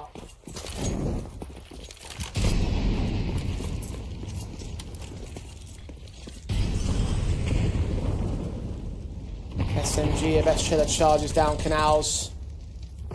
Sprays of that M4 trying to engage first up, flashes. Ensure that the CTs do not take control. JT from range finds that first again. Another entry frag from the man. 15 and 7 are his numbers. Zero Fix is going to try either an aggro play or just a flash. Holzerk in basically the same position as where he was last time around. There's a lot more T-side players outside of B this time, though. Grim, what an adjustment from beyond that flashbang. Topper at least takes 60 back, but JT continues to find angles back at Electric. Both players on this defensive now, knowing about one of them is so tagged up. Grim can shoot him in the shoulder and take that kill back. Just Kazmo finally gets a trade, but now he's Molotov to very few positions and flashed off to keep him blinded. Runs into the fire, cut down by Nyx. Kevem left to lick his wounds once again. 1v3 on the retake, where he just cannot seem to make it happen. Seen by the AWP now. Other T-side players adjust. Kevem held back beyond the pillar. Just seen headshot found. 9-3 at the turn. Complexity are in full control. Indeed they are. And I'm starting to wonder, we know that Bait is the #1 Ukrainian team at the moment, but is Passion UA slowly going to lose that second position? Because they've been there for a very long time. This TNL team, we've cast them before in the Compass Circuit, Jay. That's the Dory, Carney, Flyrax team. Mate, I was watching them the other day in the Astana closed qualifier. They beat BetBoom, they beat Monty, they gave a good fight against Metasport, they rematched against BetBoom and even took a map in that best of 3. And I'm just thinking, like, throughout April and moving into May, could TNL kind of overtake Passion and become the second best in the region?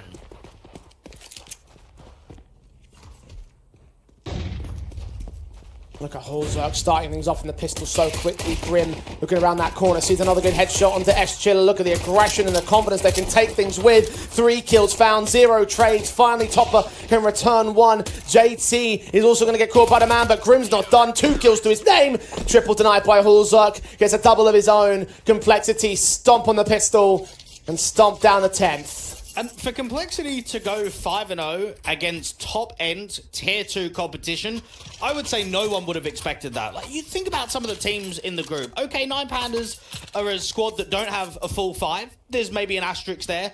Passion UA, okay, they don't have an AWPer at the moment. They've been a bit shaky. You've still got Metasport and Nemiga here. You've still got some household names in Tier 2.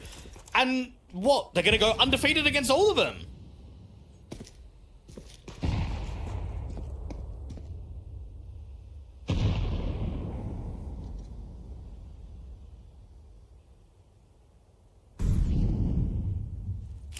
Complexity's last match in this group.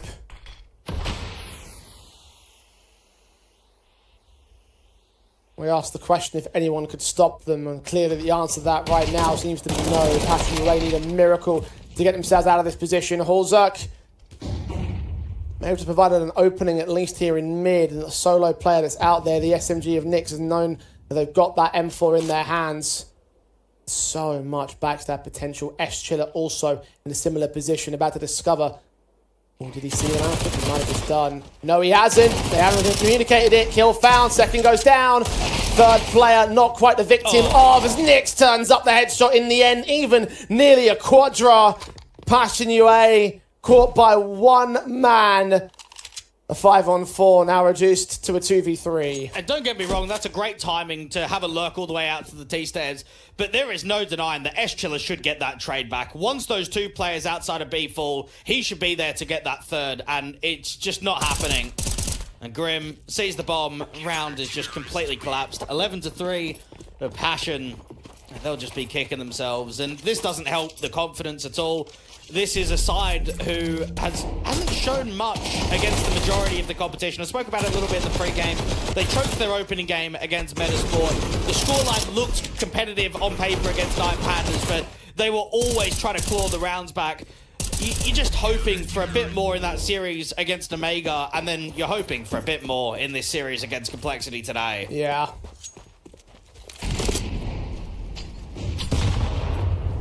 11-3. Staring down the barrel of the end.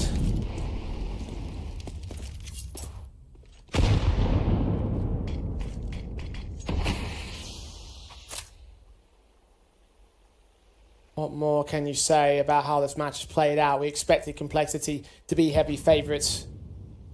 Saw Passion is disappointing over the course of the competition, and when those two things meet, this seems to be what you get.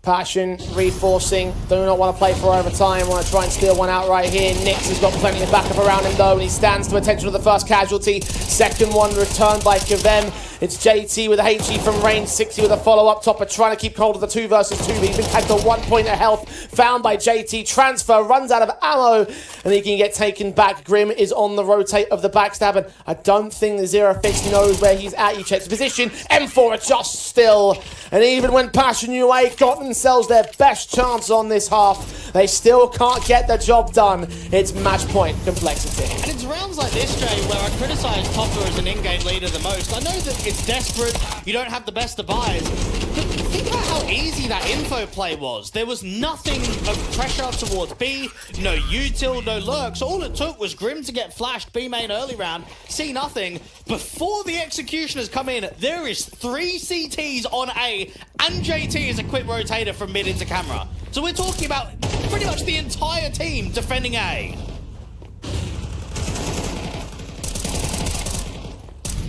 Swing forward of the CTs, taking so much map control away from Passion UA. That's the confidence they've got. That's the level of play they're taking. Kavem can take one back at 60. The Tech-9 start walking into A through main.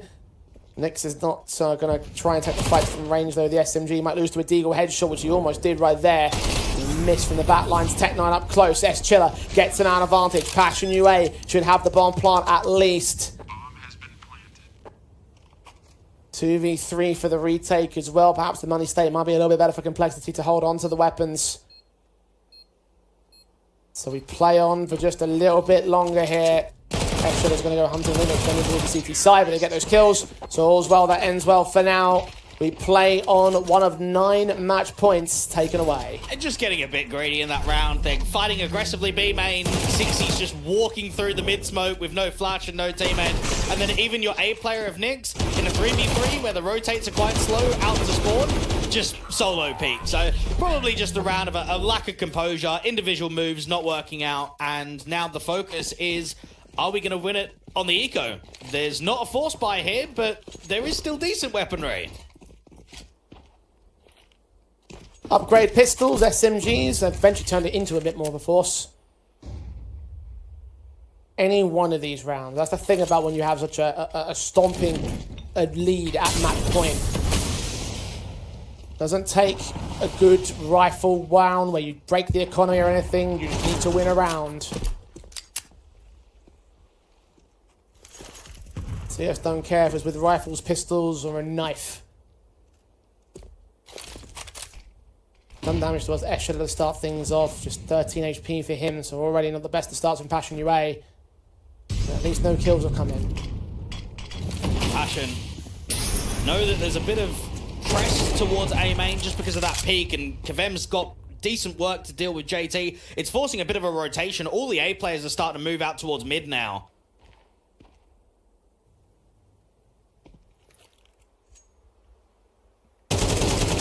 Kazmo sprays through, 60's caught, pulls up, trades it, Nyx chimes back in with 3 versus 3, and look who's leading the charge. S-Chiller on 13 points of health. 1 bullet's going to do it, but it seems like he's going to hold onto his lifeline. Zero fixing Kavem can follow it up, so crisis averted. Complexity don't even get more than 2 kills out of that round. Passion UA stay alive. And it's going to be an exciting little period here for Complexity. They've got PGL Bucharest land in only a few days' time. They've qualified here to the Qatar land that's going to be in just over a week. We know that their eyes are going to be on the prize with the major circuit to make sure that they're there in Austin, because that would mean a lot to Complexity when a lot of the NA teams are representing European imports. To be a 5-man American roster, I know with JT, but you are the backbone of the region. You want to play in Austin. You want to be there.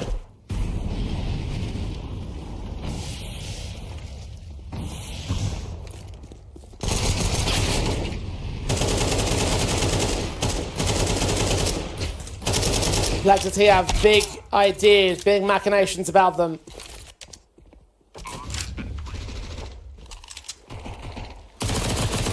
Small stuff for now in terms of just getting past this matchup. 6 more match points to get. Passion UA have at least maintained their lifelines. But now the real challenge begins. No more ecos, no more force buys. Rifles across the entire CT board. Let's see where the Complexity can close here. And for Passion, this is the real time to just give us a bit of a showing, because this is easily the best team in the group, the team that's got the most Tier 1 experience. I want to see, when backs are against the wall, when pressure's on, what Top is like as an in-game leader, and where some of the star riflers are, because I'm still searching for them.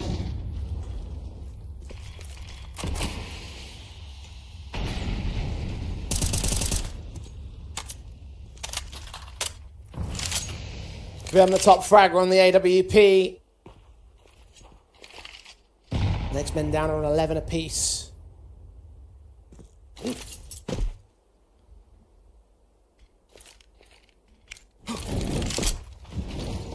Set towards mid-control. Complexity not getting aggressive about this.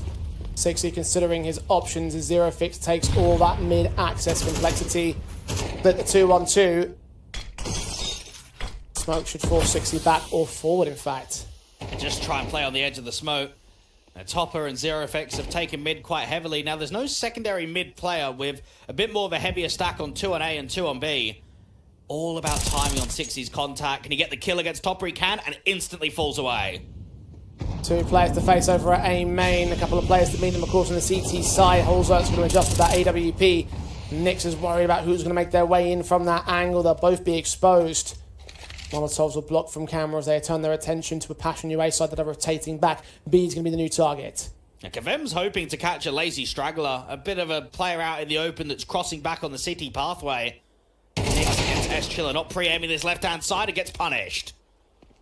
Suddenly only 1 man left on the A side. AWP close. Shot to connect against the first man. Look back in against the bomb carrier. Oh, he's turned away at the wrong moment. Jacasmo turns up a trade. Kavem can strike back on that B bomb site, but the bomb's going to commit on the other side of the map.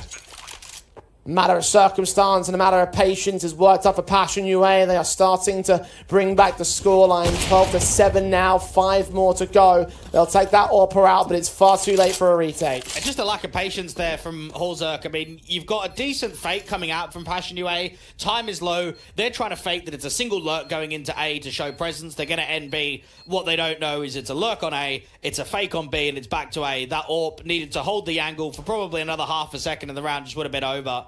And Passion UA survive. And for complexity's sake, look, as long as you're saving rifles, you're going to basically just keep investing, or at least going for hero M4s, slight upgrades around it, which means all of these buys are going to look dangerous.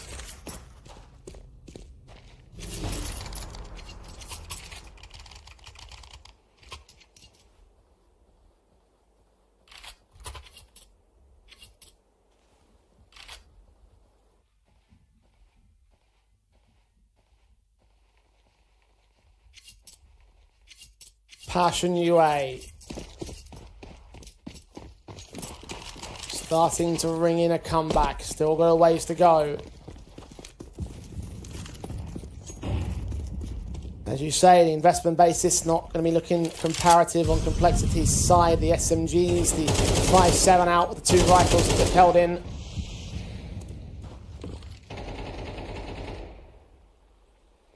Any round will do. Is it going to be this round? Is it going to be next?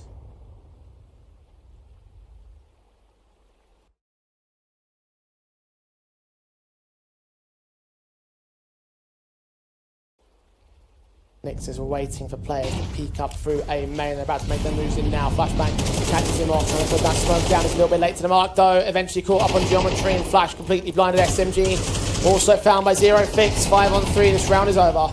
A decent effort there from Complexity. Got a jiggle, put a smoke down. With the flashes, though, you could feel that Nix was struggling to get around the corner. 60 can't find anything through rotation in from camera.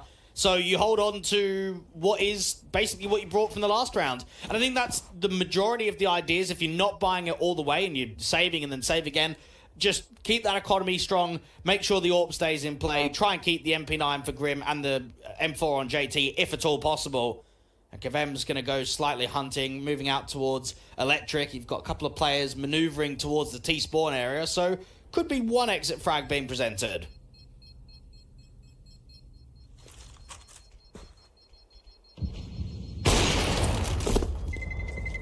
Shot missed.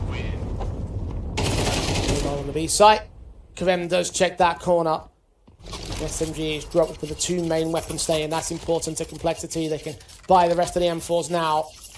True rifles across the entire board. Another opportunity to close this down for Passion UA.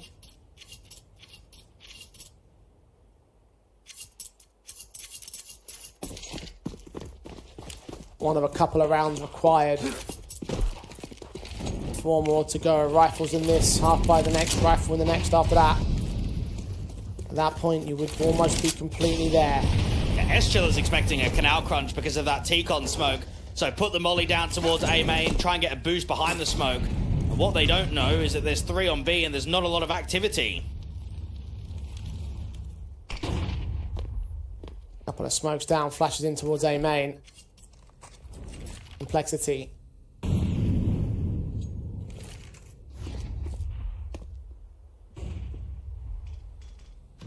Hearing all the utility coming down, just waiting for the chance to strike.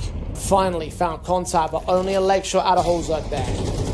And trying to get mollied away from Kavem, take that space back. Now Sixy has to give mid because he's playing by himself. As soon as Util comes towards him, he starts hearing footsteps. He just can't hold it solo. And Nix and Sixy down on A and against a contact. Nix does well to get the first and make it 2. Line him up and knock him down. Advantage Complexity well and true. Passion UA just lost their linchpin. The bomb's still out in mid. They can work with that, but smoking off Temple. Molotovs from camera. HE sent towards the center of the bomb site, but Holzerk is so ready for this. AWP set A perfect shot angle, but Passion UA do not give it up. They start walking and making their way back. JT will have that info called towards him. Grim will hit all 3 sets of footsteps. JT to look for the first man, gets him quicker the second. Grim to line up damage, but not get the kills he's looking for. Still a 3-on-2 for Complexity here. And they're trying to fight towards Canals. Jacasmo needs to get one. Nyx backed off. AK's fight from range. Jacasmo hides in the corner. We've got a player coming in from Temple. That's Hulzuk on that AWP. It's these 2 AKs to the CT side to become the next big contenders here. And Jacasmo has to deal with both of them. 60 leans forward, checks that corner. Jacasmo with a kill. Second, not so much. Nyx holds his nerve. And Topper now looks for Hulzuk. Has info on just the one player. A triple for Nyx. A quadra denied. Topper with the kill. Hulzuk, he's got utility. HG sent. The AK spray doesn't get anything. As Hulzuk lands it with the nade. It's 13-8. Complexity are flawless in the country.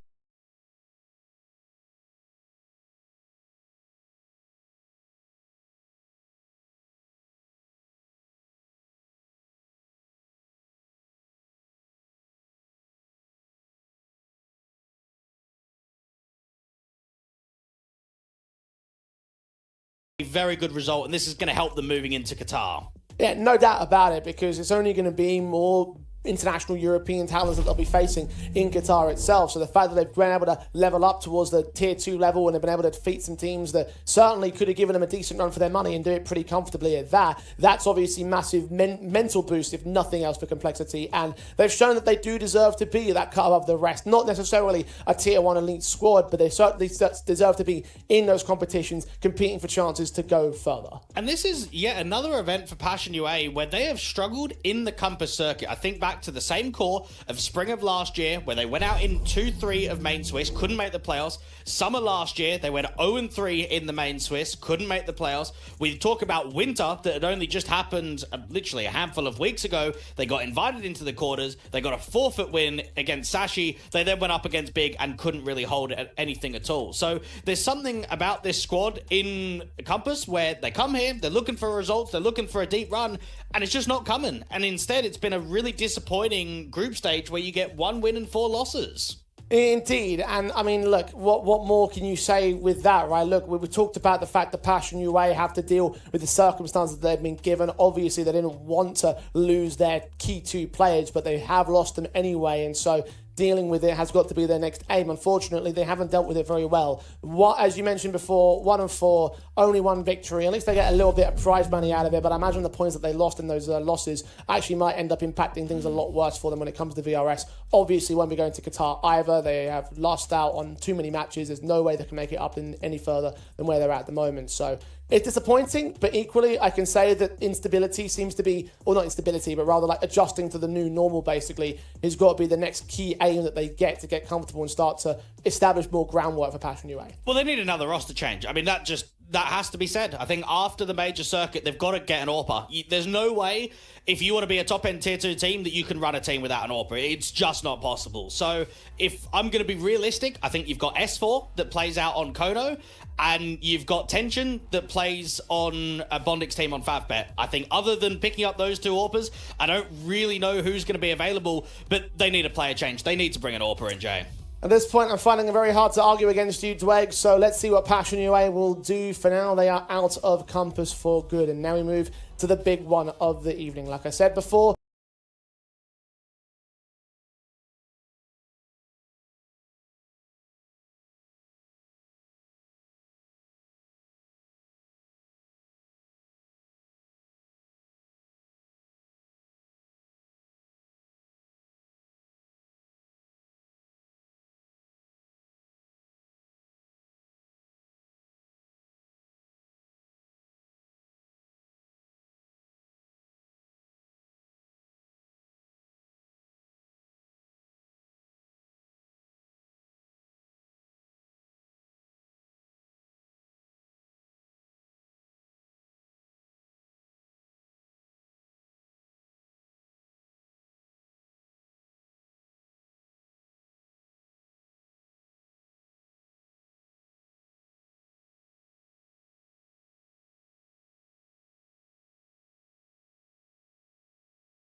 Valkyries. Everyone wants to do it after the major cycle, so you've got to play with the stand-in and with the roster that you've got, going up against a Metasport side who...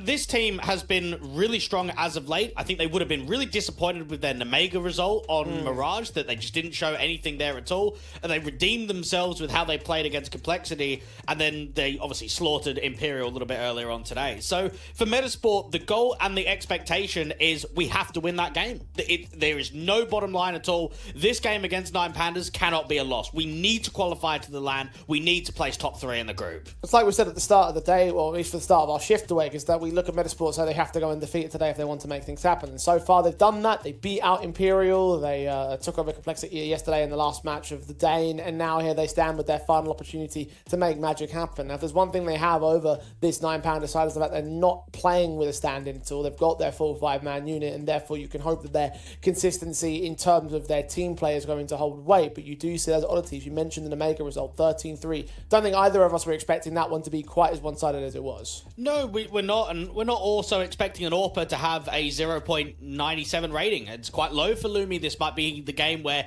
he has to provide a little bit more. I think you've got a very solid rifle pack in Adam B, Plopsky, and the in-game leader of Hampus. You've got Isaac in those supportive anchor roles, and then you've got Lumi on the AWP. Now, Metasport, their core has been together for basically the same amount of time as the core for 9 Pandas has, but there's been some newer changes. We know that Crad joined the team in January, and then for Metasport, we have Isaac and Hampus that joined in that same time window. So this is going to be a massive matchup. There's going to be a lot of pressure on the line, and with both of these squads having a LAN opportunity and with the MRQs around the table, all hands are going to be on deck to just have that final push, to get that final win. And the biggest hands will be on Diladez and Adam B, respectively. Diladez for the 9 Pandas side, of course, now becoming a very well-known cornerstone of this side. It's actually interesting, Greg, that we picked the two players that were the cornerstones, that are the cornerstones for this side. Adam B, the longest-standing player on Metasport right now. Diladez, exact same thing for the 9 Pandas side. You've got Diladez has been going a part of this roster for nearly 3 years, and Adam B nearly 2. Now, both are star players. Both like to get in a lot of active roles. I think we saw Diladez in what he was able to do on Mirage against Passion UA. Some of the exceptional moments that we get from him, he's going to be really key to try and push 9 Pandas over the line. And I think for Adam B, he's just had a stellar tournament and a stellar last 3 months. He has been a real aiding hand in their grand final placing in the PGL Astana close qual, the Galaxy Battle Grand Final 2. So, yeah, you're looking at 2 key star players that are going to make the difference for both of those squads today. You are hoping those performances can replicate, especially for the Metasport side, who got a victory over 9 Pandas in a best of 3 only about a week ago or so during that PGL Astana close qualifier, like you mentioned. So, best of 1 rules was not going to be quite a stable. Mirage will be played. We didn't see it out last time. We'll be seeing it here again. I'm looking back at that Nemiga matchup for Metasport. Do I remember that was a Mirage? That's where they got blown out on. Is there any risks that it could be a similar collapse here in this match as well? Hey, look, there always is when you go into Mirage. I mean, it gets a lot of play rate from both of these teams. For the last 3-month time window, we're looking at 17 times played for 9 Pandas, 10 wins and 7 losses. And for Metasport, 14 times played, 6 wins and 8 losses. So one of the highest played maps in the pool for both sides. A lot of officials in the recent few tournaments. I will say that 9 Pandas had an exceptional CT side to that Passion UA result. They had a really good first half of the 10-2.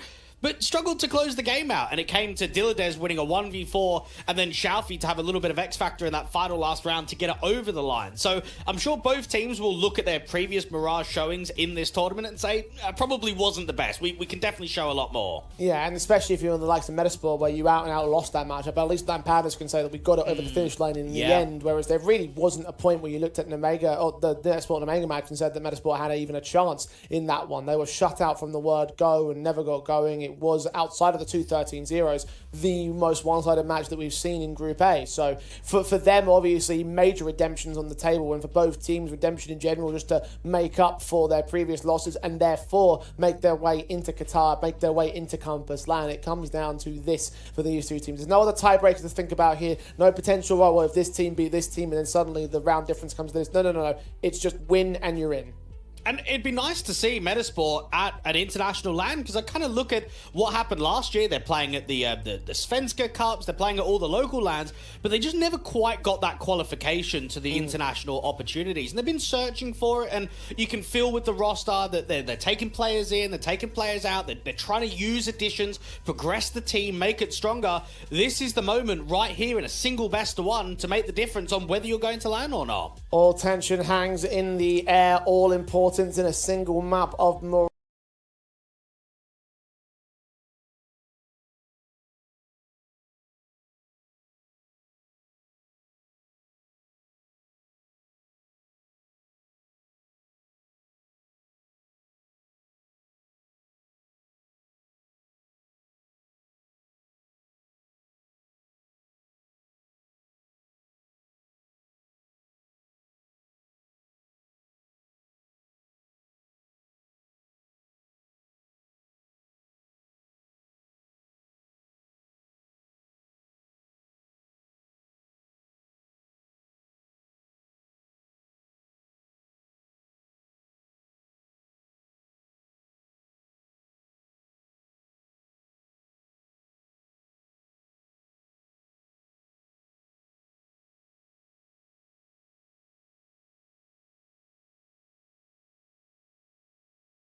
sure know how close they got to winning that last round. They want to counter the momentum that 9 Pandas have gained with an M4 for Adam B. Your guy to watch out for in this match. Already 3 kills established by him. One player that's going to make a difference in your own just because of the potential is the SMGs that have to strike first. Plopsky and Adam with the first kills out of mid.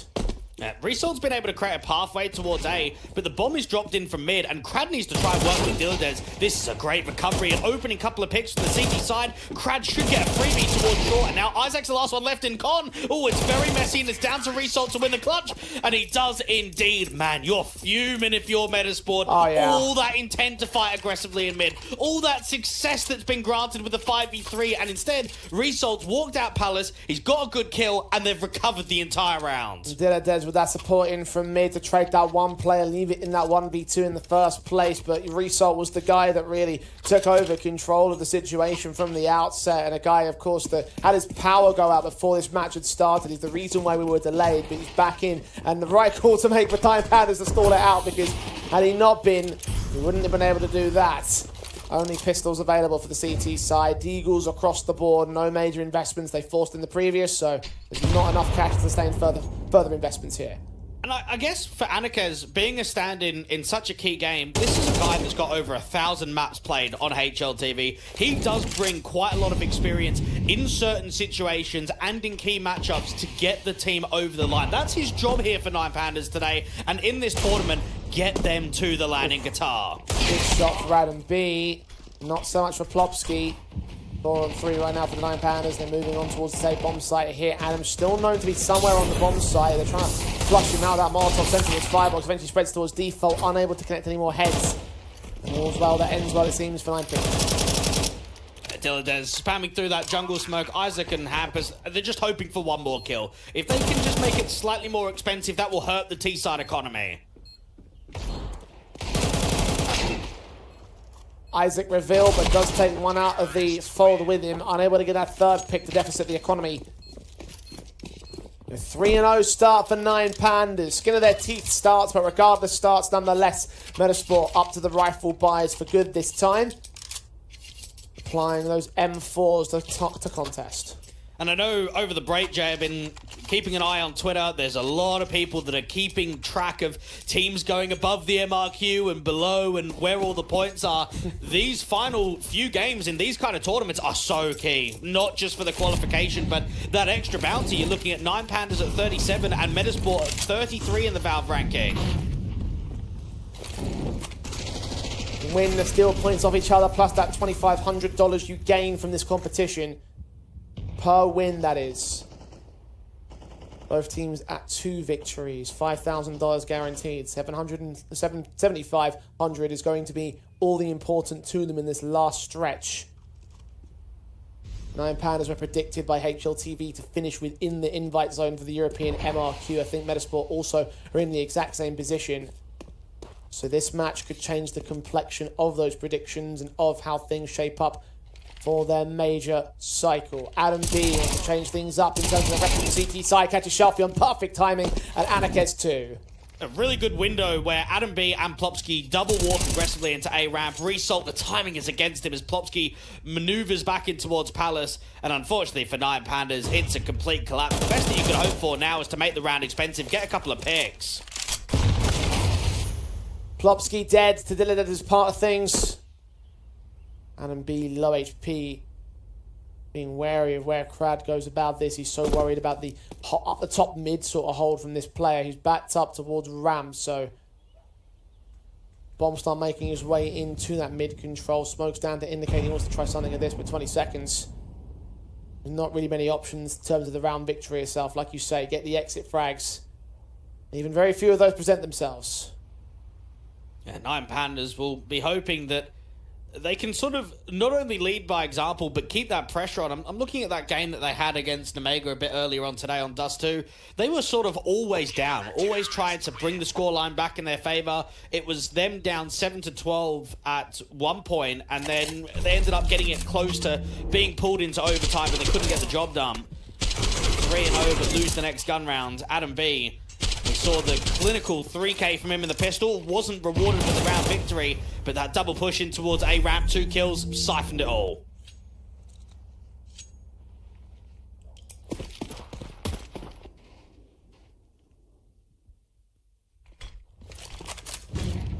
One round up for the Swedes. Their start has been secured. Can they drag it any further from here? Again, we talked about how these teams have had some difficulties on this map in this tournament, and one of them is, of course, the Chief 13-3 loss that Metasport had to take to Nemiga. Allowed that Russian side to get a decent streak to start, then took 3 back, and then just lost every round off the back of that. Nine Pandas hoping to repeat performances, even if they're not the exact same team. Slow to the uptake here in round number 5. Careful, because they have lost a lot of cash. They do indeed concede 3 on the trot. And Hampus will draw out first blood against Shalfie, the first player to fall. It springs into a quick beat here as a result of that. Plopsky and Hampus with 2 more kills. Isaac also chimes in back towards Van. And from here, Anakez, first 6-5 with no real opportunities. Cut down by Adam B to close. And Metasport indeed will look to take 3. A really good read there from Hampus. Maybe getting a bit of a feel of what to expect from the default of Nine Pandas. You've got 2 on B, and Hampus as the in-game leader aggressively in an off angle to hold short and look down into the con angle. As soon as he gets that first kill against Shalfie, it just sort of springs the rest of the Apps players to start running out, and they're running into a complete trap. A really easy crossfire. And 2 rounds in a row for the Swedes, and they take a tactical. And it's funny, right? We look at Adam B, one of the star players, one of the OG members of Metasport. A lot of people in the Tier 2 scene will be familiar with him on the Young Ninjas organization, playing with Nilo and getting the reps in there. I remember the first time that I casted Adam B was on the Lemon Dogs organization before he joined up there on Young Ninjas. I think he was playing with like Zelos, Svedjahed was on the team, Zur. So some of the lower level Swedish players, and played with them for a few tournaments, quite a few months before he got the call up. And then we've just seen the career continue to progress from that point onwards. We had to find a start somewhere, and IP had to discover him from some team, and well, that was that team. Never had a chance to go towards the Tier 1 team, the first squad of NIP, like some of his compadres, but Academy League champion, regardless of that much. What credits towards his name, and now to lead the new destiny again, the cornerstone of Metasport, the longest standing member on this roster. We'll kick things off into this anti-eco round. It's only pistols available for Metasport, or for the Nine Pandas rather, and Metasport going to make light work of that. Isaac, latest on Crad, 5 on 3, and spread out as well. Nine Pandas are hunting for kills. And both of these organizations historically have struggled in the Compass circuit. And Nine Pandas played in Fall last year and Fall the year before. Got themselves from the main Swiss stage into the playoffs, but an early exit against both 500 and Preezy in the first round. And then for Metasport, there's been exits in contenders stages, exits in main Swissers, and then summer last year was the last time that we saw them. Adam B, Plopsky, Lumi, Nilo, and Sapek. They went through the main Swiss stage into the playoffs, but got knocked out straight away. So to be 1 game away from both squads qualifying to the line, it would feel like they've almost speedrun their way through the circuit and found massive levels of success.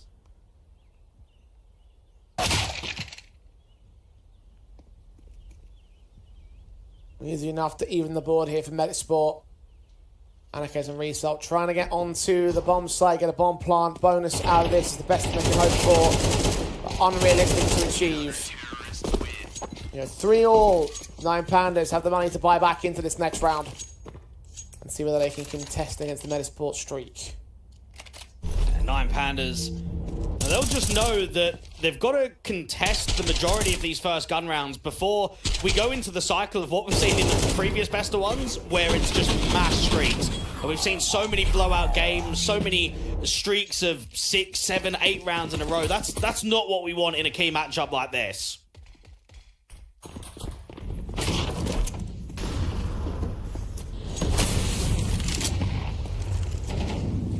AK set towards mid for Shalfie. He's got a teammate right behind him with the blind sprays. Catching blocks, extending fast out. Adam B trying to get him blinded, but Crad has Shalfie saved. Result is going to get picked up for 1 trade back, but still to the man advantage of Nine Pandas. And the bomb site also on A being secure with the bomb plant and all smokes to cover him off. No access for Lumi. The mid players back up and start to rotate. The retake will be on. Yeah, Metasport just being beaten by pace in this round. Diladez jiggling down towards spawn. The late lurking underpass is probably going to be the finishing blow from Nine Pandas. Everyone on the site just needs to maintain their life. Make sure they're not over-peaking. choose the site.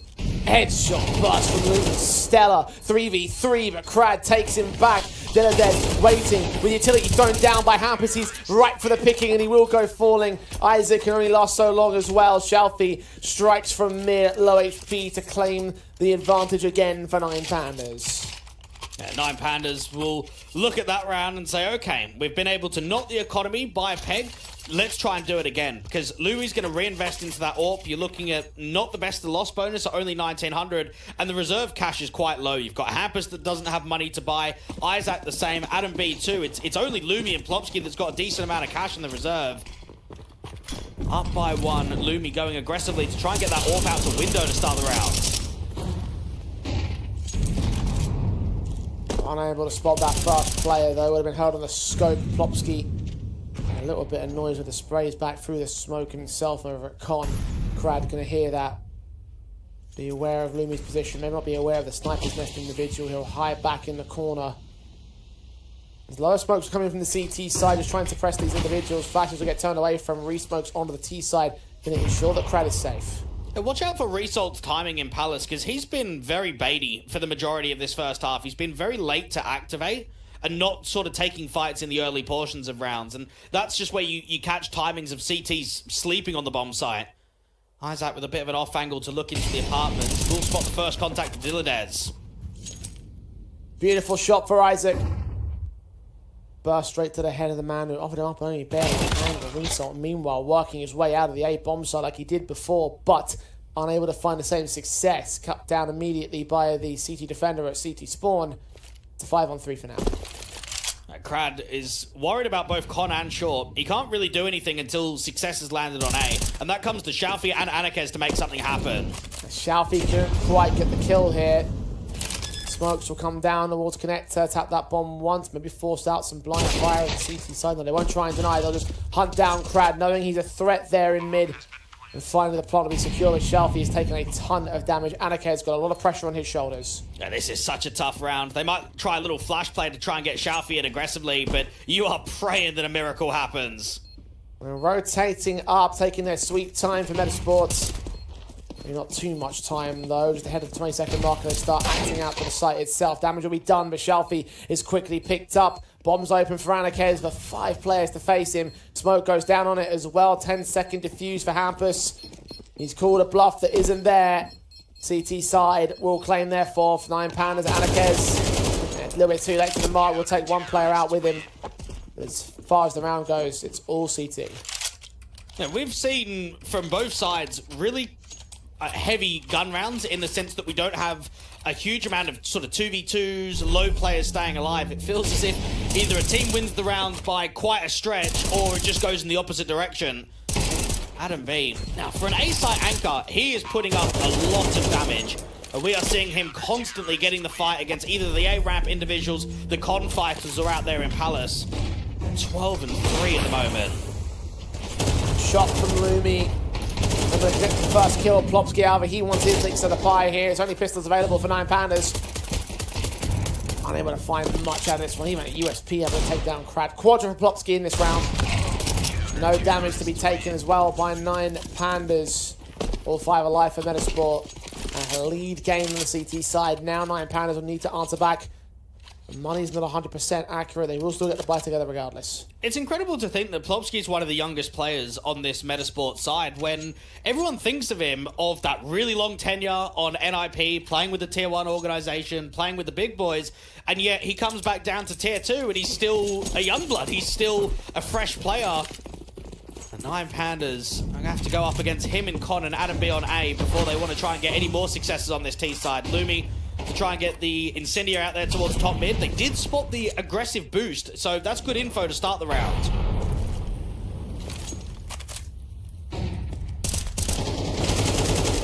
Just information for now. The first kill comes in from Plopsky once again.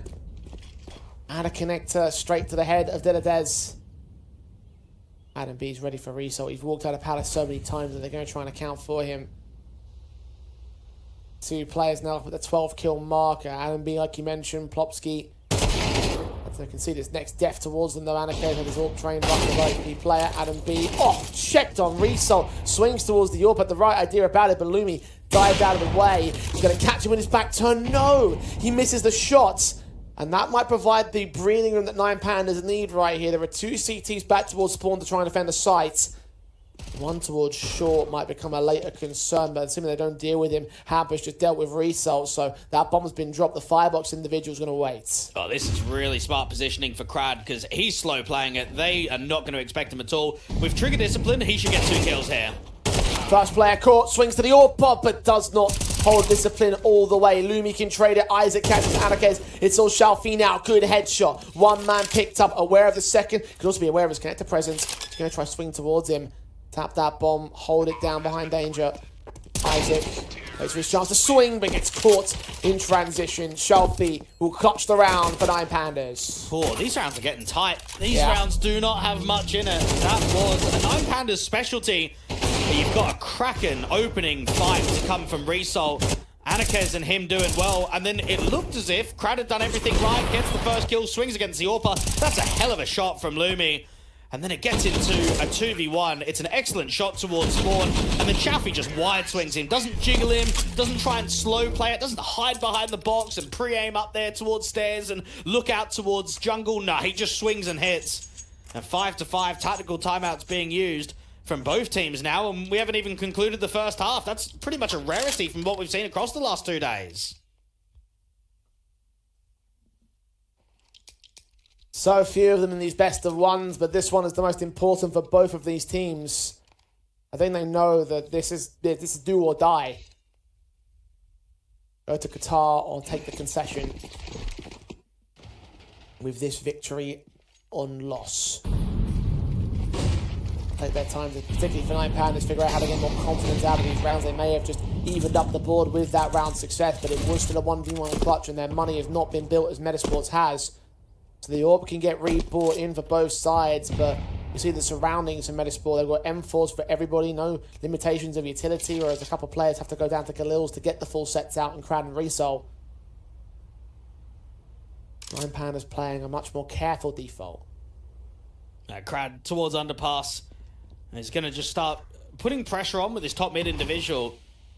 Plopsky gets re-smoked off, and now Shalfi starts to move. You've got a bit of a B lean at the moment. They're rotating the AWP away from window, out to B to keep 3 players here. Now, we saw this previously, but that was when there was a B lean from 9 Pandas. We're getting the difference, and Anarchez is trying to search in A ramp with the AWP. Results leaning in with the Galil in hand. Campus waiting back on short for entries to come his way from Con. T-side players move up. Shelfie just barely seen, barely caught. Heads just found on Crad. Plopsky draws out the opening. Flashbang trying to counteract any movements here. Open plant again from T-side. They're down by a man here though. Consistently spamming, but good map controls being taken aggressively towards jungle and top con. And that's Shalfi trying to hold on to it. Dilladez is flashed towards CT. Excellent for the first. The second kill is there against Adam B. That's why you highlighted him as a star. Might not post the numbers, but posting the impact here. Turn the man advantage right back on its head. Hampus is trying to lead them back in, but information's given up to the sprays through. Result can take him. Isaac coming into the backstab. Plopsky's trying to back away. He catches damage, but no kills. Isaac with an exit. But certainly not a clutch right here. A 1 versus 4. And Anarchez will hunt him down after the fact. 9 Pandas will have minimum 6. The 9 Pandas are working hard on this T side. They've been involved in a lot of A splits, and I'm looking at that round thinking the flash timing was so on point to get Dilladez's aggression out there towards spawn. And it's not the easiest of 2Ks, because there's a bit of separation. You get that first fight, and then the other CT's backed off, and then he's re-swung into the angle. Have a look at it again. Dilladez just doing his own magic, creating chances for his team. Like how fast that was.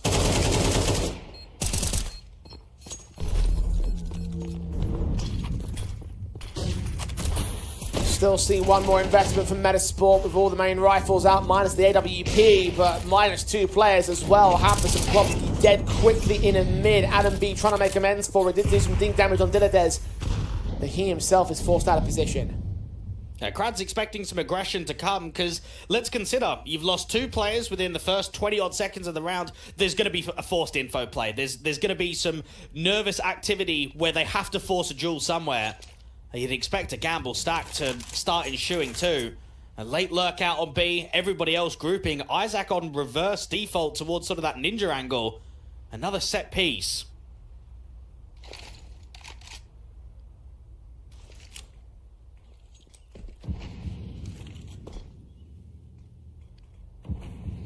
Utility down towards connected jungle and stairs. Molly sent towards the site itself to force players out from cover, but they're just standing and fighting so much, but so little is gained. Anakez to deal with another, and Lumi will concede. 7-5 at the turn, 9 Pandas at the advantage. I think 9 Pandas can be pretty happy with how that first half went down. They got off to a positive start with the pistol and the conversions, and while there was a bit of back and forth nature of the competitive gun rounds, they've ended up taking the half by 2. And there is going to be a lot of interest on who's winning the first gun round, who's winning the first pistol to take off this second half, because there is not a lot separating these 2 squads.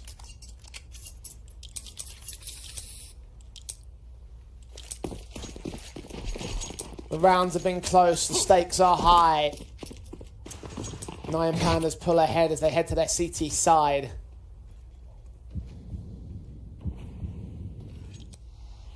Blocks, P250 is available from the best ball camp. 9 Pandas quickly into mid. They'll have to receive. Shalfie hearing them run forward, hearing Hampus' shot. Barely saw a pixel worth of him. Adam B to flash his way forward into connected in the CT, and Dilladez though, he's going to flank him. He's ready. Headshot again against the bomb carrier. He almost whiffs it, and Lumi can get the chance to trade it back. This connector player now to act out. Shalfie strikes back from short. Lumi is down. Advantage sits with 9 Pandas. The bomb is stalled, and Anarchist is continuing to find angles of attack. Isaac's waiting for the timing to finally get that peek off against the spawn individuals. Gets the goosh, gets the kill. Doesn't know about the player tucked though. That could be the element of surprise. They've got info on all 3 right now. 1 out of Palace, 1 in Com that just went down, and 1 also in at the murder hole of Sniper's Nest. He'll cross back and try and contest from the Sniper's Nest itself alongside Isaac still on Crad, and Hampers will follow through on Anarchist the same. Metasport played it patient but played it perfectly. Pistol taken 1 for 1. I don't really know how Crad lost that duel. Remember, he was walking spawn, and Isaac was pre-aiming out there towards jungle. We know that it can be difficult to shoot when you're at the back of a player's head, but that was a duel that really shouldn't have been able to come in. Good work from Hampus in mid to deal with both of those rotators. And that round, to me, felt as if 9 Pandas had a good advantage to close, and instead, it goes the other direction. Missed window smoke, though. That gives them a lot of info towards mid. What it ends up being is a heavy con setup because of it. All importance on the T side. Missed smoke as well towards the mid window for the T's. Not going to happen them. Hampus will still get traded. 4 versus 4 shall be point blank at the 5-7, but Adam B just faces in with that Galil in hand. Automatic's going to beat the semis. Crowd falls forward. Molotov's one on those smokes. They will get the bomb down. Advantage from Metasport here. Yeah, just hold on to what you've got. Save it into the next round. Both teams giving it absolutely everything, but even in that one, I don't think Shalfie's done anything wrong. I think he's played it correctly. He knows we've challenged mid as basically the entire team. They're going to start excelling. So let me get behind that ramp smoke. Let me minimize the distance with the 5-7. Hope to get that first connection. And then that's when I can maybe get 1, maybe get 1.5 kills. Instead, Adam B just runs out and doesn't even take a lick of damage against him. That's 7 apiece. And I guess for both of these teams, lands don't come that frequently. I'm looking at 9 Pandas. They made it to what? The Shanghai Major RMR. They just missed out on the qualification there. They played one of the Bet Boom Datchas last year. And then where they did make it was the Copenhagen RMR. Qualified to the Major but couldn't get the visas in time, so couldn't actually go. So we saw that there was quite a few from them in 2024. For Metasport, what did they play in? They played in the ISF World Championship, which is a national tournament, right? You have to represent a total team. The Svenska, which was local, and then the only international LAN was that Get Rio event where they had Popsky as a stand-in where they couldn't even use their full 5. Eventually turned out to be a more permanent fixture, but you're right. Two very different trajectories these teams have found. Nine Pandas more established for a little bit longer. At the time that they were going for a major, Metasport were only just starting to break out. I think the Copenhagen appearance was snatched away from them, and mostly from YaLLa, who was the only player, or is the only player from that old roster now here in the new one.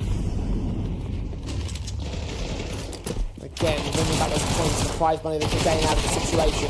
Krad able to strike as best he can with a kill out on the defensive for Nine Pandas. Their dreams of holding a lead over Metasport will be shut away here in this one. Result will take Adam B. One exit to escape with. Metasport, however, they'll have the lead.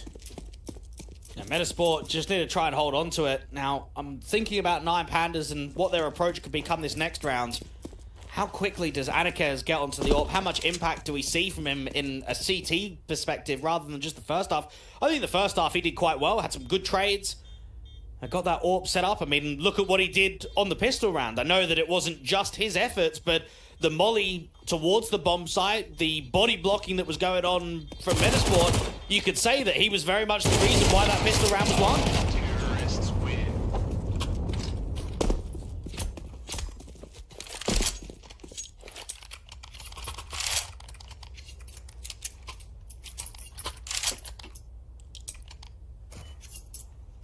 The Nine Pandas bring the rifles to the table.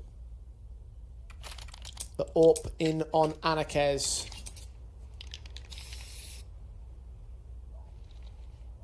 The M4s.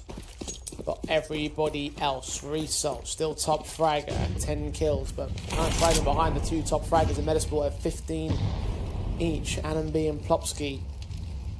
Been quite the stars for this side. Can Nine Pandas find a few of their own? Missed a window smoke again. That's twice in the same half that's happened for Metasport. Unfortunately for Plopsky, he's not going to face much resistance. The main two fans will be entering out of ramp, seeing one player jump facing. There's three total. Plopsky catching a kill on Anakez as well. YaLLa flat trying to force back. Plopsky looks to strike against him and he takes what he wants. Sees a head poking out the smoke as well towards the backside. YaLLa with one kill out of it. They've lost Krad though. YaLLa can double up. He needs Result desperately, but Result can only do so much from jungle. Window utility might be missed, but Metasport don't miss their shots. They do not miss these executions either. 9 to their board. Nine Pandas starting to let this slip away. Yeah, Plopsky's having a game. Really consistent for the first half and to the second, and that's what you want from one of the more experienced players, a part of the organization.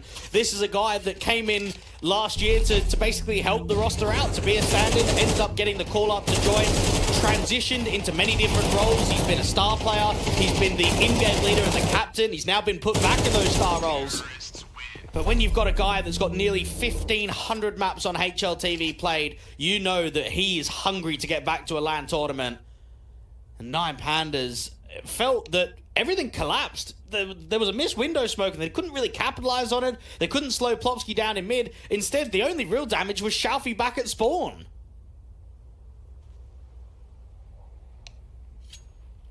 Plopsky's been doing work for this Metasport side. You talk about hunger, you talk about desires for greater things, and you think back to what his previous project prior to Metasport was, Godsent. Spent a period from the better part, or a little over a year, in fact, 2023 to 2024 on that team, and what did they do? Pretty little overall.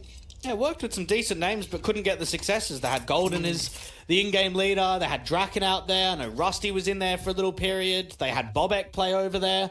Yeah, they had a lot of well-known Tier 2 Swedish talents, and I think they were all trying to gun for it between Godsent and Eyeballers and just to try and get themselves in a position where they can work successes, but all falling flat.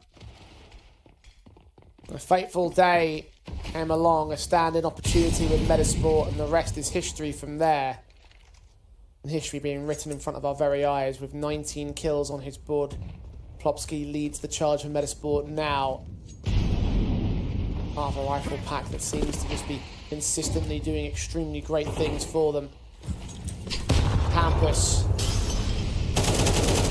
strikes first. The captain dealing with Shelfie.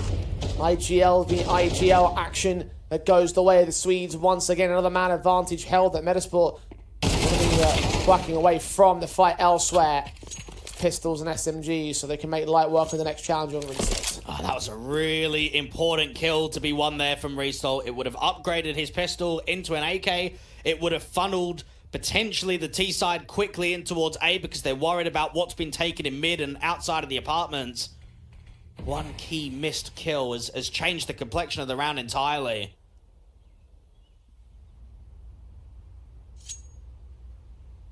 .45 seconds on the clock.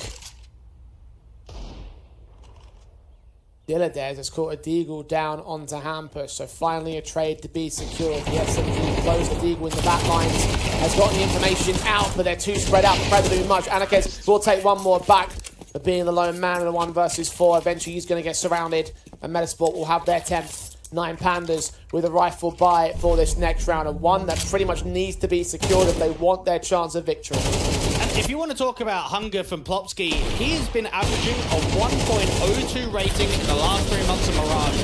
But yet here, in the game that means all, he is top fragging and he is making a huge difference in a lot of these rounds for Metasport. He's up to 21 and 10 now. And 9 Pandas are running out of chances. They're running out of gun rounds. It's this one and then the 12-7. Metasport.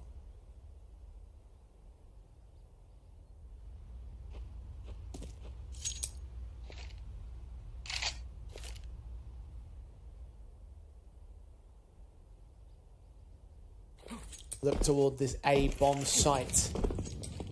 Their guns stand against them. The AWP of Anarchez in particular, receiving from the backlines, flash blinded, but shots are missed. Crad waits and baits, sees shoulders peeking out, but gets flashed in by his teammate Isaac, gets ahead of the curve and finds him. Anarchez can't hit a shot to save his life right now.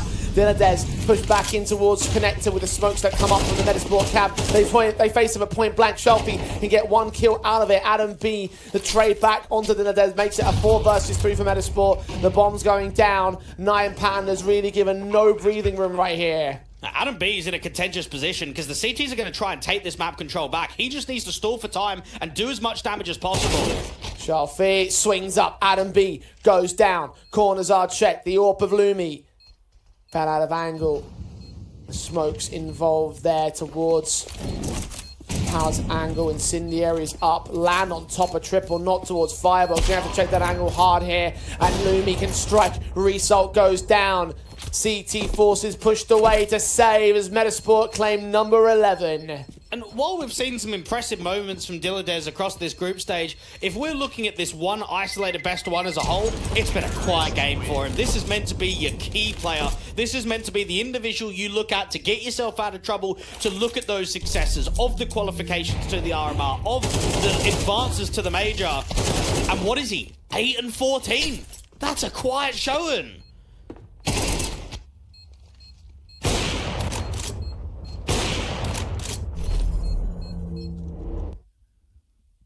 We need more. He needs more. 9 Pandas need more. Well, they haven't been able to adapt on this second half. They haven't won a single CT round. They've come close. They've competed. Don't get me wrong. There's a couple of rounds that you might say one kill has made the difference in which way it shifts. For Metasport, this has been a consistent round streak, and 9 Pandas have not been able to find an answer.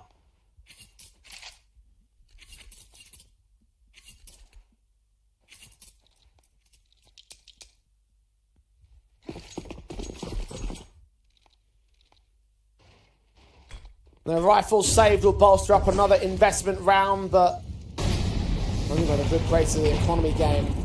They need to find a victory here. They cannot rest on lost bonus to keep them in this matchup. Metasport, look how quickly they're making way with the B bomb site. Only one player to receive it as well. Flashes will try blind them off, but Crowd just hides and waits and looks for an opportunity on the center of the bomb site, but Isaac just picks him up in an instant. Result can take one. See the second player out in the open. There's damage across the T-side board, but 9 Pandas need kills here. Molly's ascent, edge of the smoke goes Shelfie, but Plopsky reads him. A HE found Result in the meantime. His 23rd kill of this game has forced 9 Pandas into submission again. 12-7 in his map, match, and qualification point for Metasports. And I just want to take a moment to give a lot of praise to Hampus to understand exactly what's going on in this round, okay? You're in a high-pressure round. It's 11-7, land qualification on the line, a tactical timeout's been called. The CTs, they're overthinking. They've got to try and... Terrorists win.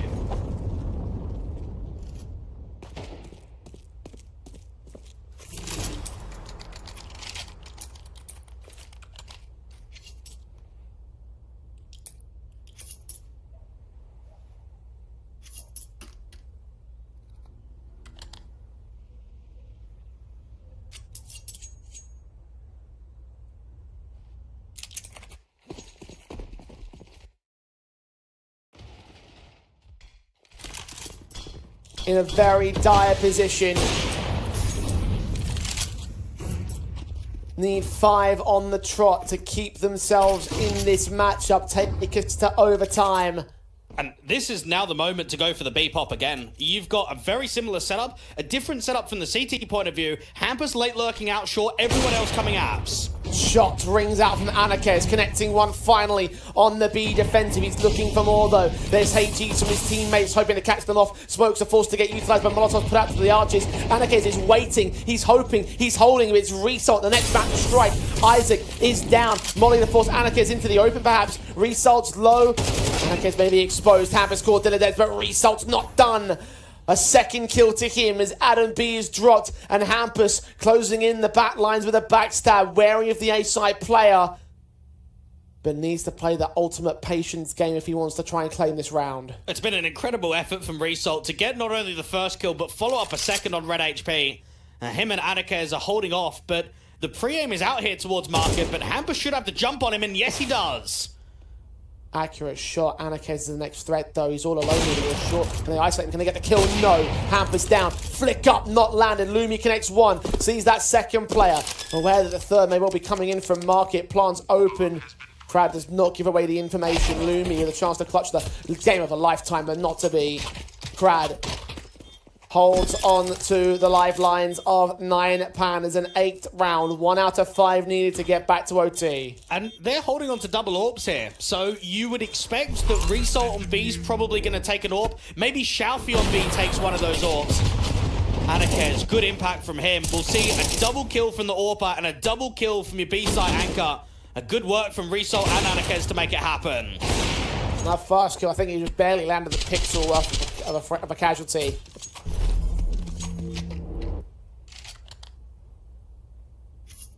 Anarchez.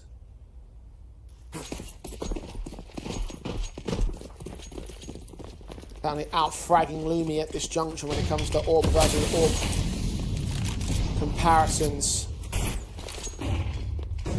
Metasport, Adam B quickly charging his way forward towards the apartments. A lot of presence taken away from the CT side. Heard that player rotating back, doing a ton of damage towards Result at that. Forced to move away from the van. The HE's now sent them short plays. We're going to try and look for that first man forward. Anarchez is up to get those first couple of kills. Crad and Result also chiming with 2 of their own. Plopsky can take one back, but Lumi is the last man standing, and he's cut down in an instant by Anarchez. 9 Pandas springing into life, shutting down Metasport. Well, it's starting to get really aggressive for Metasport, isn't it? I think for the majority of their second half, T-side defaults has been running the clock, working space, and now we've just had 3 rounds in a row of pure acceleration. We've had a B-pop, followed by another B-pop, followed by a quicker B split. This is perhaps where Hampus needs to change the pacing slightly and realize that we need to go back to that slower default style.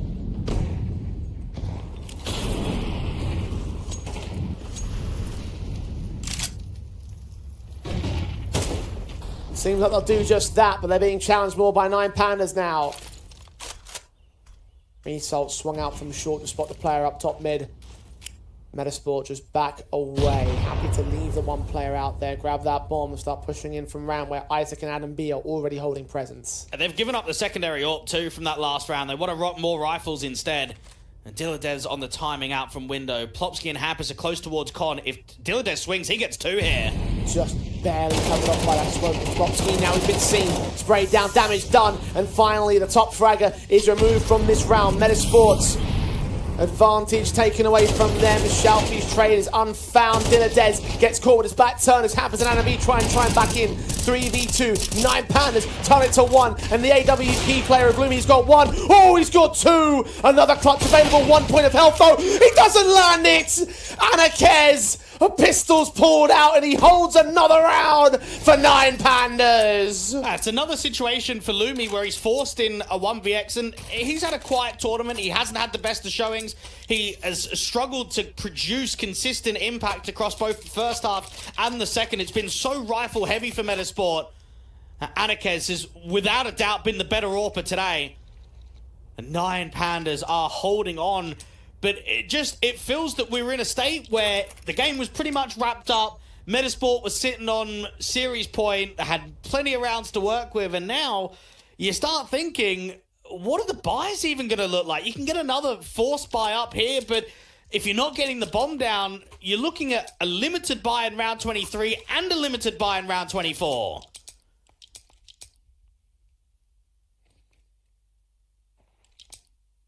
Two more to go. Metasport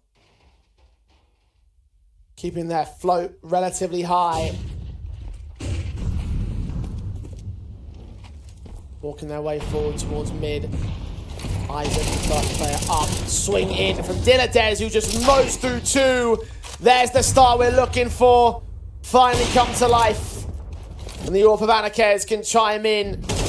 Continuing to hold that mid presence. Lumi with an AK in hand can take 1 player back. Plopsky needs to adjust, but Shalfie just removes him. And we go the distance. 24 rounds will be played. 9 Pandas on the precipice of overtime to give Metasport another choke opportunity.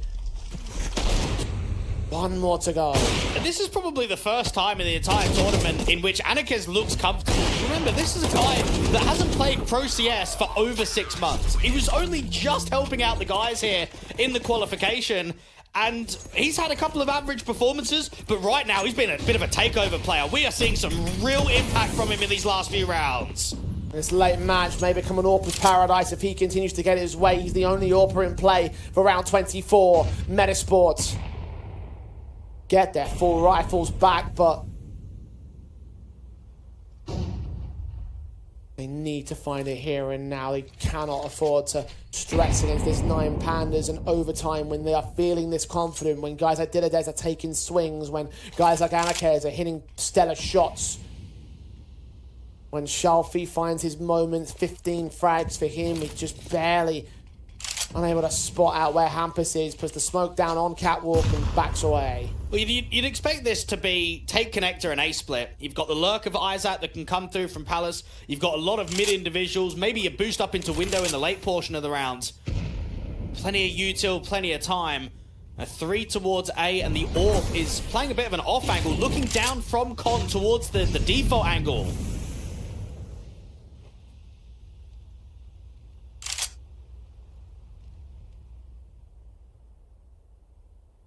Anakez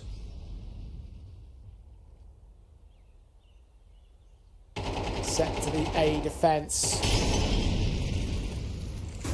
Molly's come up, Krad strikes first. Anakez takes his AWP shots, landing tags as well. Krad to finish off the job with a 3K. Bomb dropped and everything. Metasports had every advantage, a 5 match point scenario, but 9 Pandas refuse to go down. They want that Qatar spot, and they will do everything in their power to take it. We're going to overtime. And I wonder, was it Plopsky just not getting enough support? We saw that for the majority of this match, he has been the best player on the server, but once he's been getting quiet, once his opportunities haven't been leading to fights, everybody else around him has just been collapsing. And 12-7 to 12-12. This game has shifted, and 9 Pandas probably feel now with how good Anarchez is looking, with how strong the defenses have looked on the bomb sites, that they should be the favoritism. They should be the team to come out on top. You start to think back, if you're Metasport, you start to wonder, was there a moment we could have taken it? Lumi's 1v3, one shot away from connecting, 1 HP in that clutch, but still unable to secure. Several moments of fast pacing where maybe the slower default could have worked better for Metasport. All these things running through your mind as we begin our overtime, and Metasport will stay on the T side. 9 Pandas with their guns set and their patience held. A really good utility usage, good timing on the incendiary, good timing on the smoke. Metasport have to cancel. They can't walk through this, and now there's a little bit more readability in the round. You've got 3 defenders on A. Metasport might be second-guessing themselves, and that's why the bomb's starting to peer away. It's going to go back up towards top mid rather than coming out A ramp.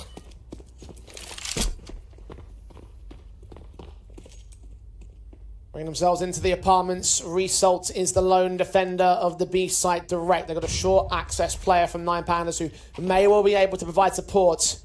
And being heard there as well by Hampus. They haven't given away any information on the contrary. 30 seconds. As soon as they hear Util, Shelfie has a flashbang that he can put down. Result has a smoke. Isaac gets caught by Dilladez outside of Palace, and they think it's going to be the execution, but no, they second guess, they stall things out, they wait to see what happens, and Hampus reveals his hand. Shelfie waits, sees that Molotov, takes down 1, damage done to players in the back, and finally Plopsky can find the flame, but Crad comes up with 2 of his own. The defensive holds, the B site stays. Adam B cannot get this bomb down a sight in time. He's getting hunted by 9 Pandas as well. Metasports will now lose control of the lead they worked so hard to gain.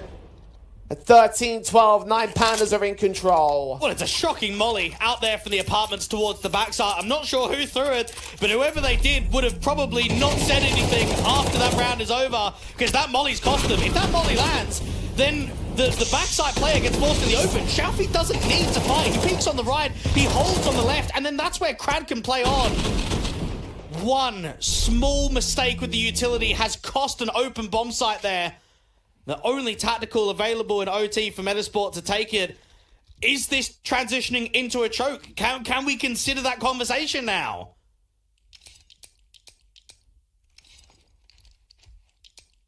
Considering the fact that Metasport had 5 match points, they had gone from a 7-5 deficit right up to 12. And then let 9 Pandas walk right back into the lead.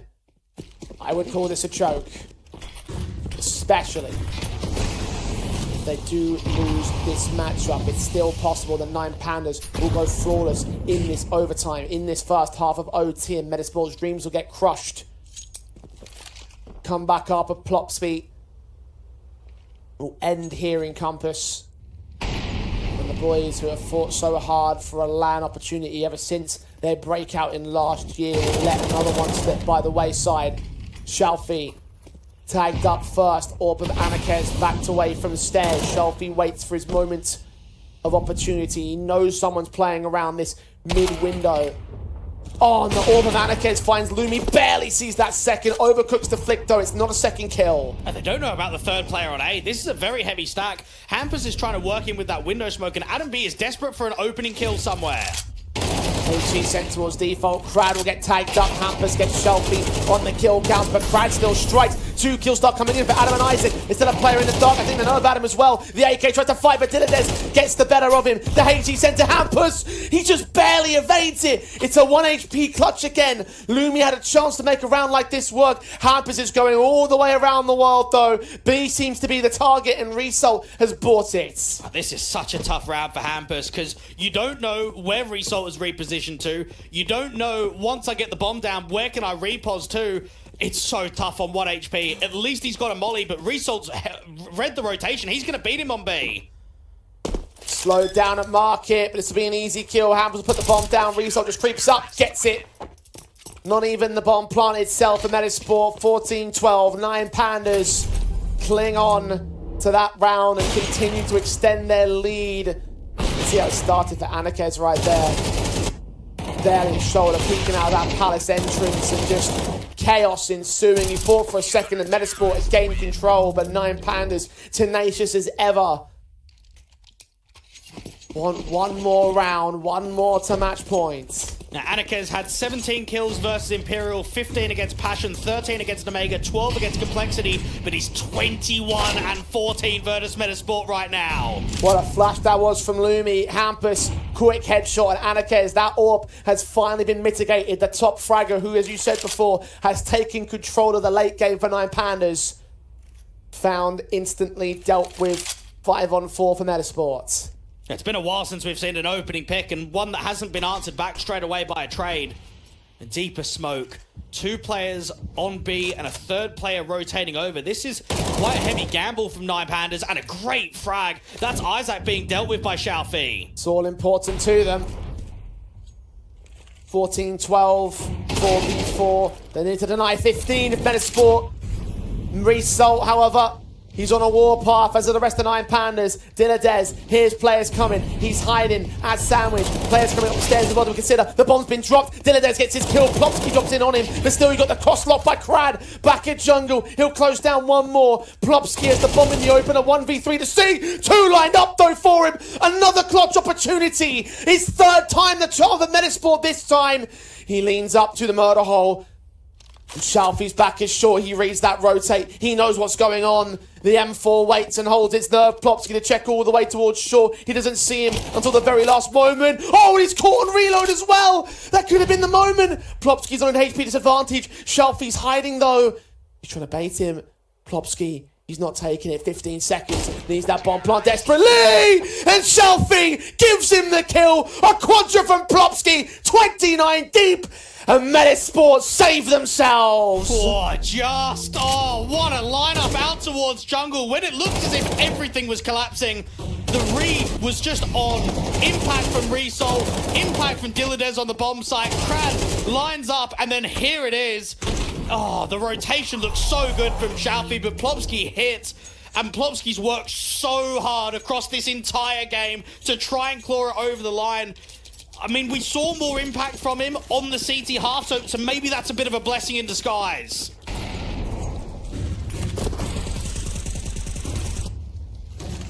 Nine Pandas still hold the advantage, but Metasport giving themselves one final chance of redemption. No second overtimes. They want to take the win from here on out, and they hold on the defensive. Momentum is shifted for Plopsky, who's hit another kill, a 30th in the game for him. Adam B taking revenge on Lumi's casualty. Resol continues to frag back to a 3-on-3. Anarchez gets his AWP involved against Hampers, and Adam B's fallen. Isaac alone in the clutch. Yet another clutch. The 4th one in the later stages of this match with Metasport. Finding that first kill, damage under the second man of Anarchez. Where's the 3rd player though? Well aware of him now. Needs that one bullet to get the AWP, but being pressured still with the stairs angle. We can't connect it. Nine Pandas stalled out, but still they hold their 15th map match and qualification points. And think about it from the POV of Nine Pandas. They have won 7 rounds in a row. They lose their first, and then they instantly respond. Straight away, they get up. We had 5 series points for Metasport in regulation, and now Nine Pandas have got 2 in the first overtime.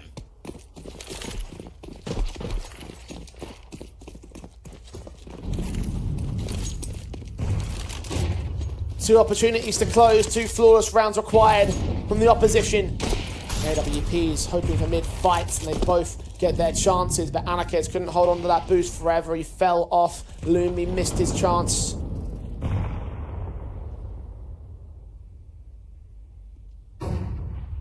Teams are forced to slow down. Crad waiting to see if there's going to be any aggression from Isaac out there into the apartments.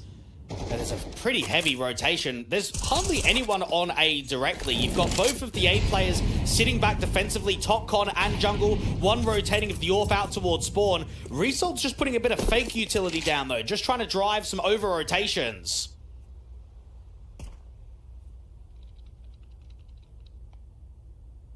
"60 seconds are left. Pandas start wrapping these T-side players into the A commitments. The ramp control is considered. Anarke is making his way up towards Palace and the entrance, wary that Metasport might have taken map control away. And we saw so much of this in the late stages of regulation. Just the A execs, the A splits from Pandas.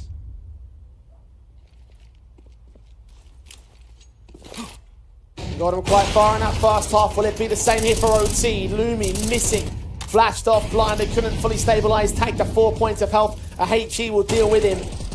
They clear out all of these common hold positions, but no one's on the bomb site. Metasport have been pushed so far away. The plant will be secured, and the retake will need to be secured from Metasport.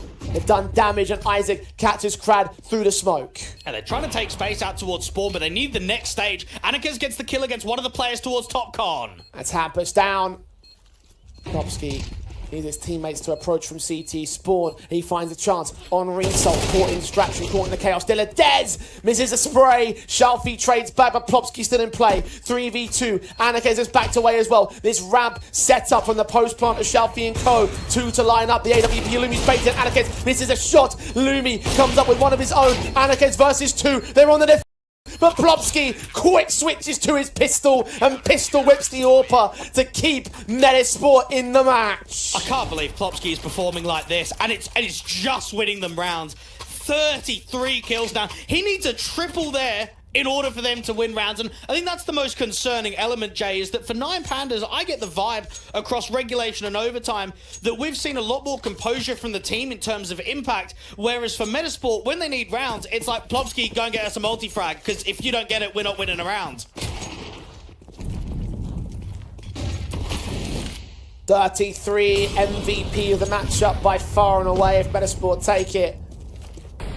Lumi has struck with his AWP first. Result is down.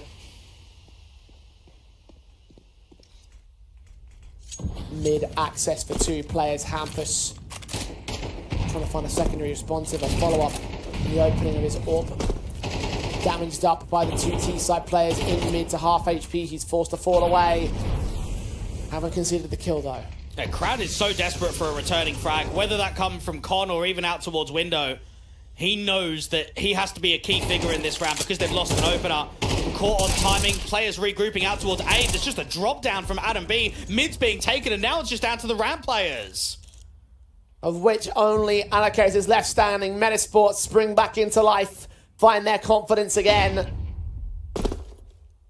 A 1v5 for the AWP to clutch. So many attempts from Metasport over the course of this late game, and in this case it will not be any further success for Pandas. 15 all. Let's run it back to OT2. Indeed, Pandas and Metasport will both be kicking themselves with the chances that have been warranted. And you start just tallying up how many series points there's going to be, how many rounds that are being choked, that aren't being closed if this game just continues on. And both teams have developed a strong game plan of pure fundamentals, but it's neither squad knocking at the victory just yet.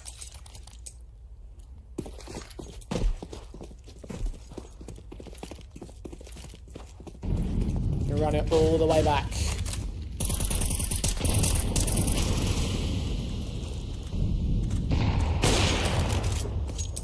Good shot from Lumi. Once again, opening up the kill count to Metasports. Shalfie the first to fall. And transitioning immediately towards Palace, where there is another player lying in wait. But no reveal, no contact yet. And nice to see Lumi get opening kills 2 rounds in a row. Last time it was out towards Palace. This time it's out to top mid. Nearly had a chance against the AWP A ramp of Anarkes. That HE will do a lot of damage down to 50. And now Pandas start getting desperate. We saw how uncomfortable they found it in the 4v5 in the last round, where they're in the same situation and similarly grouped out towards A ramp and Palace.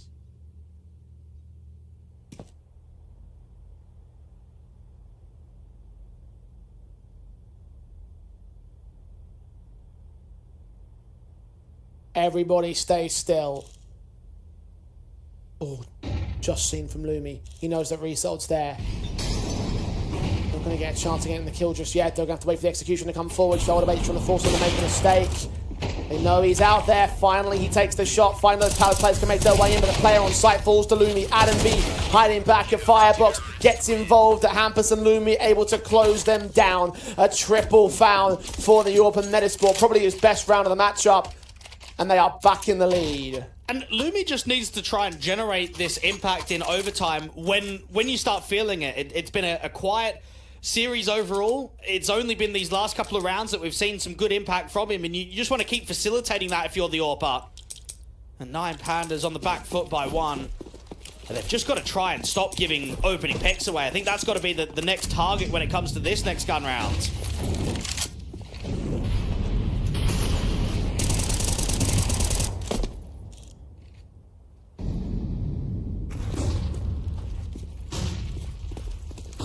Villadez goes charging up, sees one, takes down Isaac. Flashbang coming in from Shelfie to aid him in that endeavor. He's low HP, but Plopsky trades back a high HP player over Result. 4v4. They're in the B bomb site now. Lumi has no idea, and Crad has forced the issue right out for 9 Pandas. Exploding back into life as Adam B is just caught before the smoke blooms. Plopsky, he's been stellar. Absolutely incredible in this match, but a 1v3 seems like a bridge too far even for him. And what a slap in the face that is. You've got 2 kills and what? Adam B, Lumi, Hampus and Isaac can't just get 1. Like they can't just give yourself a little bit of an aid in the clutch. And the Con player tried his absolute best to stop that short split. Both players peaked together. Well done. Good entries from Crad when he drops down from the apartments to try and make it uncomfortable for the B players. And 9 Pandas may have had a bit of a scare from that Con individual, but the access that they got on the bomb site, this makes it 16-all.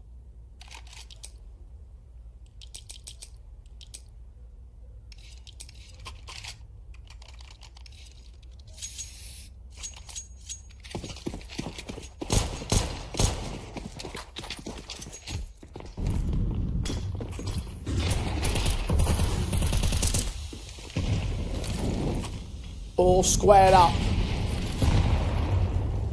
All efforts accounted for. This match from the word go has delivered. Epic rounds down to the wires. 1v1s barely going past the finish line for either side. 9 Pandas, even in that one, able to overwhelm with team play. Every move matters, every mistake will count, every round from here on will make the difference of the day, make the difference of each team's campaign. 1 player spotted. Crad trying to find that opening again, not going to be allowed by Plopsky. Crad just wanted to get the util out, try and re-smoke off top Con, take the space away from Plopsky. 9 Pandas have been really slow on their T side, a lot slower than what Metasport have. They've been enjoying the late round A maneuvers. You've got Lumi that's brought the AWP out over towards the B site this time around. Now this should be another B split. You should have Result coming out of the apartments and then everybody else coming up short with the bomb.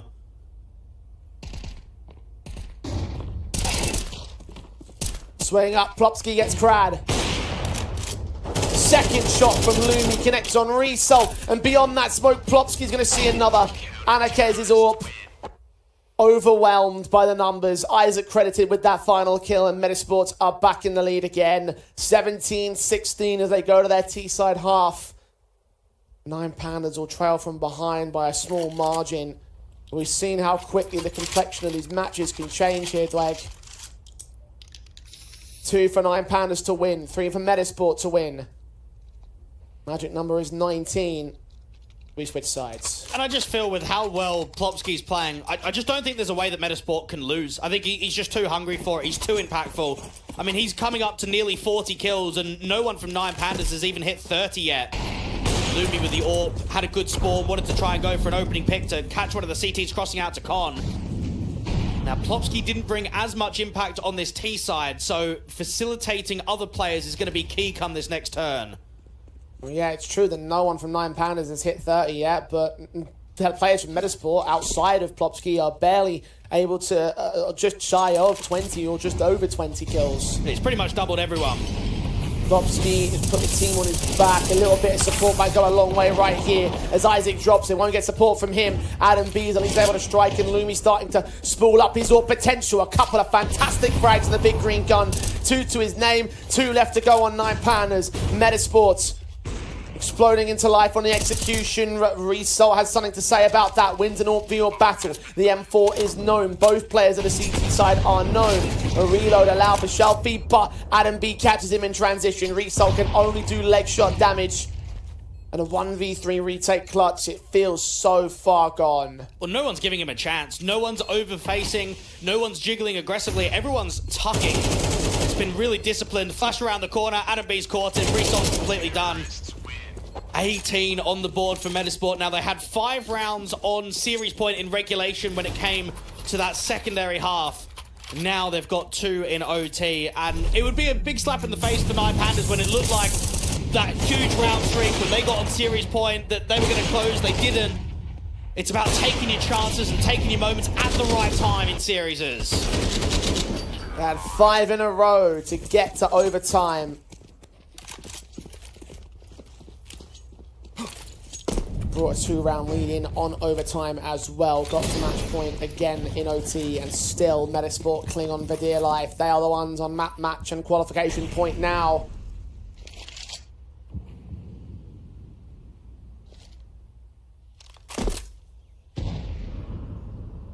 Nice HE from Deladez, tanking Plopsky and Adam B extremely low.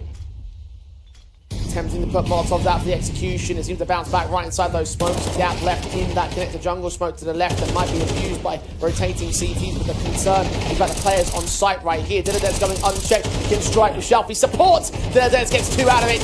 The Lumi trying his best to hold something happens. It's so busy dealing with this dark player though. The Tech 9 is pulled. Lumi needs 1 bullet to land and he gets it, but Anakez has struck with Yorb of his own, and Result's backstab will clean up the last man. 9 Pandas once again maintaining lifelines. Neither side is looking to break. Now, we saw in that round a double aggro boost that is done basically off of the spawn. Just a quick way to get out to the apartments, and then while Anakez is holding the angle, Result just sends it down. He just keeps walking, keeps taking that space, and it's to tell basically straight away that it's going to be an A maneuver. You could see that once that util is coming over from the spawn, that Deladez is trying to stall. He's trying to put the flash out, try and play from default. Between him and Crad, there is so much time stalling there. That bides time for Shalfie to get out towards jungle. That bides Result room to have that huge backstab to get out to A ramp. So really good work with the information gathering and really good impact from Deladez towards that underbout default area. Those 2 kills made all the difference to winning it.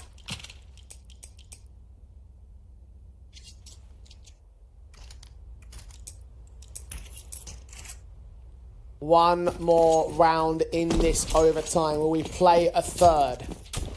Will 9 Pandas drag us further, or will Metasport finally get a win?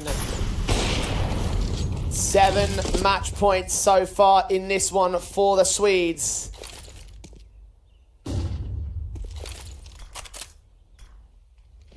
Just need to secure this one. It's slow, it's careful, it's considered. Maurice patient to try and do so. That's going to cost him though. Caught looking the wrong way in the apartments. Plopsky's kicked things off. His 39th kill of the match. 2 rounds in a row that Result's tried it, but the second time there's an adaptation. Anakez needs to find a returning kill. One of the A players needs to find a returning kill. It's shaping up for what could be Lumi's the AWP contact towards short. Anakez gets the shot and just falls back. Incendiaried off it, HE towards apartments just in case. That frag offered up towards the CT side may have given a new way back in. Now that bomb could get dropped in A ramp. That's a great timing on the resmoke. There is not a lot of time on the clock here. It's going to force the rotate right back into the B play. Apartments is clear. Plopsky will lead them in. This will be a very, very last second execution.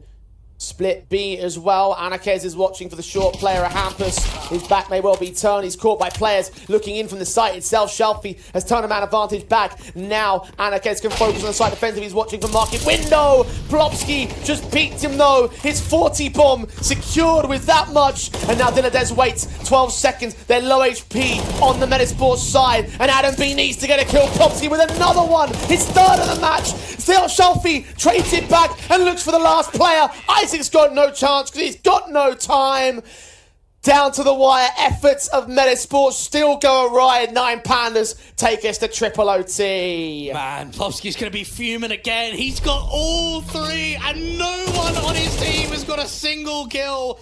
I can't believe that's happened again. 41 kills and it's not enough. This has been a life game. This has been one of the best showings that I've seen from Plopsky since he's been under Metasport. Such a key matchup. You would have thought that was the ticket. You would have thought that's the round with what he's bringing. If they don't make it through this game, Plopsky's fist is going right through his monitor with the performance he's delivered. Because there's just no one comparable on his team, on the opposition. He is the reason that Metasport are doing so well, but it just doesn't seem to be enough at the moment. 9 Pandas stick to the CT side. They stay with aggression as well. Pushing down ramp this time, not into the apartments. Start to break that AWP back away towards the B defensive. They know that there's nobody there on ramp. It doesn't completely exclude Palace or a later push into the bomb site. Shelfie, mid-contact, sees that AWP. Baits him. Lumi's forced away. First contact is going to be very important. Now, Anarkes was AWPing towards short in that previous round. This time he's a bit deeper, holding out for the apartments. And Dilladez in con, when that smoke clears, he'll have a lot of T-side individuals to fight against.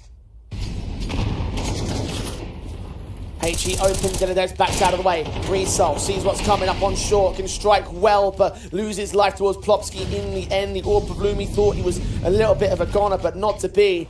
Dilladez now waiting. Smokes in his direction, he's forced to move forward. Adam B waiting for a chance, but Dilladez gets the kill before his shoulder can peek all the way out. Plopsky trades, it's Crab next up to task. He's got no support around him. He does so well to get that kill and the next little bit of damage, giving Shalfie now to move forward, and Anarkes to pick up the last from range. 9 Pandas back in the lead. And I think I would prefer a single kill from everyone on the team versus 2 or 3 from one player on the other.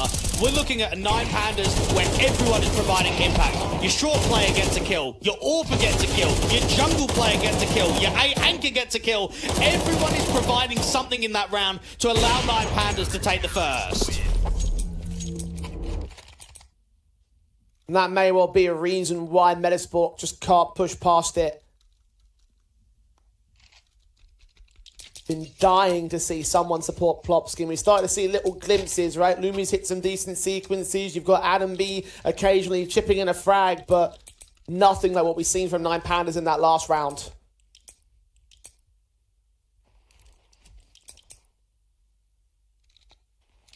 Such a streaky match ever since the turn of the second half of regulation. 7 in a row that Metasport had gained to get towards match point in the first place. The streak the 9 Pandas took to OT then to get the advantage. And their own match point, but Metasport to bounce back into the next overtime with their own match point. 9 Pandas do the exact same, and here we are right now. It may be whose streak takes them all the way. Double AWPs in for 9 Pandas. Result with 1 in the apartments. Crab, M4 peeking in from Palace. Isaac is ready for it. That's good patience. But what about the follow-up kill? Oh, Isaac gets 2. I was going to say, Anarkes needs to stay around to try and get that trade back. And the double AWP sequence has forced Resort off of the angle. Dilladez is going to get aggressive behind this smoking con. Moving into mid. Players with their back, tilting in hand. Hammer's going to get caught. M4 looks back. The AWP missing his shot. Head sticking out. Lumi gets his kill. Shelfie transfers between the two and turns up a 2v2. Bomb dropped in mid, and both players of Metasport siphoned off. Now Shelfie or Result seeing what's going on. He picks up Isaac. Adam B left to clutch. Oh man, they've trolled. They've trolled really hard. That's a double entry from Isaac, passively holding Palace, and now Adam B has to clutch. He knows roughly where Shelfie is, but does not know about Result. Separation, low time. It's such an off angle in there at top mid to hold con. And seen by Shelfie, HP doesn't matter when he's not looking the right way. 9 Pandas, 20 on their board. Just when you thought that Metasport were going to have control. 1 angle unchecked, 1 transfer of a spray. And that's all it takes.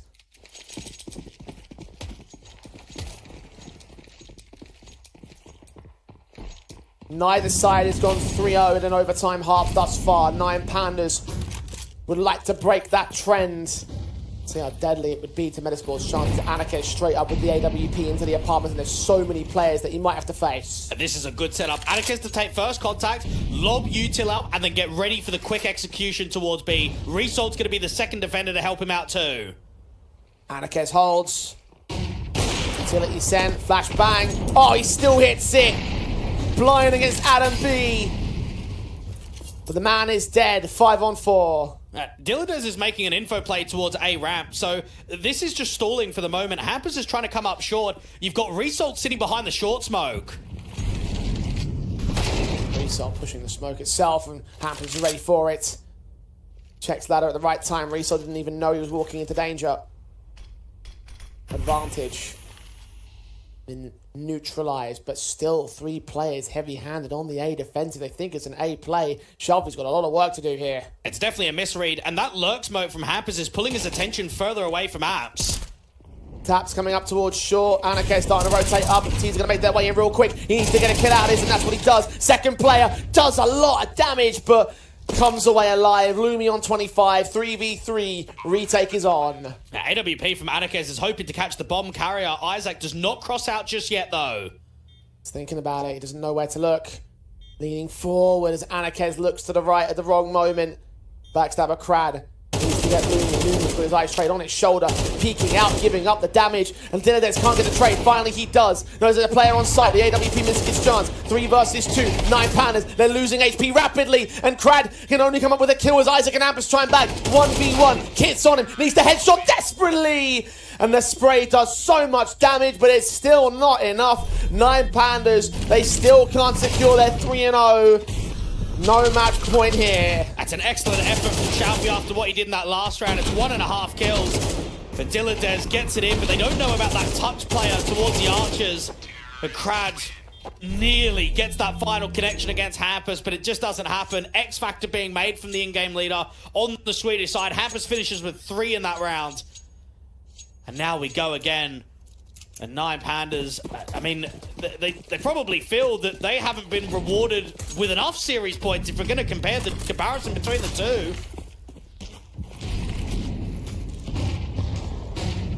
They certainly have played a better match overall. A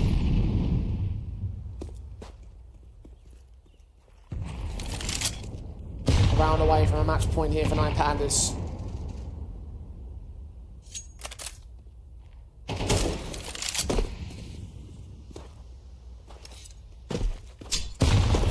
Mid-control being established by them. Tank damage done to Shalfi. HE landing right in his face. Campus waits for contact to come his way. They're just trying to stall the mid-presence. A boost up into window is being watched. That's quite deep towards the jungle sight line. That's Plopsky. Result is going to be initiating the A split potential. Missed all shots. Cares to join with his teammates on the A execution. The M4 at Plopsky, good for 2. Shalfi a little bit late to save his teammates. Man advantage game by Metasport right here. Lumi's waiting for them to make their way out as Hampus deals with Shalfi. Next up, it's a 4 versus 2. AK to fight from Result. Needs that second player. Was not ready for Adam B. Anakin switching to the AK. Bomb on his back, 30 seconds. Metasport look to equalise. Really good work from Plopsky out there in jungle because he had no support. He didn't have a teammate in sight. The best that he can do is just take Jules and stay alive. And he ends up getting 2 before being traded. And 20-20, I'd say that 9 Pandas got themselves in a decent position. You've got the Palace lurk in window, 3 players up con, but they just couldn't trade Plopsky evenly, and that was the crutch of the round.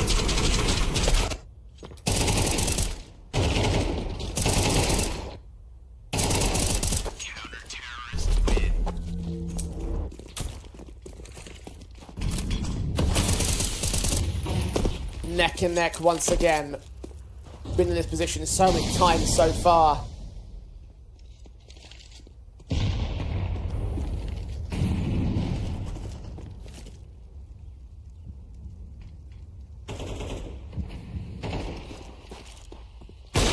So slow for the uptake, but Anakez finds an angle of a shot, dealt with by Plopsky, or leg shot from Lumi, connecting and aiding the situation. Resort just dives out of Palace and gets a kill, not the second. Plopsky is the man to receive, shuts him back down. Diladez with a trade on the flashbang. Man advantage held in by 9 Pandas, now reduced to 1 of Isaac.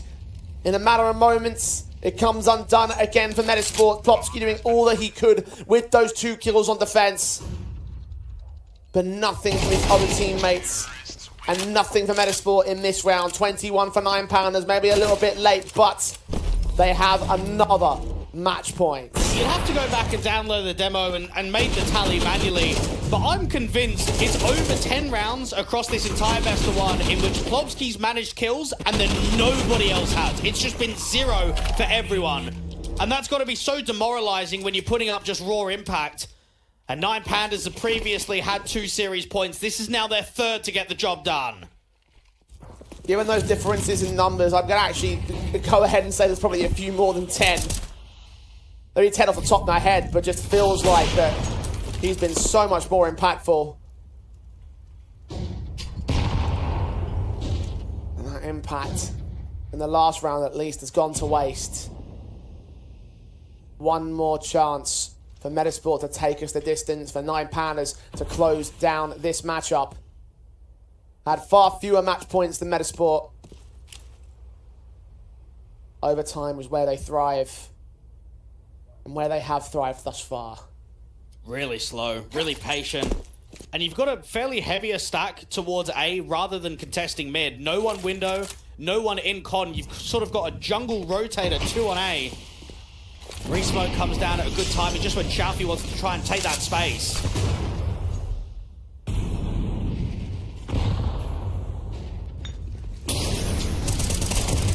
Adam at dark, perfect flashbang. Adjustables, that second with Result and Crad answer back. Lumi's open in that lines, keeps it to the 3-on-3, and Crad is extremely low HP right here. Good thing he's got the orb.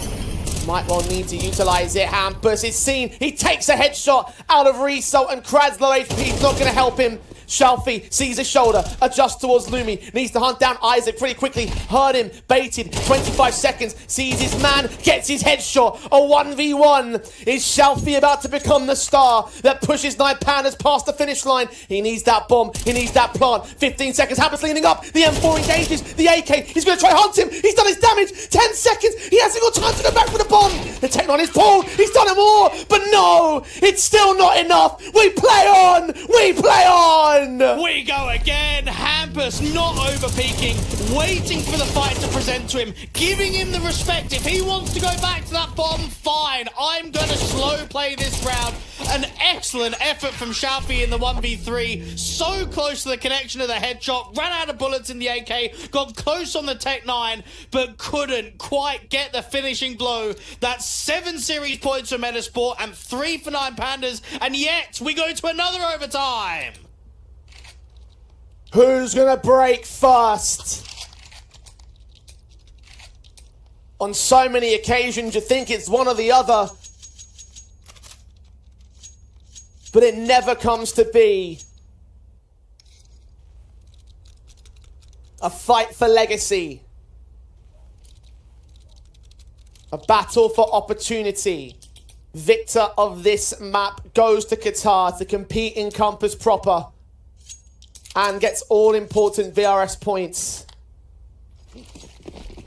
Both teams predicted to finish just outside, or just barely inside, I should say, of the MRQs. So this victory is going to be all-important to them. They need W's. They need the wins. They need them now.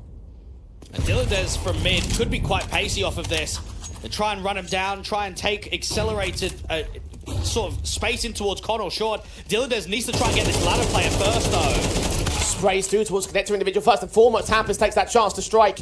Plopsky is alive, 24 HP. If he even gets a kid out of this, I wouldn't be shocked, but it would still be surprising. 4v4 Hampus trades back Shelby and Connector. A site is gained at the cost of casualties. A man advantage for Metasport on the retake. Anakez is just charged down towards spawn. 32 points of health. He's trying to mitigate that space and play on the edge of the smoke. 32 HP for Anarchez, dead in the open. Hampus, the latest on the tally, and now they look to defend that bomber's position. Open again, the same post plant, except different positions.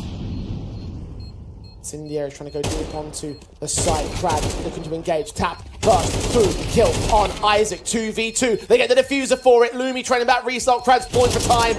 He's waiting and baiting. Swings out and still finds his triple. Puts 9 Pandas back in the lead. Hampus is putting in a good shift in these last handful of rounds in which he's putting up high levels of impact. We saw the triple kill when he was defending from jungle previously. We saw the 1v1 that he was able to win. This round he gets 3. Just can't quite get the timing of it. A good work in the clutch from Krad. And what also you would have noticed there, Jay, is why is Anarchez just in the open? A little bit of miscommunication. Result flashed from Palace, and Anarchez is just basically looking at that flash open for Connector. So that was a mistake that didn't quite get punished.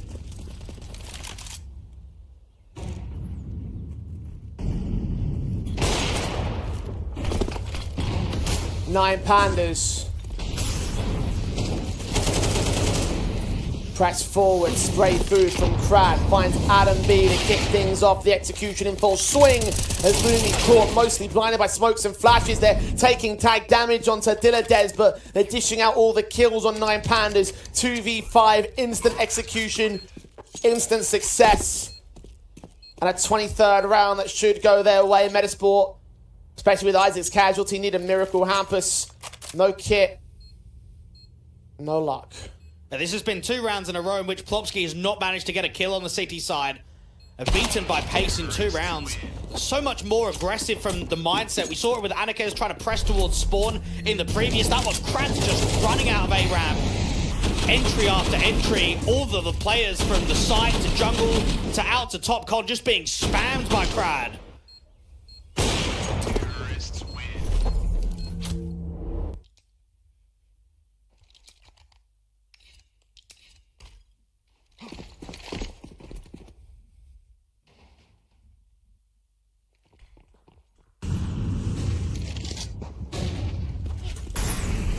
9 Pandas gone 2 in a row in this half. They need 1 more to finally get their 3-0.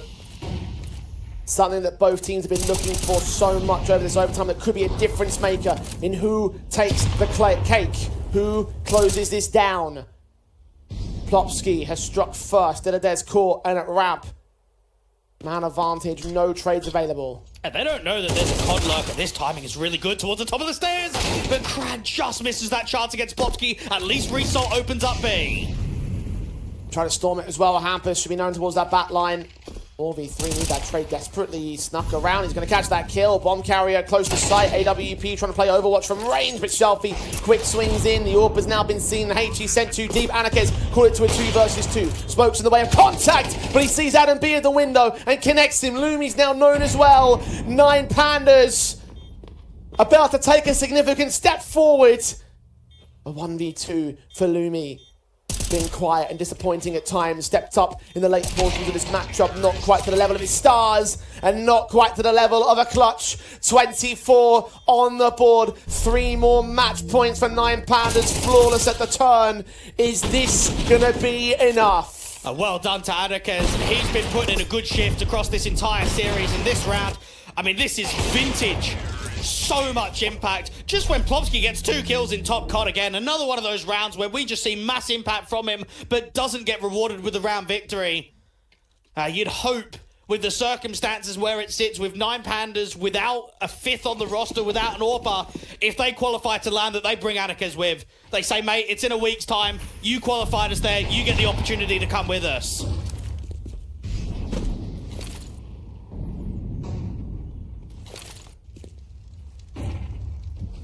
Three more rounds to get there. 3 more rounds for Metasport. And B leans forward, execution towards A. One player centralized, backup is quickly on their way into the mid lurk. The teams like that could work out well. Adam B and Isaac strike first, Reset with a kill. Dilladex with another.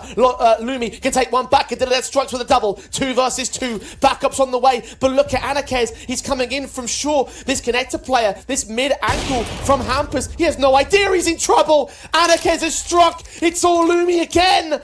The AWP in his hands, the bomb down on the site, a clutch that he needs to win. Losing is not an option. It would lead to his demise. It would lead to Metasport's elimination.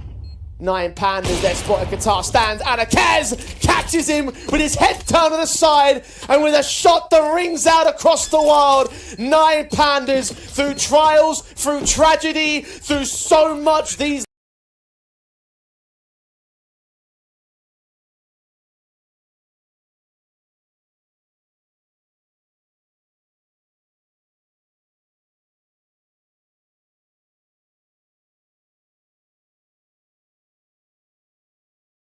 a really tough best of 3. You're coming into the competition without using Anakez in any previous official. No other tournament has he featured as a standard, and you've come into today up against 7 series points of your opposition, and you've come back to close it. Heartbreak for Plopsky, dropping nearly 50, without a doubt being the MVP of this game, and you can't win it. You do not qualify to LAN. If he doesn't post a picture of his fist through his monitor on Twitter later tonight, I'm going to be disappointed, and I wouldn't be shocked if I saw it. He really put... Let's just look at the board. Look at the board, man. That is ridiculous from him, and he still couldn't get it done. He needed more support from his teammates. He needed more backing.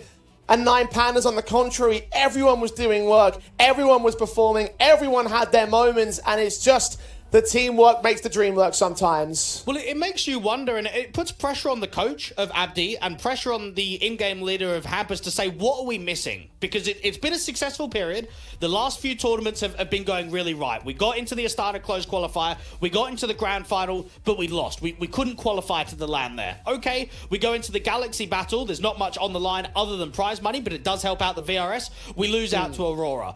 We now come into a game where we're going up against a team that isn't a full 5. They're using a stand-in. We've got 7 series points, and we still can't close. This is 2 missed LAN opportunities in the same week. That's gonna hurt. That's really gonna feel uncomfortable for the Swedes. Yeah, it is, especially when you consider that they were both tier 1 LAN opportunities for them. Like, you know, these are significant events we're talking about. Could have gained you so much experience, so many chances to rack up points against higher level squads, gain some serious prize money, and not only do you lose out in the points against the 9 Pandas, but you lose out on the prize money you get in the qualifier. Remember, $2,500 for the victor of every single matchup. That's $7,500 now going the way of 9 Pandas, plus the spot in Qatar. That's going to do wonders for their VRS, because both teams right now, they are so close. They are a spot between each other when it comes to how the MRQ invites are going to look at the moment. So the fact that they've got this for 9 Pandas, there's a huge victory for them in the grand scale of things as well. Indeed there is, and there's no denying that this was a tough bracket from 9 Pandas with how some of the results went down. Again, you lose out 11-13 versus Nemiga. That result goes differently. You're already in the top 3. Instead, they had to grind it through the game, mass overtimes.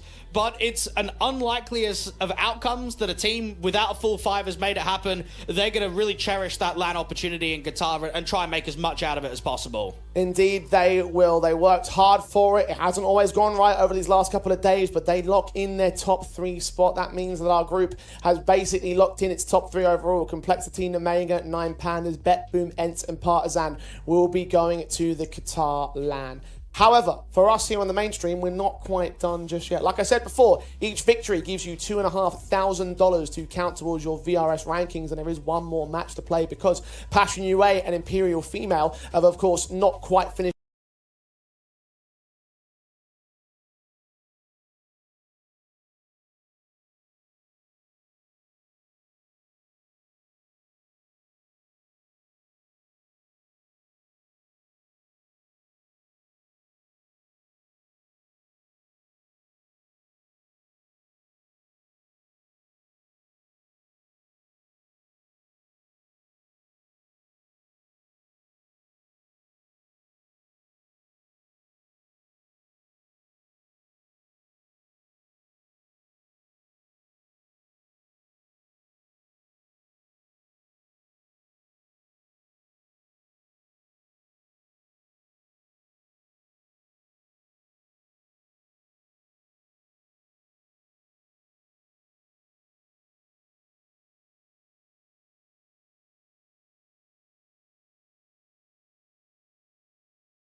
qualifier are in the home stretch, the last match of the day and the last match of the groups as well. Of course, we've already decided how the groups are going to lay out in terms of our top 3 and bottom 3. However, there is that matter of the prize money, $2,500 to give away in the victor of our next match up. And certainly a moment of redemption for the Imperial Valkyries as they take on Nemiga, already confirmed in top 3 on the Belarusian side. So let's see if they can play without some pressure today, Dwayne, although I think a lot of people are certainly counting Nemiga as the very heavy favourites. Yeah, it's going to be tough for Imperial to show much, if anything. This is a squad that's been 13-0 twice in the tournament, and in the other 2 officials have only averaged 4 rounds. So let's use that as a benchmark and say anything more than 4 has to be looked at as a positive. I mean, Nemiga's last game was a 13-0 against Passion UA. This is going to be a proper rough match for the girls. Yeah, unfortunately, I really wish that I had something positive to say, and I don't want to sound mean about it, because again, I had a lot of faith in Imperial Valkyries. I didn't think that they were going to get many wins. I didn't think they were going to make it to the LAN, but I at least wanted to see them be competitive, and we just haven't seen that here in the group. And I'm hoping that now that they know for certain we are not making it through, we've got to just play our own kind of game that can at least give us some of that style, you know, some of that flashiness that they demonstrated at times in their last 3 or 4 months or so of competition. So against the Nemiga, obviously, it's going to be difficult to show that style because of the fact that there is such a commanding force against them, right? Like, these boys have been all up and down this group, and they've been able to claim the best record outside of complexity in Group A. They are in top 3 for a very good reason. And this is a squad that's been kind of pushing teams, making it very awkward for them. I look at that Metasport result, 13-3, just slapped them against 9 Pandas. They were sort of in a position where they were 10-2 up and then struggled to close and then just got it over the line there. So I look at Nemiga and think that they're going to be a threat at the LAN tournament itself. This is a long-standing core 4 of the team that's been together for coming up to 18 months now. So if they're a threat at the top end of Tier 2 and they're going to be a threat at the LAN, then they're going to be a massive challenge in a best of 1. Indeed, and part of the reason for that challenge is Khan, who has been honestly supremely impressive over the last couple of days here. I mean, we don't typically look at the AWP players anymore as being stars. Certainly, in previous iterations of the Nemiga, it wasn't really the case, but man, Khan has had some really good moments in this competition. Indeed, he has. He showed it, especially in the Metasport series. We didn't see as much from it against 9 Pandas on Dust 2 and against Passion on Train, but he's an AWP that is a takeover player, and I think even for Anna, she's shown a lot in the local domestic scene of just how strong that she can be, but I think a lot of people are sort of waiting for her to do it against the Tier 1 teams, against the Tier 2 teams online, and maybe this is the kind of game to be able to show that potential. Look, they aren't playing with any pressure anymore. There's no real opportunities to make it into Qatar, so it's about the VRS, it's about the prize money, it's about showing the world that you still have something about you.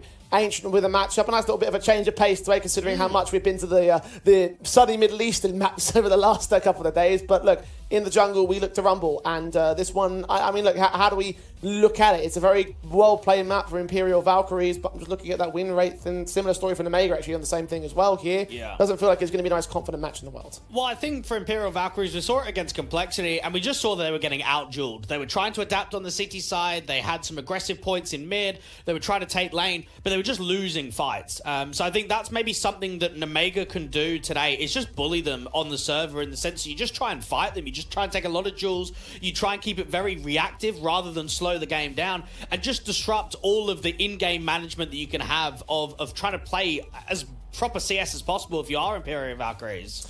Now, obviously, the 1xBet odds have Nemiga as the heavy favourites, as you would expect, and so, as a result, I can really just sort of agree on that particular respect, unfortunately. I mean, look, this was one of the maps that we saw in the Na'Vi series, which everybody was ranting and raving about, and I think that Imperial certainly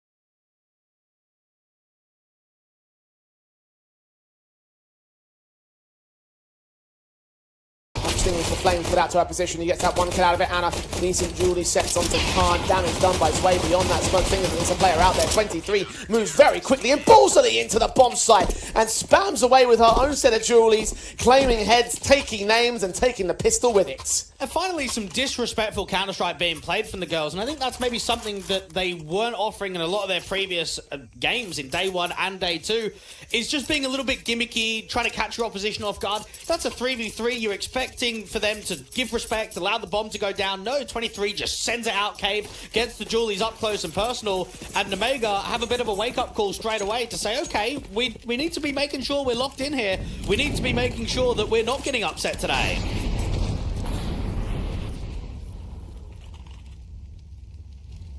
Pistol round to start. And Nemiga will have to concede on the follow-up. No force buys in for them, no bomb plant bonuses. Right now, early as possible, they'll flash their way in. Still able to take down a couple of individuals for it, though. Cat struggling. Oh, no. Not like this. Please, not like this. It's a basic set of Glocks. 23 will take on a couple more picks back here. And eventually get a third onto Xanta. Julie settling as the last player. No, Khan trades back. It's a 1 versus 1. It's only a P2K for Anna as well. I don't know where her rifle has gone. And she's going to lose it. Oh, it's a full eco steal for Nemiga as they kickstart their own campaign. Well, Anna didn't buy because she wants to try and get the AWP out in the next round. So you buy armor, and if a teammate falls, you pick up their rifle. And instead, a single flashbang and 5 Glocks have been able to overwhelm. That is such a tilter. And it's banging on what we've been talking about over the last couple of days. How does that happen? Like, come on. Any team in this comp should never lose a Glock round. Yeah, that's, you can say that again, I think. And you're right. 3-on-3 established as Imperial. Desperate to change the narrative about their performance here. At least they've been able to score a couple, but they lost their rifles that they force brought into this round. It was only the upgrade pistols, the 5.7s and the Deagle. The mask held in by Xanta, AK'd on the other 2 individuals that remain. A site is a very key and obvious target against 23, holding that side of the map. And Zaz challenging Xanta's Risky Bomb in support there towards Shelf, and Cat all alone on the defense of B. Just try and see if she can stall. She's got a good deagle on it. We've seen plenty of highlights from it. And 23 on the backstab. Long range for a 5.7 is going to be difficult. Maybe get 1 and then get traded instantly. Instead, just get damage off from Risky Bob. And mid-space just being stolen pretty quickly. And Cat does get away with 1. There's separation with the bomb carrier and his teammate of Xanta. Well, is the force 23 back? No. Zwei sees her swinging forward and gets killed off for it. Cat's grabbed the AK. Down the T-side line. HE sent her directions. Zwei is on site. Anything back behind the box. Sprayed. Back. Perfectly placed. Ran out of ammo.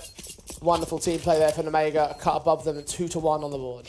And sometimes you can see from any level when you compete at lower divisions and then get the call up to playing with sort of the top dogs in tier 2, you just see the quality differences. I think for me especially, Jay, I've seen it in a lot of the UK teams when they get chances in CCT closed qualifiers, or you take Viperio as an example when they made the RMR a couple of years ago.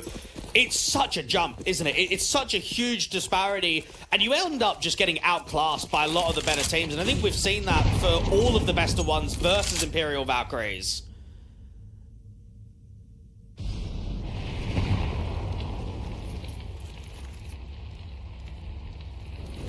The scorelines speak for themselves in terms of how the group has played out for them. We're getting no such further luck from them here and now. Only USPs, the eco round, are able to make it up to 3.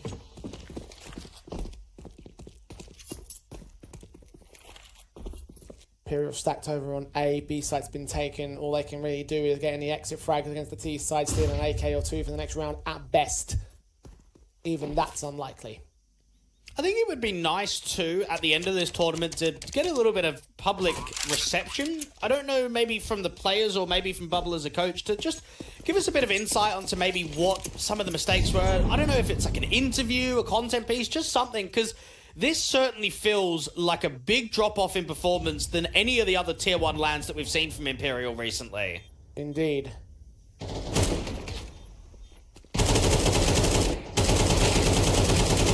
comfortability for him. He just Yeah. playing to this kind of level and playing at home online. Now that same level of, like, you know, the lights and the cameras in your face and everything. Those all make a difference. People don't seem to understand exactly how different the environment, or how much the environment makes a difference, rather. I mean, that's the best I've got right now, personally. I mean, we can speculate all day about that one. Maybe it is worth some sort of interview of some kind. But Imperial on towards their gun buy here in round number 5. The M4s and FAMASs are set and ready. That's the weakened weapon of the setup. Now, Xanta trying to go for these aggressive moves. You'll see this a lot from him. Just lurk attempts aggressively up from B-Ram. Swing forward, C1, Cap takes him down, waits behind the corner, swings out for a bit more. Zaz can capitalise upon the damage being done out there. 23 credited with the assist, and now she leans forward to get a little bit more out of this one. Taking down Zway, swung out on Lear, but a kill comes in towards Long. It's Khan all alone, a 1 versus 4 for him. Really good work, because it's a much more defensive setup there for Imperial. You've got players defensively out from Long, deep in the cave. You don't have anyone sort of close behind the pillar, out there in the cubby corner. Impact being developed, not really over-peaking too, which is a positive sign on the City side. Getting that first kill at Long, but then just not insta-swinging. And Nemiga get humbled in that last gun round, because that was a collapse.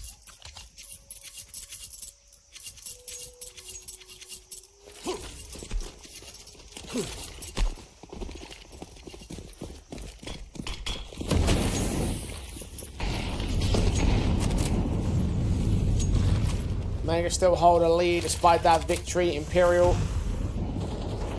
finally giving us a little glimpse into what we hope to see. Xanta takes the forward face, the AK in his hands. The will be able to be given access towards the B-bomb site. Imperial going to try to spam through the wall there towards cave, although they're being evaded very quickly by the T-side contact. Cat's gone down. There's several very low HP players for Nemiga, but no trades being gained here by Imperial. Even Zway has been tagged low, but gained the headshot on Tori with the AK. 5 on 3. Zaz is backing off. Let's just look for a couple of exits here, see if anything presents, and against one, but it is going to be a safe call. I don't particularly like how Cat is fairly aggressive in from short. You can tell that it's a heavier setup towards mid, which means B resources is going to be limited. So there's only one on B site when sort of the ramp contact starts coming in. I think Cat should have fallen back way more defensively towards Red Room and then just waited to regroup with teammates. As soon as that isolated kill comes in, the round's just basically over instantly. And Nemiga make that feel like a freebie.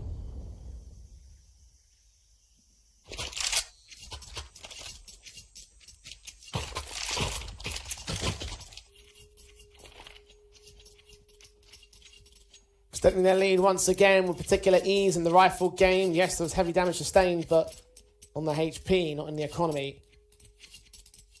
Therefore, no opportunities for Imperial to establish an economical reset.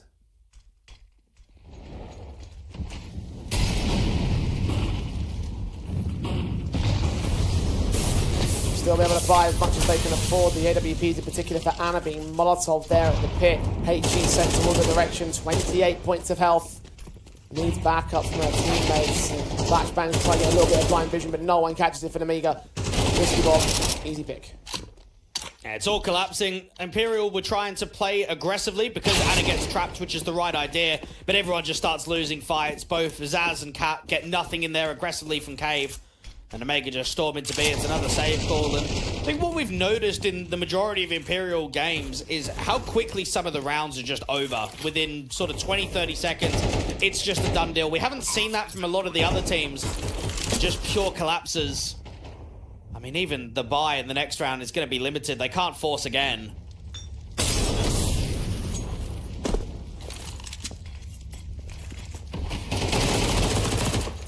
SMG from Tori will at least do her best to defend herself here at Donut. Damage done to the next player off the lead. Kill found, of course, on Xanta.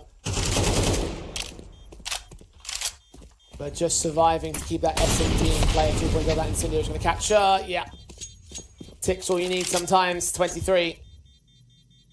AK is at least shouldn't be seen, at least it shouldn't be faced on back here at the cave corner, so Terrorists win. one rifle to hold in for the next round. A fifth to the board, and Nemiga though continuing to dominate. And it does sort of make me wonder when the MRQ cycle is on and when we get into the major itself, what kind of tournaments Imperial Valkyries are going to be playing in. I mean, even if their VRS ranking was good enough, they wouldn't be able to play in the MRQs because of the other Imperial team.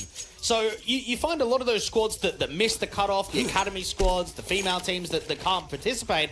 Well, there's got to be a lot of grinding in some of the other tournaments, and that's hopefully an expectation. We know that they'll be playing in the FE circuit. The Tier 2 online tournaments are the ones I think we want to see the most out of them before, however. And you mentioned earlier today, we've seen only a handful of those competitions from Imperial Valkyries. And this being one of them to a certain extent. Well taking 23 down, the AK of the CT side. Removed from the save of the previous one, the Deagles, the P250s. All that Cat, Tori and Anna have to hold on the back lines of the B site, being smoked off from both long and short. Bomb secured, no way in.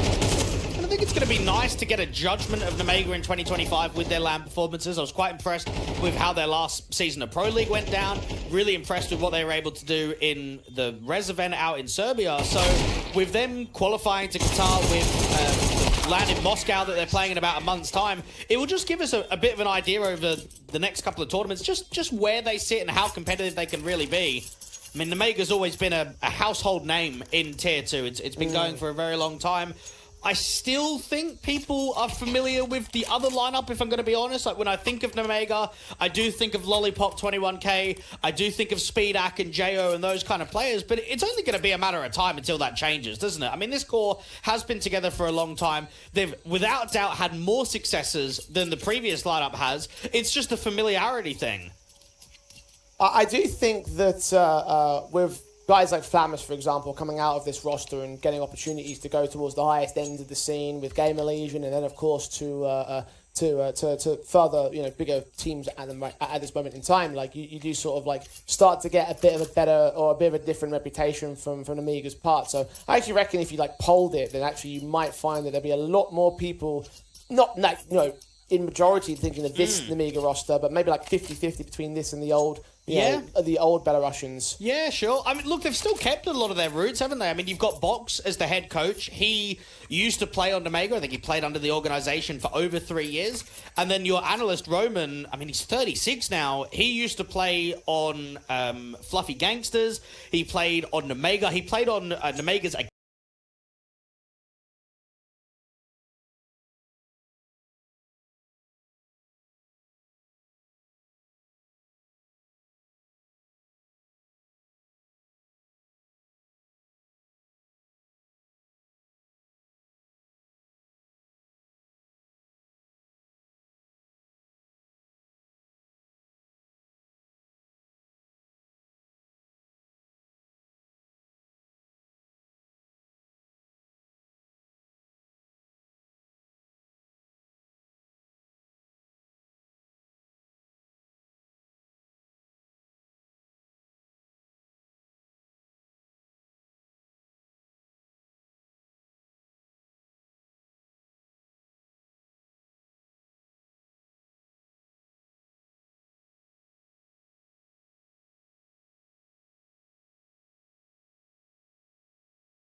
13-0 twice in a tournament and you're not winning rounds, someone like that can at least reflect and say, yeah, I've been there before.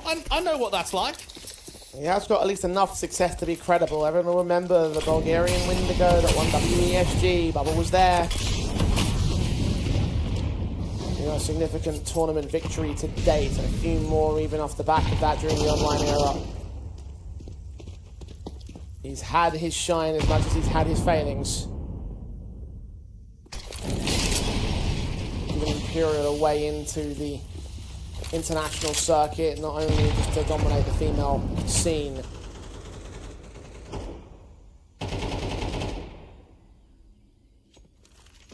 I wish that success would show itself as well in competitions like this. Nemiga right now are 6-2 above Imperial. Very little utility in this weapon buy. Set up a minute on the clock. B seems to be the target, and Imperial actually do have 3 players over here to defend. It's good patience from Nemiga. They've taken the first stage of cheat up, but they haven't continued to develop.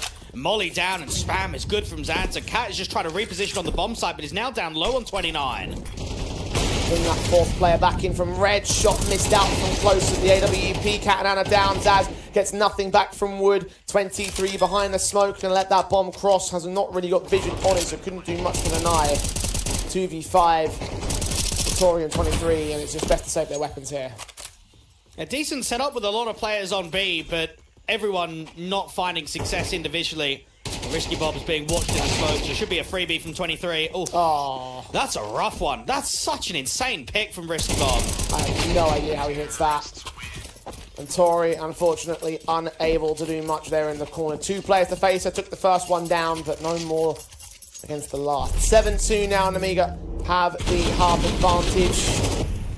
Let's see a little bit more about it. I was specifically looking for Risky Bob's pick here through the smoke. Oh, man. Yeah, that is a little bit tragic. And it makes me wonder in 2025, who's going to be sort of the next Nemiga in the sense of a successful team of unknown players. Before this team was doing well in Tier 2, there is not a lot of names outside of Lear that you would have ever have heard of.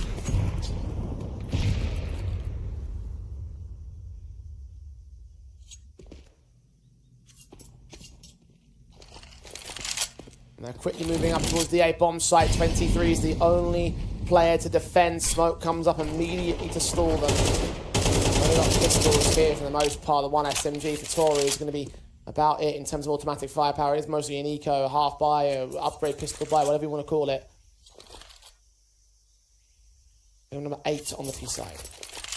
And Nemiga just packing, and I think it's the right way to play against Imperial Valkyries. They know that individually we're outclassing them. So let's not start separating, get caught on timings, get caught on utility plays. Let's pack and group. Look at how many of those B hits has just been heavy cave, heavy ramp. Right here, heavy A. We start grouping as 5. I just pack City, and that's why the scoreline is 7-2.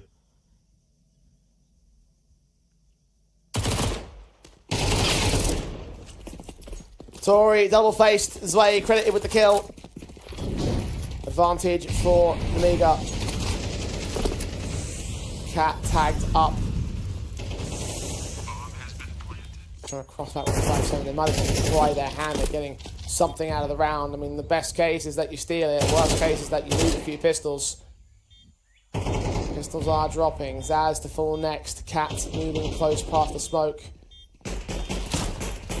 Right behind them as well. Seeing one in the corner. Can't stabilise the shots though. Khan and Lear. Clean house. All 5 alive. Nemiga up to 8-2 now on the T-side board.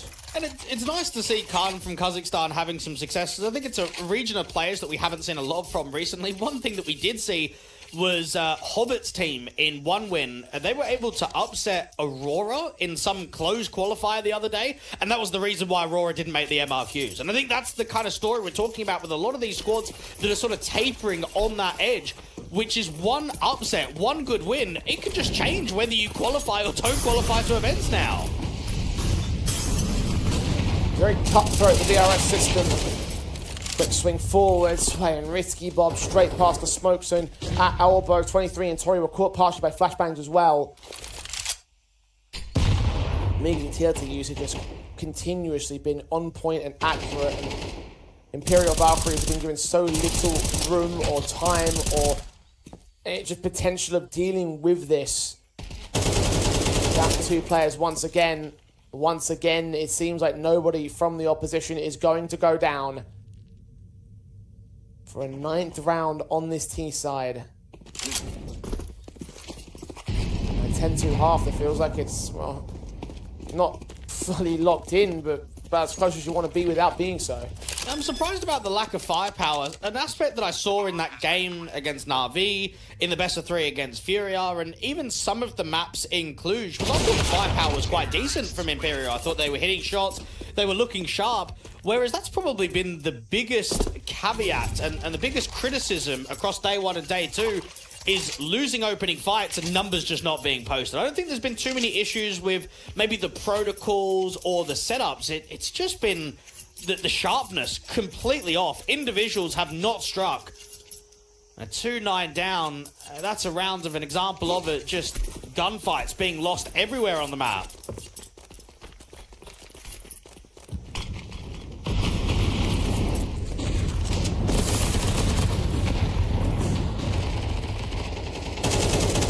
"23 strikes first this time, at least getting first blood, but Zanta! That is a 3.5. They lost Khan in the interim, so fortunately the trade from Zaz has brought it into a 2 versus 2. But Nemiga just demonstrating why they were the favourites. One man demonstrating why he was the favourites. Xanta's triple will... That'll live rent-free in my mind, at least for the rest of the week. Bloody hell. It's close to swearing there. I can't believe that happened. That was insane. That's probably one of the sickest transfers and individual moment you've seen all closed qualifier. Well, now it's down to Lear and Risky Bob with the good efforts of Xanta to get the job done. They have divided the CT side. Zaz leaning up. Risky Bob frags out quick.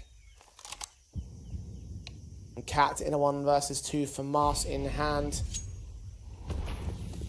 Switch up to the AK at least to try a hand at some sort of clutch. Last round of the half. Imperial seemingly stunned into silence with that triple. Yeah, very much so. Lear and Risky Bob just packing out towards long, not over-facing, and just playing the time. And Cat has got 1 smoke, so get the smoke down on the bomb, try and tap it, draw the fights out in the open. Scene 1, burst fire. And smoke up. Bomb now. Bet she's seen towards short. Back on the defuse she looks to go. It's on the other side of the pillar though. She can't find it. And Lear eventually will burst through to catch her. 10-2 at the turn. Nemiga looking brilliant. And to think that it started with Nemiga's Glock round. That's what was the ticket to starting to get the success on T-side.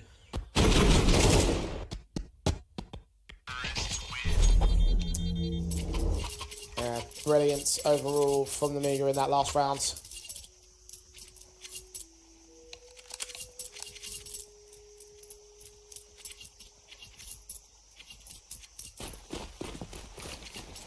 You are right about that assessment though, the Glock situation. At least they've bounced back a couple times since that point from Imperial, but it's still a 10-2 half. And therefore a magical comeback is required.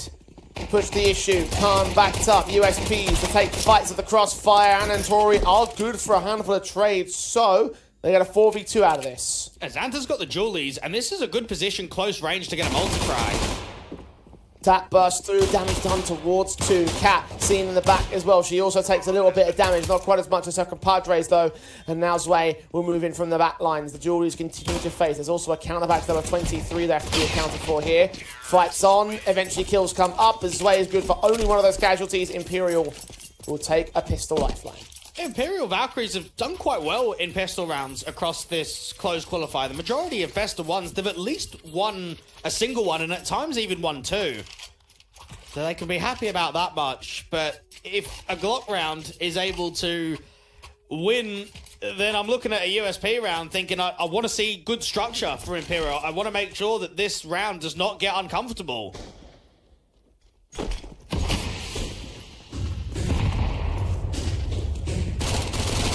Set up towards this mid-fight that Imperial are taking very quickly into them, but no Glock steals this time here.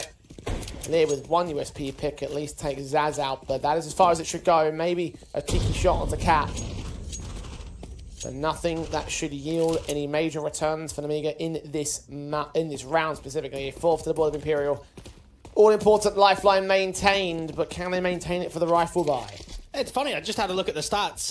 Moving into this best of one in the tournament so far, Nemiga had won 7 out of 8 pistol rounds, but yet in this one isolated game against Imperial Valkyries, they're 0 for 2.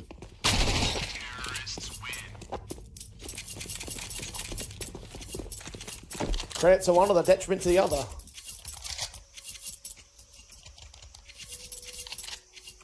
Either way, Imperial keep themselves within 6 of the leaders. Will that lead extend once again? Rifles are up. M4s across the board. AWPs are in for Anna. Mac 10 still for 23, but of course, bringing that out just to drop the weapon for her teammate. Around a big green gun and see if Imperial can change their fortunes. It's still a very long way back from here. You've got no mid contact and lane not really being taken. So the read for Nemiga is sit back passively on B and sit defensively on A and not really fight for map control.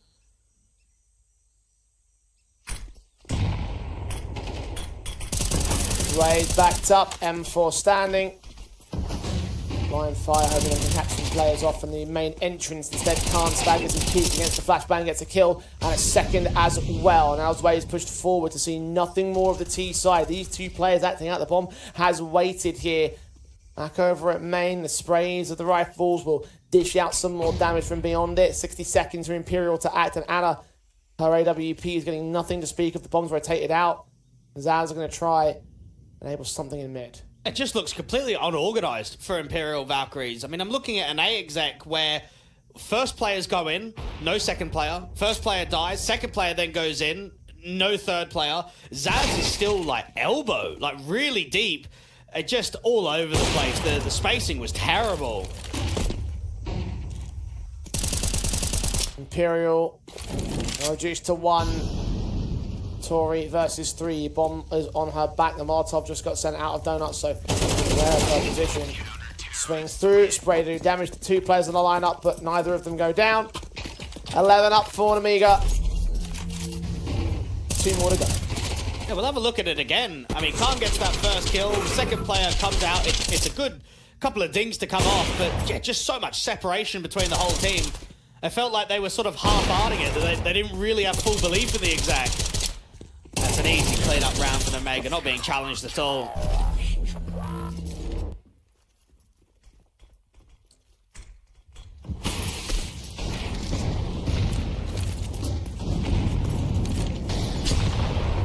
Seven to the good on the CT side. Imperial bringing their weapons out. It's sharp through the smoke. Zaz gets caught by Xanta, the SMG.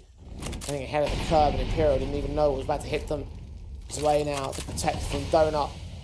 Smokes ahead of the Molotovs put down. 23's backed up. AK in her hand, seeing nothing. Just saw a shoulder peeking out of shelf, but that duel does not yield a kill for either side. 23 still looking ahead. Xanta just claimed her. Yeah, Tori may have been able to take Red Room, and 23 may have been able to come out from elbow, but there's separation again from A main, from outside of B that they haven't taken lane. Anna can come back out from elbow, but they're desperate for a bit of a response. One lane player's been seen, but it's not much of a fighting opportunity.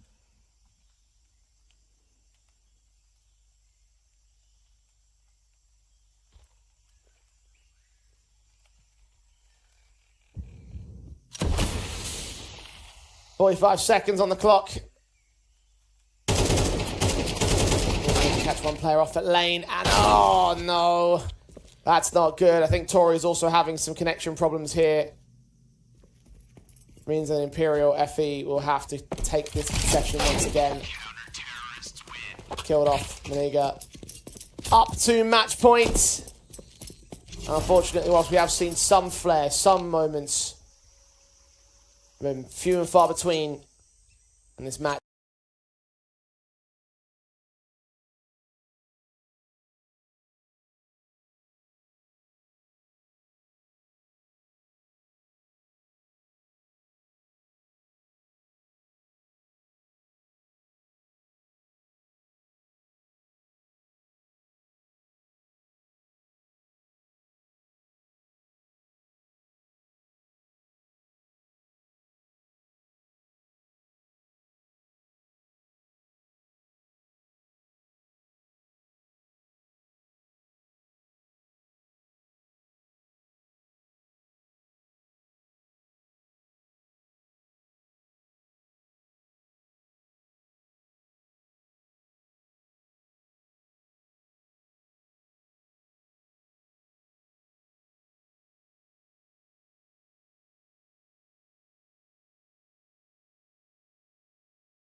They will hold themselves in the top 3 alongside Complexity.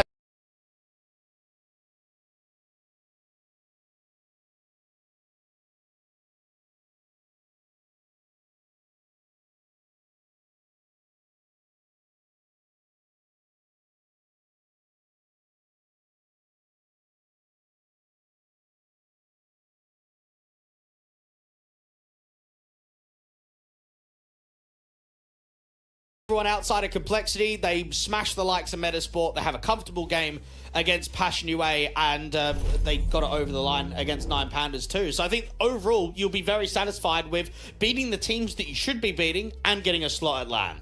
Indeed, and I think for them the next big thing to focus on is just getting past Challenger this season, as well as what should hopefully be an MRQ invite for later on this month. Of course, we'll find out in 4 days' time whether or not they have made up the record, the necessary points, but they are certainly on track to do so with victories like this, with more prize money in the back pocket, with the success that they've had in this competition and the other competitions as well.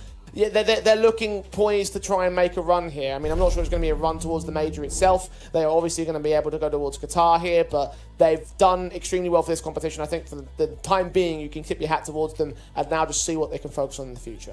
Yeah, I think they can be fairly happy. Because, again, I think they've had their tastes at Tier 1. We saw it a little bit last year. They were at Blast Bounty. They went out in last place, losing out to Furia. We saw at Pro League that they were able to face kind of the weaker teams. They played MIBR, they played NRG, they played Mind Freak, they played Heroic, they played Pain. They didn't really play a single Tier 1 team. So this is going to be kind of a nice feeling moving into Qatar, knowing that the level's going to be slightly higher, and they'll get a taste to perform at that environment against better competition. They've already taken on some over the course of this one. Complexity, of course, a team that round out the top end of Group A, 5-0 in their record. We actually get the perfect rundown of the records right here. Nemiga at 4-1 in second, 9 Pandas at 3-2 in third. But Metasports 2-3, Passion UA 1-4, Imperial Valkyries 0-5. Those are your 3 teams that will not be making it forward to LAN. They will not be going to Compass Qatar. That is how Group A has rounded out. Group B rounded out a little bit earlier on today as well, in actually a rather more uniform format, with our top 3 teams taking 4-1 in each of their perspectives. Of course, Ents, BetBoom and Partizan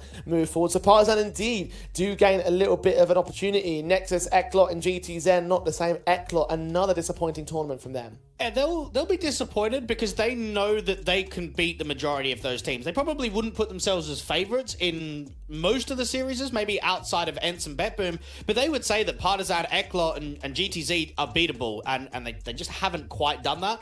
I look at Partizan and I think this is a great chance for a team that's been doing quite well locally and in the online environment to prove it on LAN. I know a lot of those guys haven't had the best of successes at international LANs in the past, so this is going to be a real great opportunity.